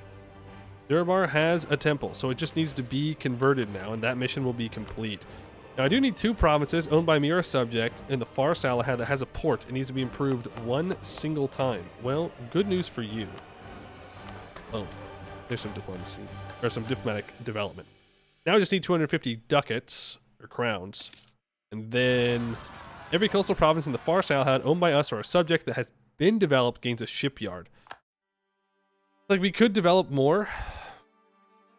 And it's not really a terrible idea, all things considered, to do so. It's not free, but it is a pretty cheap shipyard, all things considered. I can just do a bunch of diplo development along the coast here. Don't worry, Kagrafa. One day the Slave Taker Squadron will get out there, and they'll really start fighting. We're almost there. Not that I want you to win. Okay, that's taken care of. Let's move you forward. Going to need to send my troops back, unfortunately. What? What the? What do you mean you're joining? Go! Go! No, no, no, no, no. You don't have what it takes. That's crazy that you would even think about joining, number one. Crazier that Syrian has 18,000 troops, number two. None of you will join a coalition, and I'll just go kill you if I have to. I do not fear any of you, bozos. You will not intimidate me. Crazy to think you even had a chance to do so. I do need to build more troops, though. Manpower, schmanpower. They don't know about friendship? They don't know about friendship, guys. I think they lack critical information. I offer friendship, and in return, they offer violence? For what? Ignore that I own provinces they used to own. For what? Okay, I'm just trying to be a nice guy, and they seemingly want to not be nice guys, which I don't appreciate. A call to arms. Should I make Princess Celestia into a general? I'm going to go with a solid no. Let's not throw. Let's just straight up not do that. Plucked enters into a alliance with Nolikaz. Yeah, what's new? Tell me something I don't know. There's a chance we could stop this. That'd be a slim chance. Given how slow we are, but I say slow, but we have movement speed bonuses. Harag Seta. What do you mean no? What are you talking? Why are you like this? Yep, there we go. The Durabar falls. Darn. I just gotten there too. What do you mean no? You're not going to peace out, Harag Seta? I don't understand. I'm not even asking for anything. I'm trying to pay you. Pay you $0 to piss off. That's all I want. All I need. Oh my god. Rebels, man. They do too much damage. I will stand by that. Ooh. Okay, that's not rebels. That's just unfortunate. Well, we do win. Skill issue Knowles. Raxida is not only wanting to stay in this war, they're on high war enthusiasm. I'm not the only one that thinks that's crazy, right? Oh yeah, we're just deleting all of our professionalism with these, by the way. It's all going bye-bye. Guess what? I don't care. I don't really have another option, unfortunately.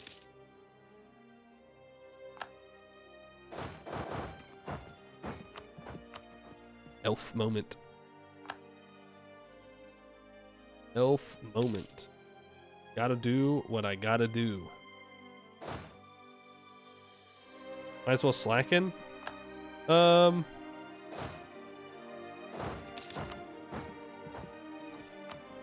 Yeah, but at the same time, we do get bonuses, right?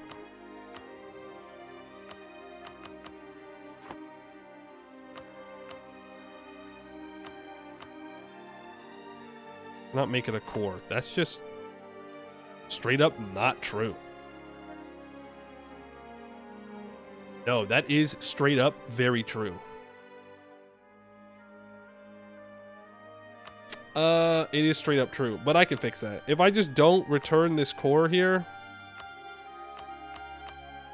and I take it, and I can do this, and then I just give it over to him.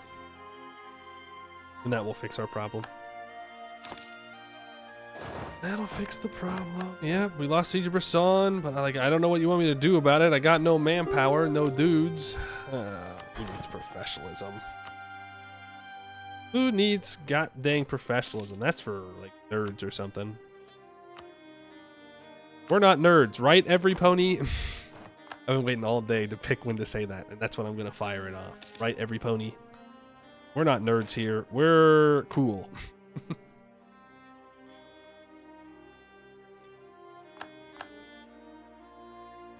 Do you want to peace out now? Hey, he will peace out now, and I don't even care. I'm not getting anything. I just want him out. Just need him gone. Should have changed it to the pony power, like the mod has. Funny. Here's our truce with Plucked up. I do need to re-siege this myself. That should be enough for me to piece you out. Yep. I'm not saying it's a full annexation, but it is. Give me your money. I am doing a separate piece, right? Yes. Boom. I can core this and this. No point coring this. We're going to give it over to Damascus. We basically just be like, hey, trust me, bro. Trust me. I won't annex everything. Like, I'll give it back to you. I promise. I promise. I'll do it. I'll give you your land back. I swear. I just need to hold on to it for like a little bit. Like half a second. Don't even worry about it. Oof. How'd that feel? Probably pretty bad. Rebels, rebels, rebels, rebels, rebels. Go deal with the rebels first.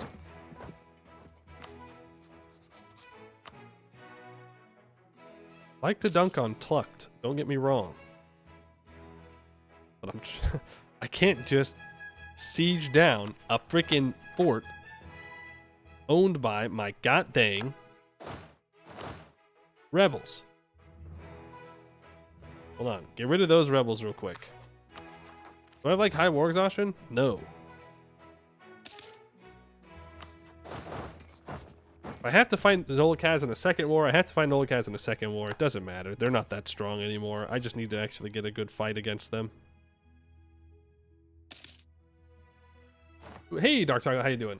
You two enjoy a professional Yap Skipper? What do you mean professional Yap Skipper? What happened to the VOD uploads? Well, I haven't streamed for the past couple of days, so no VODs. Did I get the other one? Oh, you know what? I might not have gotten that other VOD uploaded, did I? Now that you bring it up, I might have straight up forgotten about the last Segdeer VOD. Oops. I will try and get that up. Yeah, I forgot about that. My bad. That's on me. But we stopped the Segdeer run because we're doing this Jad run. A very normal, regular Jad run. Forgar. He's straight up Forgar. I don't know why I have claims on all of Kogzala. Do I need them to not exist? I just need them to not exist in Bulwar. I don't really care if they own stuff in Sarhal. That's a straight up not my problem.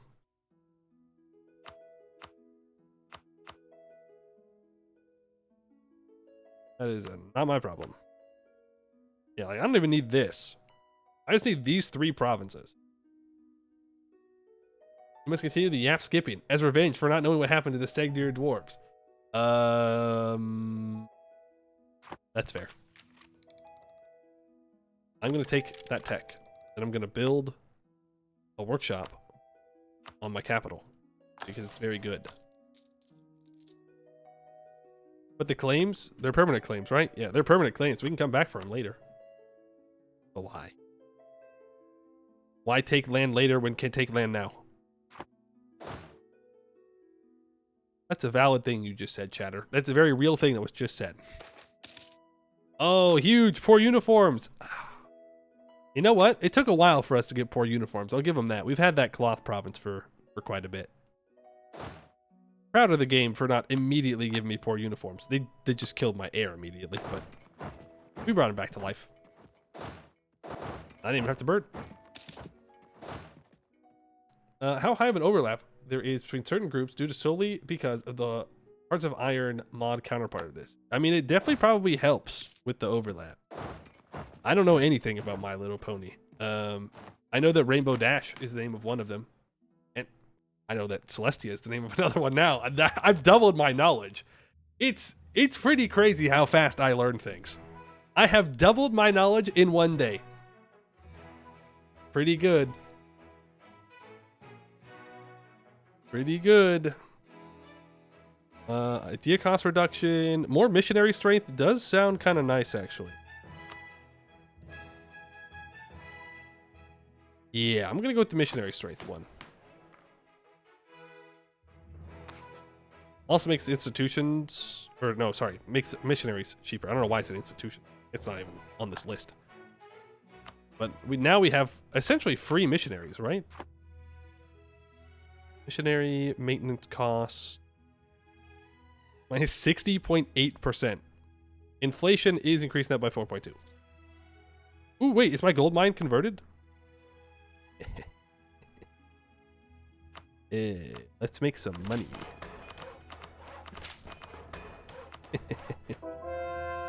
I love gold. I love making money. Is there a privilege for more missionary cost reduction? I suppose there is. That's a bit much. Well, actually, I mean, we have to do it anyways. Really what we need is to state up this stuff over here. All stated up. It's super expensive to core everything up with our minus 35% core creation cost. Kogzala is apparently not going to let me full annex him here. I think that's fine. You know what? Let him keep that. I'll take a little bit of stuff down here. We can come back for him later if we need to. And now I don't have any admin points to core. Huge. Big brain place. Oh, Damascus doesn't need this. But we cede the area to him anyways. Breaking chains. The pack of Zaka may follow Celestia now, but his old subject packs of Kogzala and Kagrafa remain in the South Salahad. Their self-given titles as Gifter of Chains themselves speaks to their evil, enslaving all non-Gnolls they come across. Celestia has made clear her opposition to slavery in all its forms, and we will not tolerate such darkness across our border. The Maketi state of Damascus is a natural ally against these packs. We will help liberate their people from enslavement, and they will aid in our future endeavors in the Gulf of Rahen. In the what? In the what? I don't want to go into the Gulf of Rahen. That place sucks. Also, Rippy Dippy, Rebecca Kerr. Not a good game for them, apparently. Right, we give them that one province in the area, and they become our friend state. They will revere Celestia as Suriel Reborn, and we gain Desmati Friendship till the end of the game, minus 10% shock damage received, plus 1 naval combat bonus off of owned coast. Very, very nice. Thank you. Very nice. Damascus is now our subject. Huge. Think of the money. Bring up a pretty good point. There's a lot of money to be had. Viacok will not join because they suck. That's what you get for allying Viacok, who's dying to Eka? Yo, the Eka Eberthili Alliance. Nobody tell them about the mission tree. Nobody tell them about what happens in the mission tree. They don't want to know.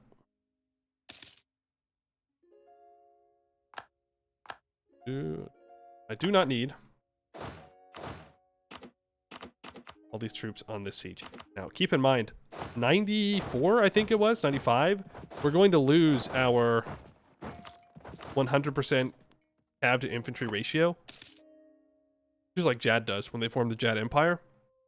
So we're going to need to build infantry. Like, we have a much larger force limit, and we have the economy to sustain said force limit.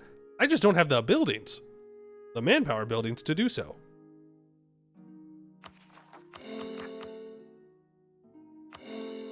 Now, next truce. Aska Everin. 5 months.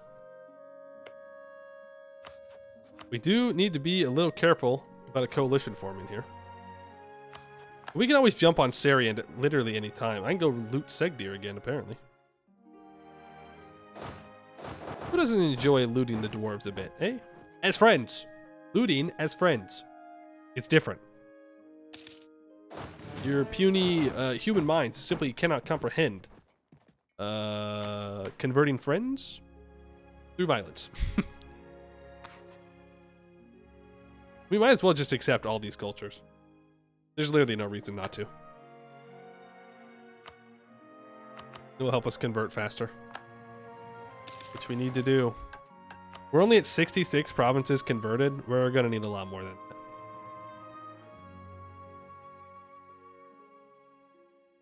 Gonna need a lot more than that. This is about to get converted, though. Hey, look at that. Edusvakan has converted over to the true faith. Avamazan has converted over to the true faith. I bet you... no, they're probably at too low of improved relations now. But if we'd improved with them from the very beginning, we probably could have pulled off a sneaky little maneuver where they don't join coalitions again. 11.6 ducats. You know what? I'll take that level 2 discipline advisor. I think that's worth the money to me. I need to get Tech 7, so. Nolakaz, your capital has been taken, and you won't leave the war. I don't know what's up with the Knolls today, but they're feeling rather bold. And not even like the good kind of bold. The cold bold. Like the bad kind of bold. Like annoying. I don't appreciate that. Yeah, no. Nolakaz. Oh, I really need to build a fort here. Pretty important. Otherwise, they're just going to devastate everything forever. No. Let's not kill the Knolls, shall we? We are going to help these pretender rebels. I'm up here, so I might as well deal with them. Right, 902 manpower a month. I could stop slackening, but I might as well just keep going. Can I become Defender of the Faith? Yeah. I could. That would give minus 10% missionary cost. And +1 missionaries. Well, Plucked is... I mean, I guess, fair enough. The forts aren't super defensible, but, like, that's a pretty whack way to go about that. Alright. What?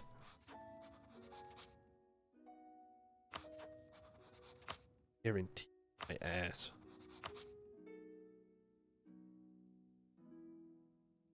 Well, Sarian, I think you've lost rights to your capital. I think you've given up the rights, your visitation rights to your capital.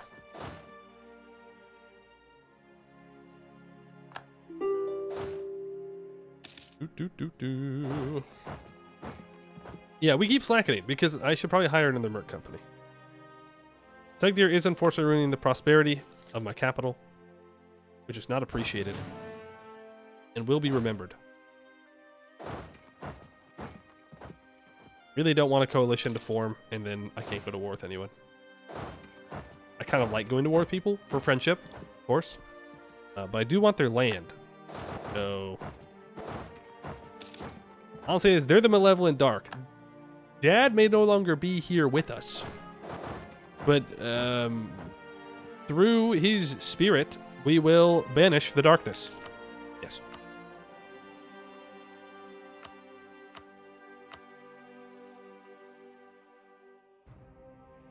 Tlucked. You're going to give me what I have claims on, and you're going to give me these. Oh, that's a full annexation. Nolakaz, would you mind pissing off? Also not coring the stuff in the south because it's occupied. Ooh, stability. You. Right, they're gonna have to deal with this siege on their own. I've got a Syrian to fight. 14,000 troops. I'm not sure how that's gonna go, but we'll find out. I could just stop sieging down Segdir. What are they gonna do? They can only walk onto my capital.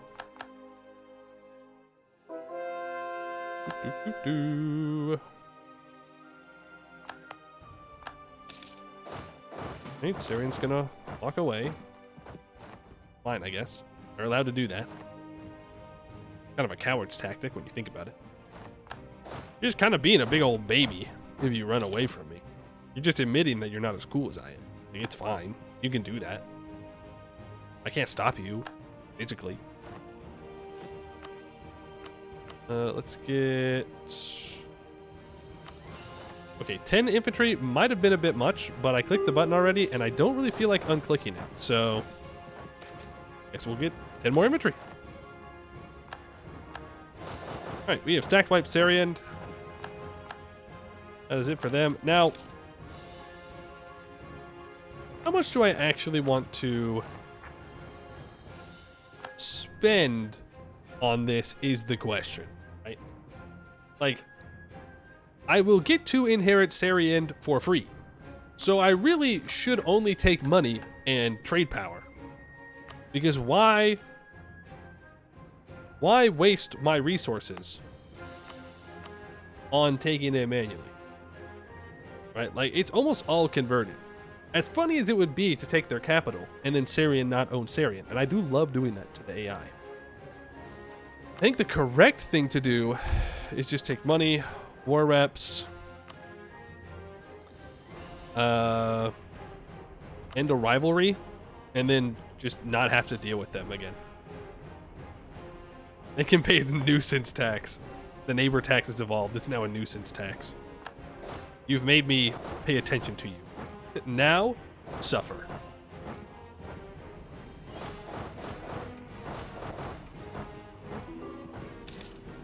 The blue fort? No, because again, like, we don't need to take... Unless you're talking about Segdir. If you're talking about Segdir, we could, but... Deny it all you want, dwarves. You've been ponied. You've been ponied. You will worship me, whether you like it or not.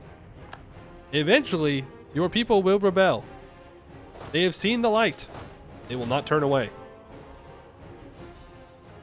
You're gonna do these. These 14,000, I think, go south to deal with the rest of Nola-Cast land. We're losing innovativeness. I only have one, so it's not a big deal. Do you want to take this? My level 2 commandant that I hired has already died. I want to cry.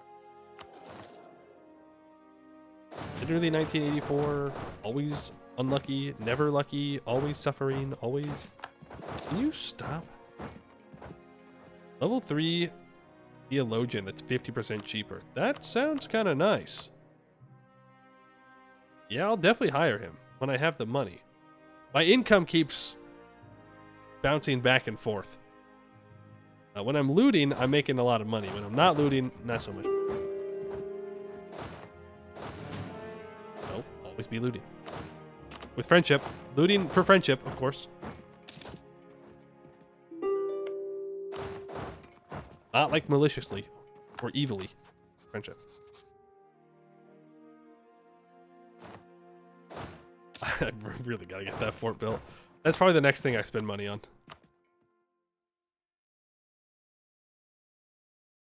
You know, we're actually kind of close to getting to Marblehead. When's that Earlium truce up? 85.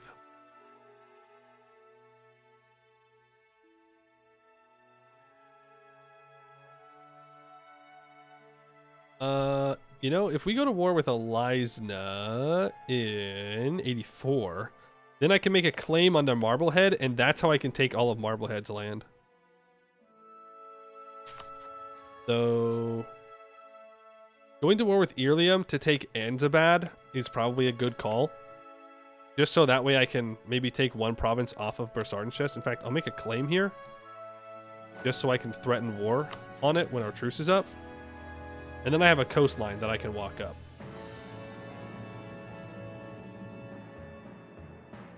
Can I claim? Oh, you're so right. So right. Yeah, but then I'll get anti-monstrous. What's the point?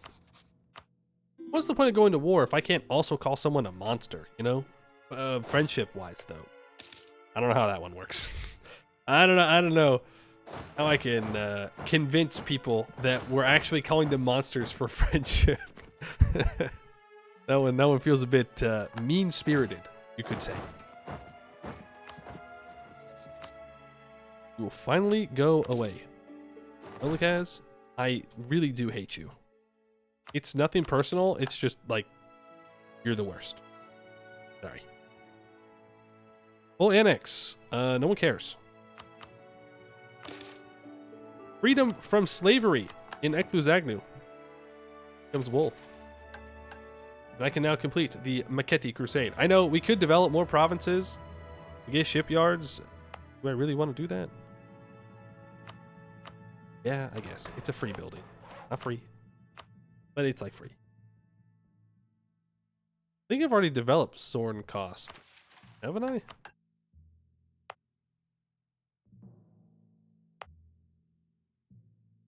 I don't know what I have and have not developed here.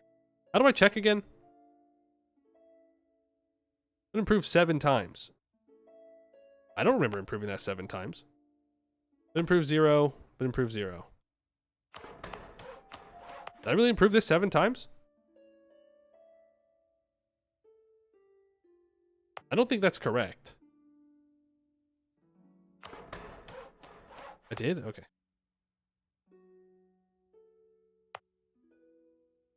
I have also improved. Does this have a new mission tree? Oh, yes. It's most certainly a new mission tree. Yes.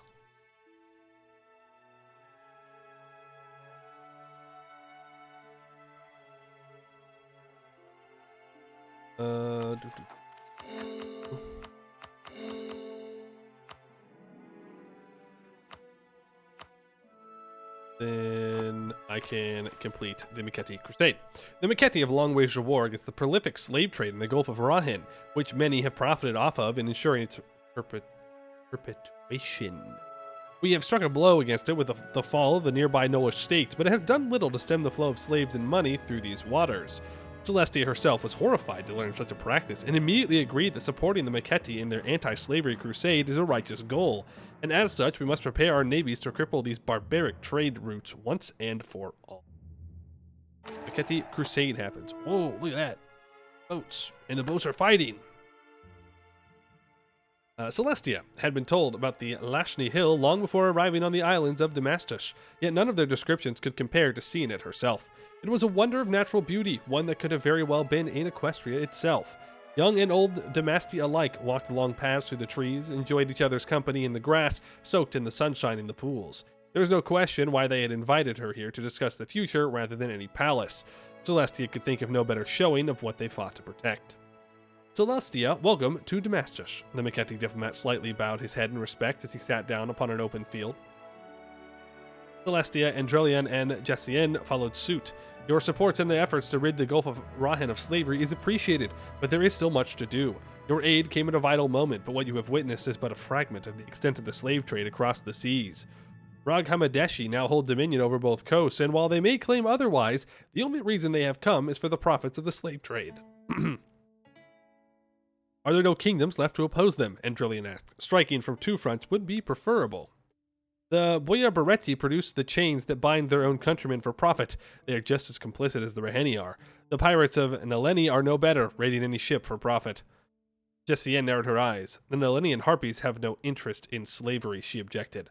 I am certain if we were to present an alternative, they could see reason. If there are ways to bring them to our side without bloodshed, we should always try, Celestia agreed, but I understand that many will not give up this practice willingly. Zaka has already agreed to lead his pact in aiding the liberation of Sarhal's coast. The Knolls have no place here in Damastus, the diplomat vehemently interrupted. Almost no citizen does not have a family once enslaved by them. You have our eternal respect for freeing our kin, Celestia, but we will never work with a Knoll. Even one you claim has seen the light of Suriel. Celestia frowned, but did not argue. It is far time to end this barbarism. We gain a bunch of claims. we discover some regions and we obtain new missions. Damn. You can fix slavery, but you can't fix racism, boys. You can't fix it. Maybe in time they will be forgiven. Oh, look at that. They're allied to Bouvauri?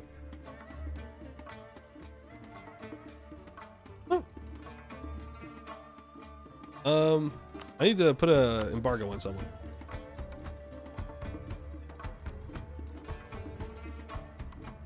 It doesn't even matter who it is. Dafarol?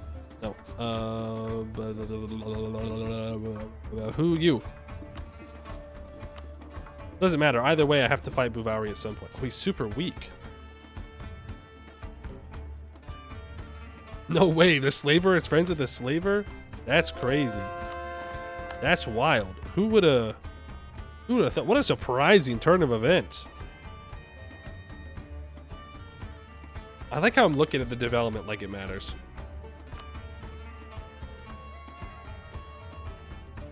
What do you mean we recently sent a diplomat? I'm dumb. I tried to specifically not do that and then ended up doing it. It don't matter. Well, another day, another war. You know how it goes.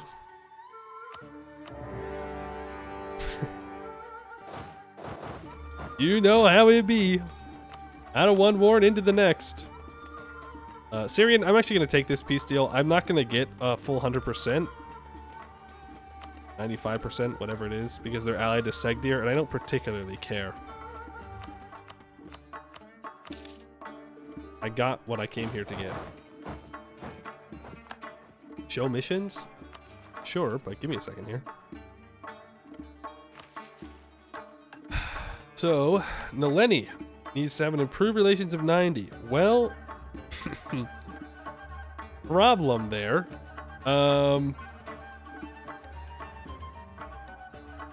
They don't exist. So I guess that means that we gotta release them. Yep. If there's any harpies left when we get over there. Then I need to own this whole coast here. Alright. Where are the birds? Where did the birds go? Never guess. Where's the rest of my troops? Here. Let's get you over here. I was planning on going to war in Bulbar, wasn't I? At some point.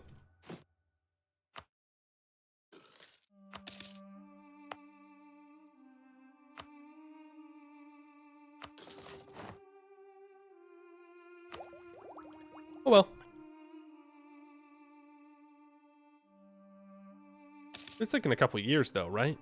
Yeah, plenty of time. We got 4 years. That's all the time in the world.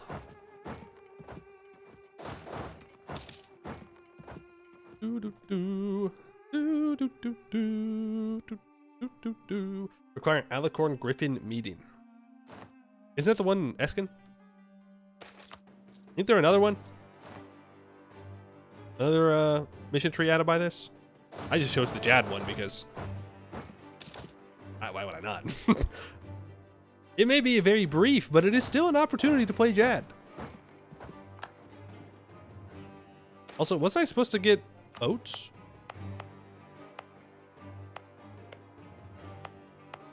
I thought I was supposed to get boats.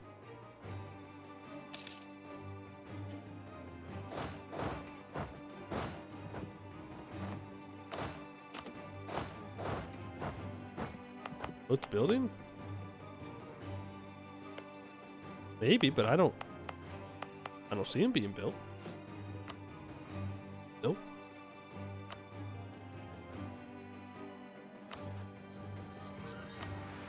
Embargo there.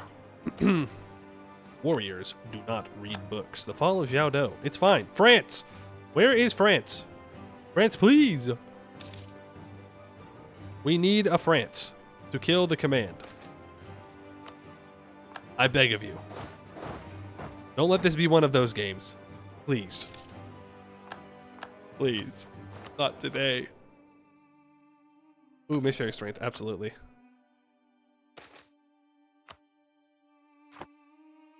Ooh, we need friends. Yes. We can befriend France. I have better odds of befriending France than I do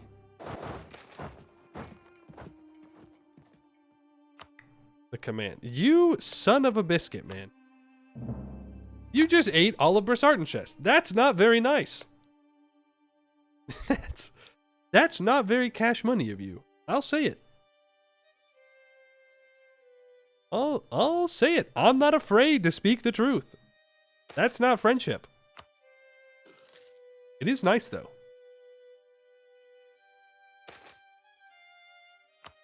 Please, we gotta finish one magical study here.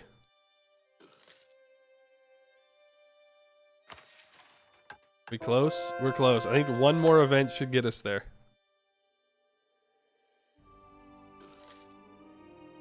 Oh, it's not done? Yeah, minus 50%. That's why. That does it to you. Can I get another general from the nobles? Thank you very much. What's our army tradition at? 68. That's kind of dumb. I figured it'd be higher. How did I get one troop over here? You know what? I'm not gonna ask questions.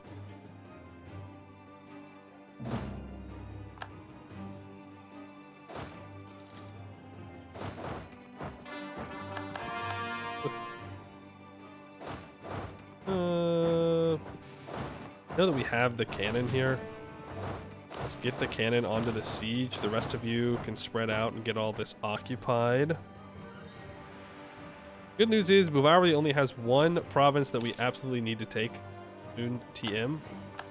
Nice. My cannon is going to die. Nope. Saved. Calculated. Calculated. Never punished. Never punished.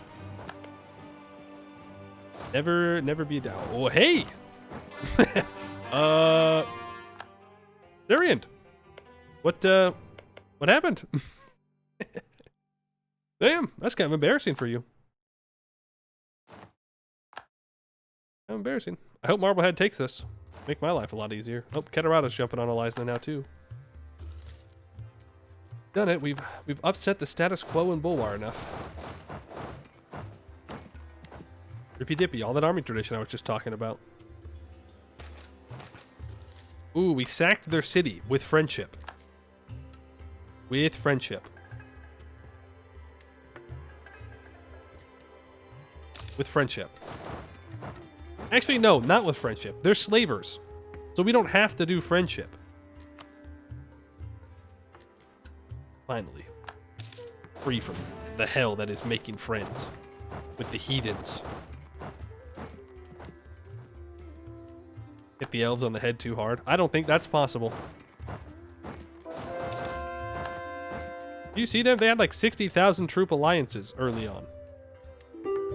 They were hugboxing me. It was in defense, Your Honor. I annexed Bulwar in defense. They were going to take my friends away. And they did, actually. And then I brought them back. Oh, right. Silent Blade. We do need to go to war with Silent Blade. That is something we definitely need to be doing. Full state all of those. Not as concerned about full stating this, but we might as well. How are we doing on those missions? We're like halfway there. We're definitely going to need to take more land. Like, that's not 100 provinces. I defend the faith. Oh, could do that when we get the money. Based on this stream, making friends the wrong way all your life? Yeah, why don't you just simply invade? Invade their countries and then boom, friends. Easy. Now, of course, those countries have to be ruled by like slaving gnolls or, you know, like evil elves. But if you can find that, well, easy. Friends. You ever focus your missionaries to get 3 more centers? Is that how those work?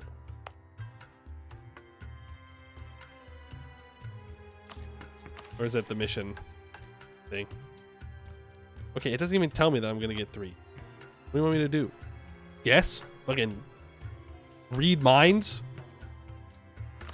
We're like, yeah. Just do it. Easy.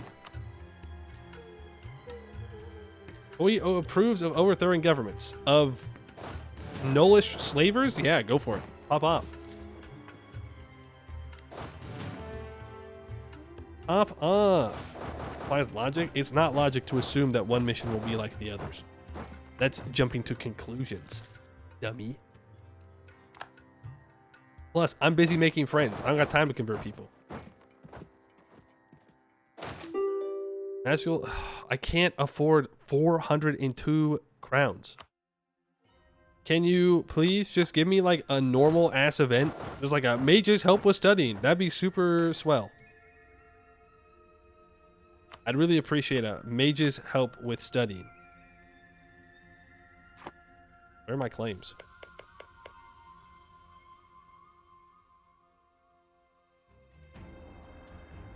I'm missing something.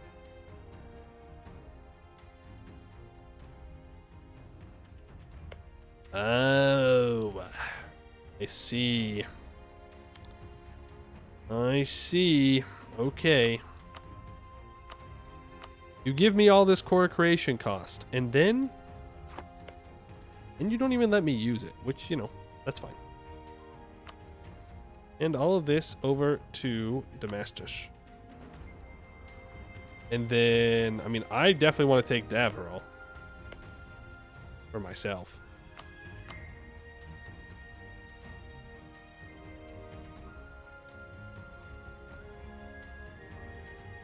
Just add Buvari in the coalition. Who cares? What are they going to do? Merc up? Kill me? No.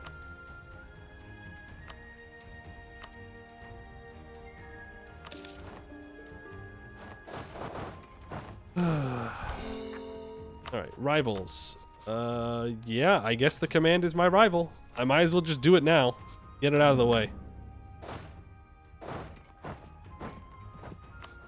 And I like to improve with the Raj in the hopes that they don't rival me, which is huge copium. Like massive amounts of copium even. Become Defender of the Faith, and a Bulwar is getting converted through the center, Brisson, and Madurabar.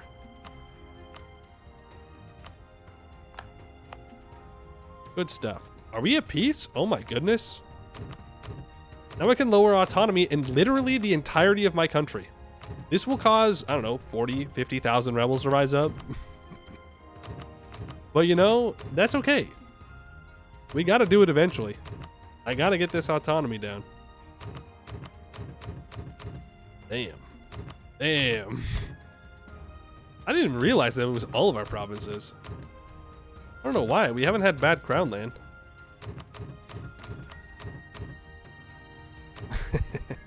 Be a lot of rebels. Mass conquest made no mana. He still complains. You gotta keep it consistent. 40. You know what? Sell titles. Pay off loans. We're probably gonna want to take tech.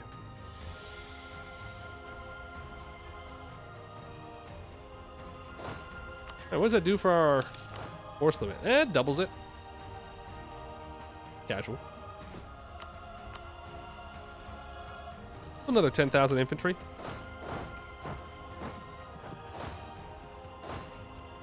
Move you north. It's time to go fight the orcs.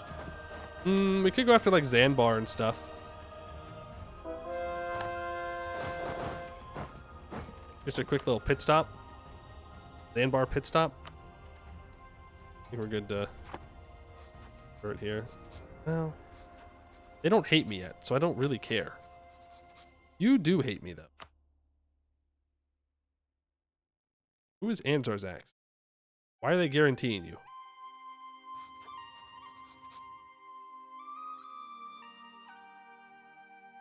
They're not. They're in a trade company together. Trade league. That's fine. I could just declare war directly on Azga Evren. Ooh, the Tungies! This would also allow me to get a direct border with Marblehead, so that way I can just do an easy anti-monstrous. I don't know, I still have to go through Anzabad, actually. Completely annex for free. Yeah, but like we're gonna need more provinces. I don't know, that's gonna be close actually. We're at 70. No, we're gonna need more. I'm gonna need to conquer more. Well, actually, if I start converting for my subjects, then we might be all right. I also need to build a cannon up here. That's fine, doesn't matter. Build a cannon. Hello, orcs. I'd like you to learn what a pony is. I guess. Hello, we're here. Turn edict off. This one. Suppose that's good. Now we could just try and do a war against Boyar Beretti. Right, all these guys are allied to each other and gonna cause problems.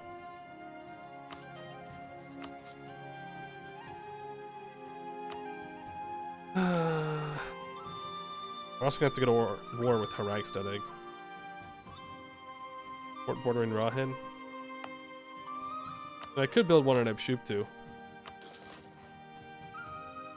And then I could build one in Myrmigan and Orfira for my subject. And that should get everything all protected. Why is that region always filled with border gore? I'm not sure. But it do seem to be that way, huh? Well, part of the reason is because of the trolls. When they annex things, then they release tags with cores, and the cores get weird because everybody gets cores on land if it's owned by someone that's not their religion. It's like a whole thing. It's a whole.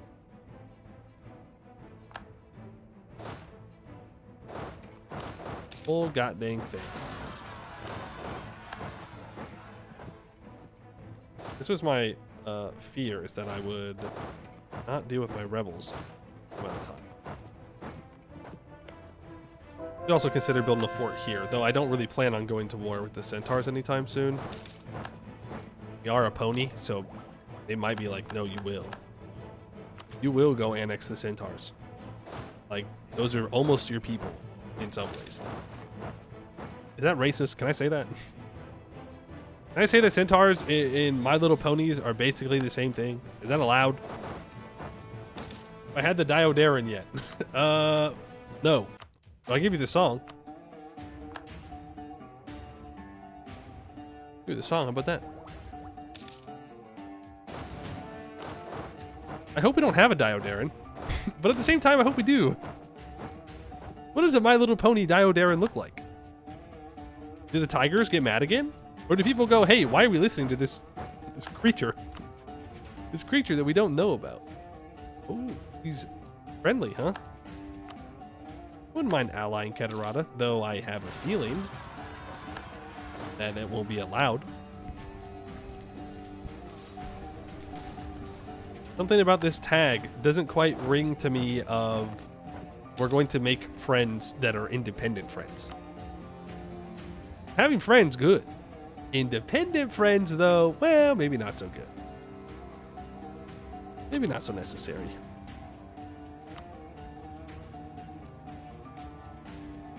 Equestria does have a fairly big civil war because Celestia has been a lazy ruler for 1,000 years. Shit, coming into Anbennar is woken her right up then because she is anything but lazy. She's just getting right to it. That's all we need. I don't need to do any stuff in the deep woods as far as I know for now. It's easy so we can focus on our other wars.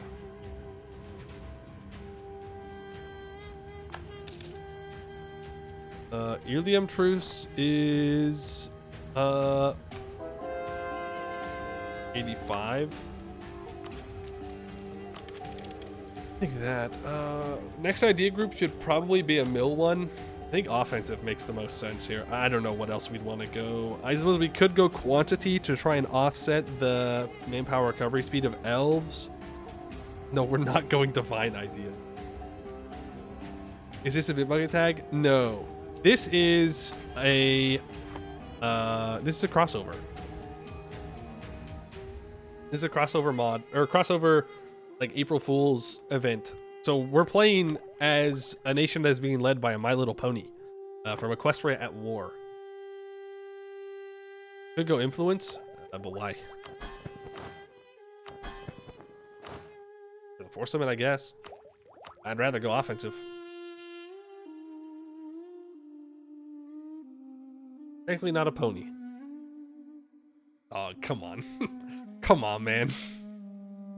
You know what I mean. Like, that, I don't know what else to call it. What do they call it? It's like a alicorn is to a pony like an elf is to a... Okay, it's a fucking... I don't know what you want from me. Diplo for war score cost or no balls. I mean...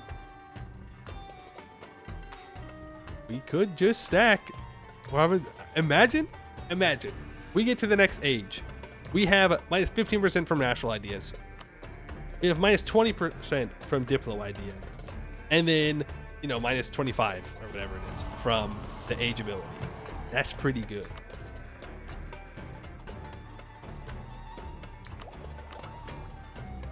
But wouldn't I rather, like, get military stuff going?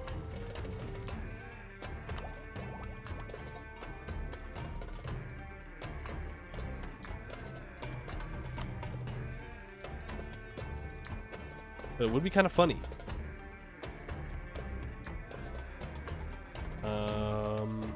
Offensive admin gives Liberty Desire, which doesn't matter. And income from vassals, which also is irrelevant. Diplo and admin gives them their diplomat and autonomy changer. We'll have to fight the command. We will have to fight the command. But imagine if I only had to fight the command twice. I think we'll go offense into Diplo. Get that land leader shock. The tragedy of Samartal. Honestly, they had it coming. Today our messenger brought shocking news to us. The neighboring elven kingdoms are in a state of utter chaos. The estate that was hosting the Elven Summit, attended by the most prominent figures of the new Sun Cult world, was blown to pieces, and many of the Elven kings and their close supporters have perished or suffered great injuries. They suspect one of their kin was behind the incident and have started to turn against each other. The Elven Alliance network is in shambles, and if we were to declare war on one of them, it is doubtful that many of their kin would step in to their defense. Should we use this opportunity to deal a fatal blow to them? Ha! That is what they deserve for worshiping the elves. This is a divine race. That doesn't make much sense in this timeline. I'm pretty sure they'd blame me. I don't think they'd blame the old Sun Cult, but hey, who knows? Maybe. I think we just go kill Marblehead.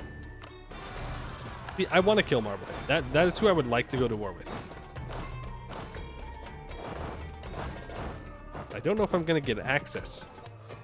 Well, you know what? If I don't get access, I just declare war on Aska Everin. Yeah? Seems like a pretty good plan to me.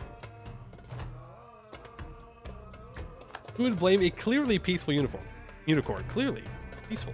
We're peaceful. We started with all this land. You're crazy. I see Aska Everin has grown smarter. And they're giving us access. All right, to Akadbar we go. Look at that land. That is now at peace. True, they're not actively in a war. They're not on the front lines of a war. And they have friendship. Think about it. They've got friendship. To be fair, the mystery is very much written from the point of view the people around her are doing all this stuff like they are kobolds and she is a dragon. It is. She's like, man, this place is beautiful. And they're like, she wants to conquer more. It's like, she didn't say that, man. She straight up did not say those words to you. Didn't even insinuate those words to you. Didn't even think about that. And you're like, no, she wants to conquer them. It's like, all right, I guess. Sure. The newest Sun Cult.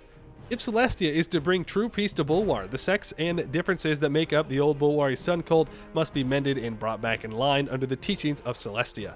Her authority must be respected by the Bulwari and the Sun Elves, and the only way to achieve that is to spread the truth of her light to all who cling to the old, outdated teachings.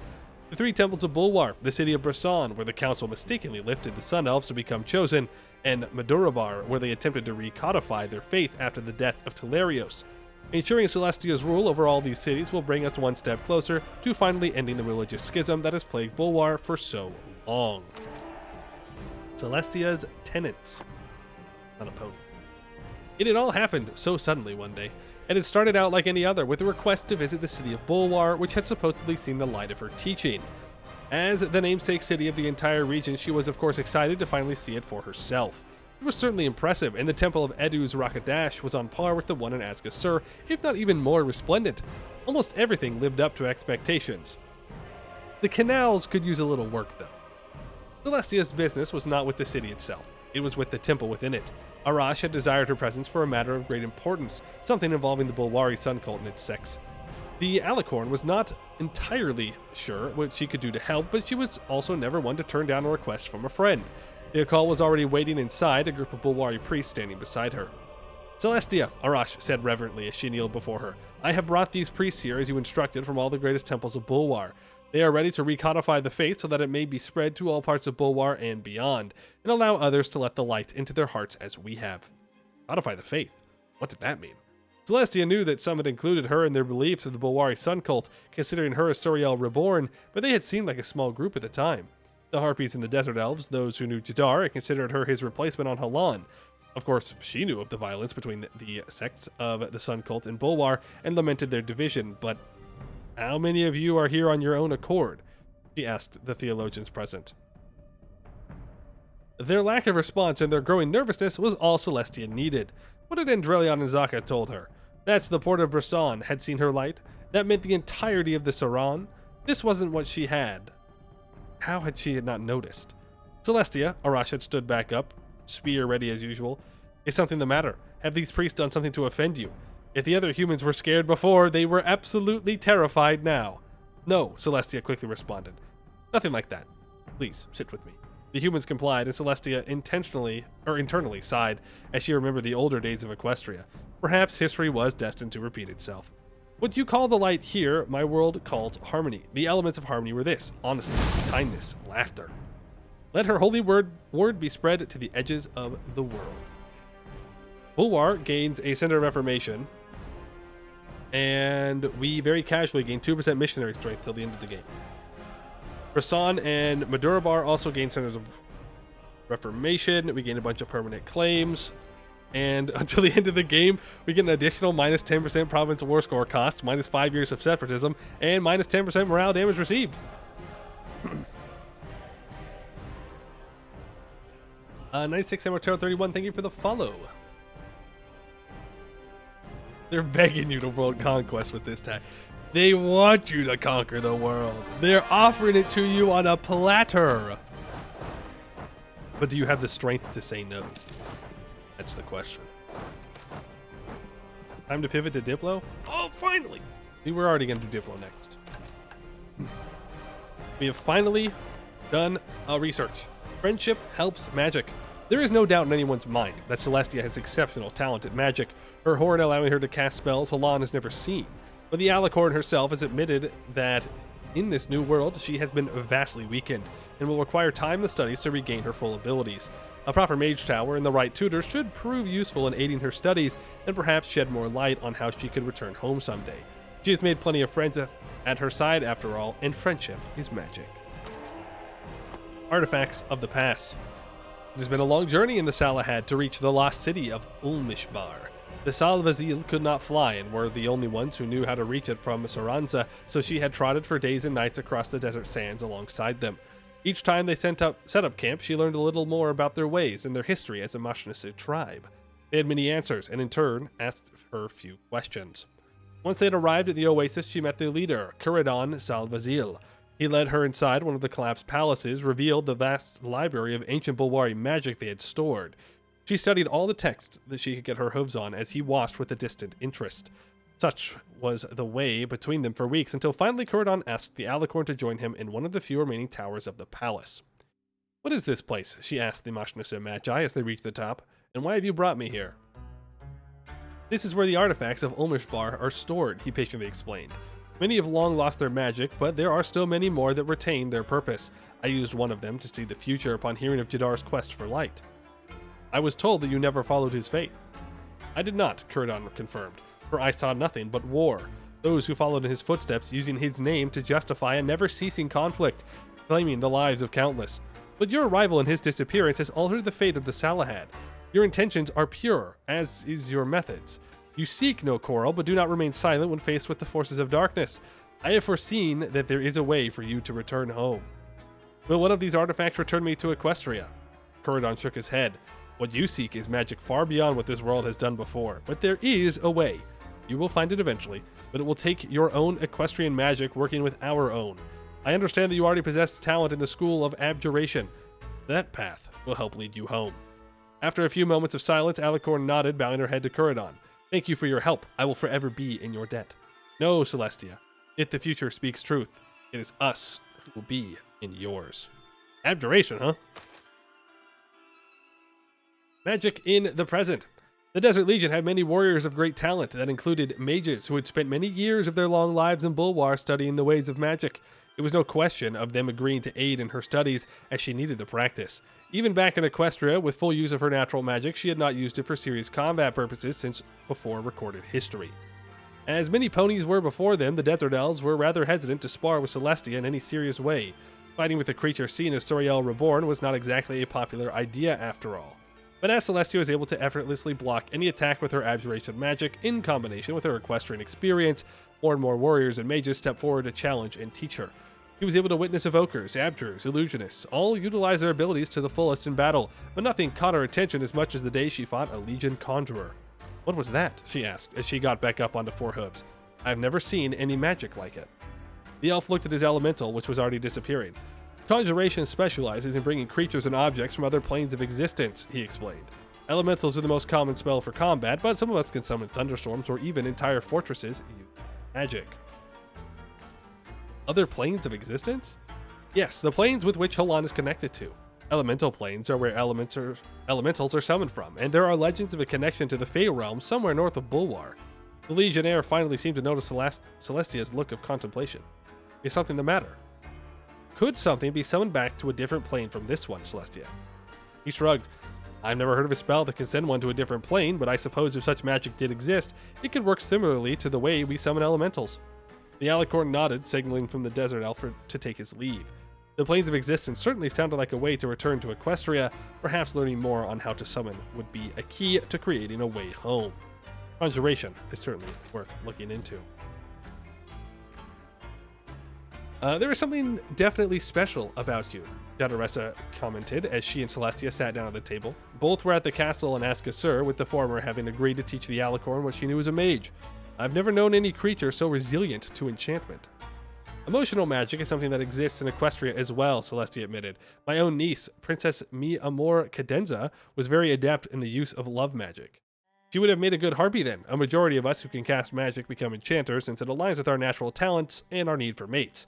Dominating males made them much easier to take to the roost, or so I've been told by my mother. Celestia frowned with a disappointing look that reminded her of Jessienne. I would hope you never practice such magic. Mind control in Equestria is a dark magic practiced by King Sombra when he slew Princess Amor and enslaved the Crystal Empire. Yeah, all those things that I definitely know about. Jadaressa fidgeted. I may have done it once or twice, she said carefully, but only when I absolutely had to, and only for a short time. Besides, for someone to dominate an entire empire for long would require magic far beyond any normal means. Celestia's disappointment remained, but her glare softened. What of the harpies of Nanshalen? She asked, changing the subject. I have heard they practice divination instead. Yes, they've always held mages powerful in the arts of farseeing. A few were even said to be able to scry into other planes, though they usually went mad after. Jadaressa paused. I guess that might help you get back to your own world, though, assuming you didn't go insane too. Divination, yet another possible key to getting back home. Indeed, Celestia mused, but not alone. Kuradon told me that abjuration held the answers as well, and the Legion showed me the abilities of conjuration, perhaps with those three schools. There have been mages skilled in those magics before, the harpy reminded Celestia. None of them were able to go to other worlds. That is true, and I certainly am nowhere near finding the answer to returning to Equestria, but the path to it will lie upon those roads of magic, and somewhere out there, I know there is something to finally point me home. It will take time, but that is something we do not lack. Celestia can now study magic of this world at full effectiveness. We have identified the schools of divination, abjuration, and conjuration as the most likely to help her return home. AKA, I should not have studied evocation. Fun fact. But we will immediately start to study divination. No reason to hesitate on that one. War with Marblehead. I read so many things, I forgot what we were doing. Our truce with Elias is up, but I don't think they're going to be a problem. I do need some of their land, actually.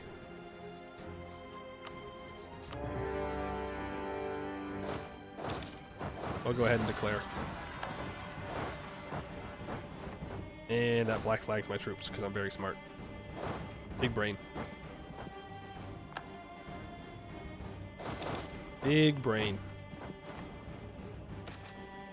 Improvements in government, sure. What's our inflation at right now? 5.6. Okay.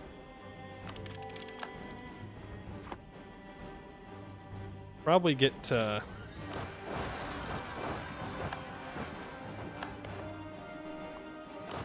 finishing admin ideas. Not that governing capacity is a real big problem. No! Dang it. Because I was black flagged, they felt confident enough to attack my vassal. Boo. Boo, boo, boo, boo. No. Now we gotta restart the goddamn siege. That's annoying. Freaking goblins, man. How do you think a My Little Pony would react to seeing a goblin? I don't know how I would react to seeing a goblin, but at least I tangentially know what a goblin is. I don't know, maybe there's goblins in My Little Pony. What do I know? Or maybe they're in Equestria War. New friend, I guess. That tracks. The math checks out. And I guess the goblins would just start worshiping her. Like, we know that you just kind of do that. You just kind of run into other people's gods and they're like, yeah, those are pretty cool. I'm down. I'll start worshiping. Why not? That's just like my god. They're basically the same thing.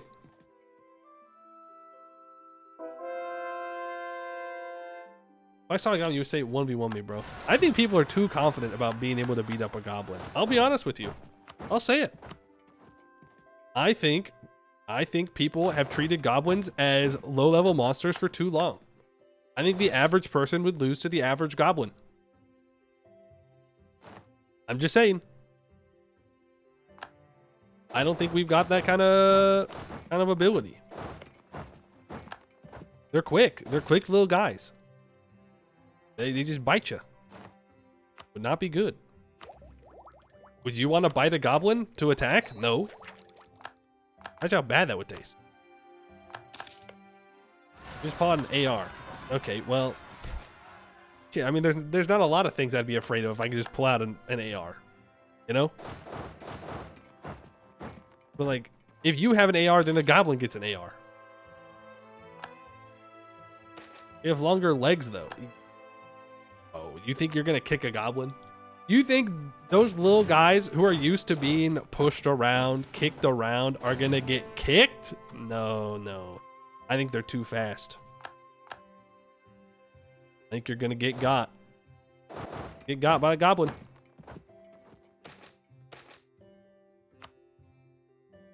Ooh, I'll take base production. Retract, thank you for the follow. Appreciate that. You would. Spare not the gobbo.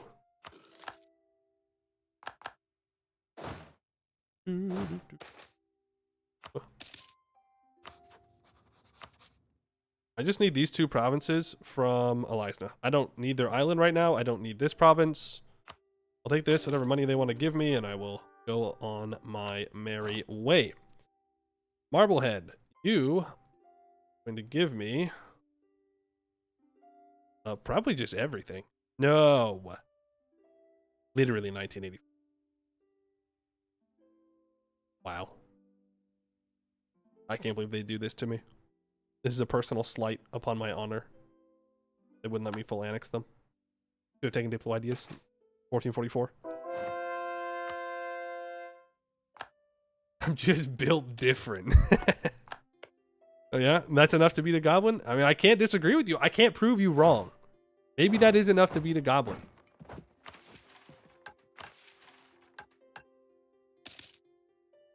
We're gonna have to finish this mission tree tomorrow. Or at least continue it tomorrow. I don't know if we'll finish it. I would assume that it's gonna keep going. I would assume that we're gonna learn about the caste system. And Celestia's gonna be like, what? The huh? And we're gonna go end the caste system. And fight the command. That's just my guess though. We could also learn about like the Kenorians doing colonizing, and she could also be totally not down for that. There's a lot of ways this could go.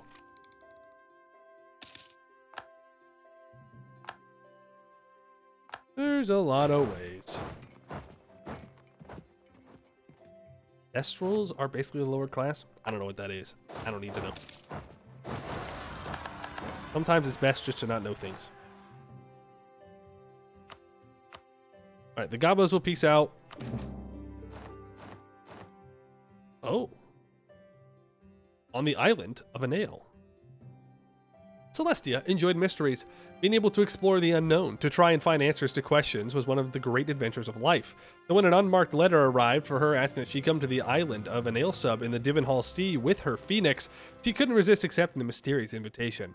Or well, accepting after Andrelian had ensured that travel to the island was safe. After all, it wouldn't be a very fun mystery for long. The letter was sent with ill intent. So far, her stay has been rather uneventful. No specific location or time has been set, so Celestia assumed that whoever wrote it would come for her. So while she waited, she and Philomena took the time to enjoy the sights of Anale, enjoying the views of the Divenhall Sea. It seemed so rare for her to see the oceans back in Equestria, given how far Canterlot was from them. Excuse me, miss. Celestia turned around to see a young Bulwari girl, one who couldn't have been older than 10, tugging at her tail. Who are you? Me, I'm Celestia. And may I ask who you are? The girl smiled. People tell me not to give my name to strangers. I've heard of you, though. She held up a small plate of some kind of food. This is a gift from the island for you. Do you want to try one? Oh. It sounds like you're trying to poison her. No. The pony blinked. Well, I suppose it would be rude to turn it down. As soon as she took the first bite, it felt like someone had just poured molten lava into her mouth. Instantly out of breath, she hacked and wheezed as she desperately searched for water. The child began laughing as Celestia stumbled around the courtyard, finally finding a bucket of water and plunging her whole muzzle into it. Oh, that was too good, the girl said with glee as she nearly rolled over from laughter. The look on your face, priceless! I haven't seen a reaction like that in a long time. As she looked back up, soaking wet, once the fire burning in her mouth had slowly subsided, the edges of her mouth slowly twitched up upon seeing the child's glee. Yes, you certainly fooled me. I'm sure Philomena got a good laugh from watching that as well. The Phoenix nodded in agreement. Oh, I'm sure she did.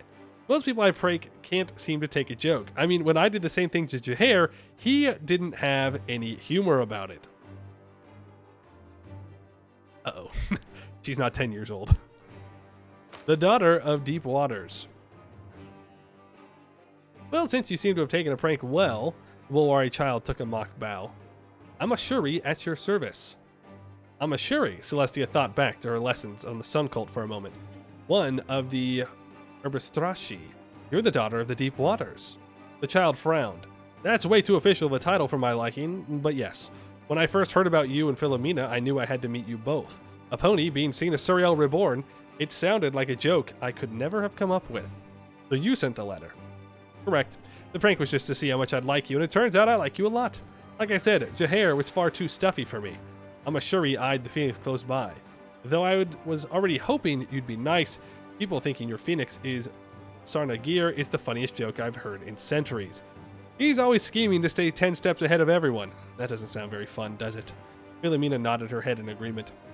Celestia sat down, lowering her head to be at eye level with Amashuri. I can't help you get back where you come from, she answered with no question required. To be honest, I have no clue how you got here in the first place. Maybe it was Suriel's will, for all I know. The alicorn couldn't hide her disappointment in her muzzle. Hey, don't get all sad on me. I may not know anything to help you get home, but I can show you what I know about magic. Who knows? It might help you out later down the line. You would teach me your magic, Celestia paused. Well, I suppose I have learned things from fools before, but nothing was ever said about you teaching others. That's because I almost never do, but you already know you're special around here. Just having you around has made life so much more interesting, and I have no doubt that you will do everything you can to protect the children of Bulwar and this island from danger. Amashuri smirked. Since you know, that's kind of my whole thing. Of course. When would you like to start? A fireball appeared in the child's palm. How about now? I haven't had anyone to practice my magic on in forever. Oh, this is going to be so fun. Who'd have thought an Herbastrashi would send prank letters? Increases the spell school level in evocation to renowned and transmutation to talented. Nice. You can cast magic real good. Well, I guess I just keep going. Right? Like, I just go to war with Azka Ever and I cancel the mill access, obviously. Can I Koblidrise Abdel Tunger? I mean, he is allied to Krathanor. Gee, I could just Koblidrise all of them. One fell swoop. Take them all out. Frick you, Laurent. Bozo. Okay. Talented, ambitious daughter moment. But that's all gonna have to be tomorrow. Well, the time I've got for today. Oof, oof, oof, oof, oof. When did so many rebels arrive down here? Don't you have a million AE by now? Yeah, man. If you just keep going to war, then there's no people left to join a coalition. This Jad rework looks pretty good. Yeah, hey! Well on Diodarin. Pretty good Jad. So we'll continue with the Celestalia mission tree tomorrow. Yeah, I mean we gotta conquer the coast of Sarhal, the northern coast here. I would only assume upon mission tree expansion that we're gonna keep conquering. I mean we're built for it. We're literally built to conquer people. We're about to get 3% more missionary strength and an additional missionary, which to be able to convert like crazy, and then we can start converting our subjects land as well. And through all of that, we might be able to get this mission done. We may still go to war with Irlium to grab Anzabad and Lenakes. We need to connect this land somehow, in some way, shape, or form. Whether that's through Azka Evern or Irlium, it doesn't really matter. But got a good amount of reform centers going. Yeah, there's an okay number of centers of reformation. There's all right. Idea cost. Idea cost. We just get idea cost reduction from our religion as well. Yeah, we do. I didn't even realize that. Yeah, we're kind of strong. But it's not about being balanced. This is about just having a fun little crossover. Well, I hope you guys enjoyed today. And we'll get back to it tomorrow. Yeah. Get back to it tomorrow and continue on. It's about world conquer. It's about friendship. Okay? It's about friendship. Obviously. World friendship. Everybody must be friends. All the time. Everywhere. Friends. Very funny that guy's like, you're different from Jadari, right? You don't want to do it through war. And it's like, dog, that's all we've done. Like, I guess we diplomatically vassalized the Harpies, but like, that's it. Otherwise, it's just been war, my guy. Like, we're just doing the same exact thing Jad would have done. It's her minions, not her. Yeah, I guess, but like, she knows. It's not like she just like, oh wow, all this territory was just ceded to us for free for niceness. I find that hard to believe. Like she's, I find it hard to believe that you are just annexing a continent and you're like, oh, it must. There are no soldiers. We have no. Our soldiers are always at home. What do you mean? She's really that oblivious. Well, that is impressive in and of itself. That is impressive in and of itself. I guess shout out to Jad's son and Zaka's son for doing exactly what their parents would have wanted. Well, Zaka's might be a little bit different. Zaka's would have wanted to burn it all down, but you know, it's basically the same thing. She asked those priests they were forced to go there. Yeah, that's what I'm saying. Like she clearly knows that there's something going on. But to be fair, that was about specifically considering her divine and not like conquering people.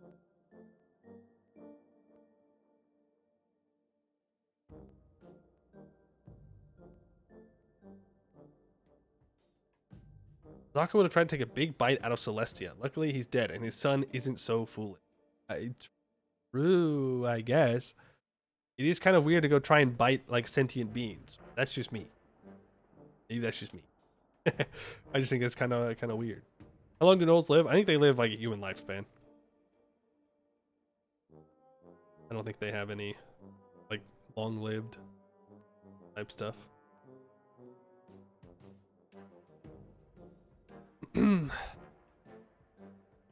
Literally devourer of sons. I guess that's true, but it's like more metaphorical, right? It's not like a literal devouring of the sun. You can't eat the sun. Sorry, Zaka. Sorry to spoil it for you. You can't eat the sun. It's kind of far away. Gnolls don't think that far ahead. Zaka mystery one day. Sure, for sure. Just like Darkscale, right around the corner. He's right around the corner. Alrighty, that's gonna be it for today. Exclamation point Discord. Join the Discord. Exclamation point VODs to get to the VOD channel. I will do what I can to get this uploaded tonight. It'll probably be a later upload tonight because my internet's gonna be busy with doing EX4. So, but I will do what I can to get it up there. I'll make a funny thumbnail. It'll be great. But that's gonna be it for today. I'd like to thank you all for watching. Oh, also, so far the mystery's been really good. I didn't even say that at the end. I'm enjoying it so far. Very good. Lots of reading, but interesting. I like it. That's gonna be it for today. I'd like to thank you all for watching. I hope to see you in the next one.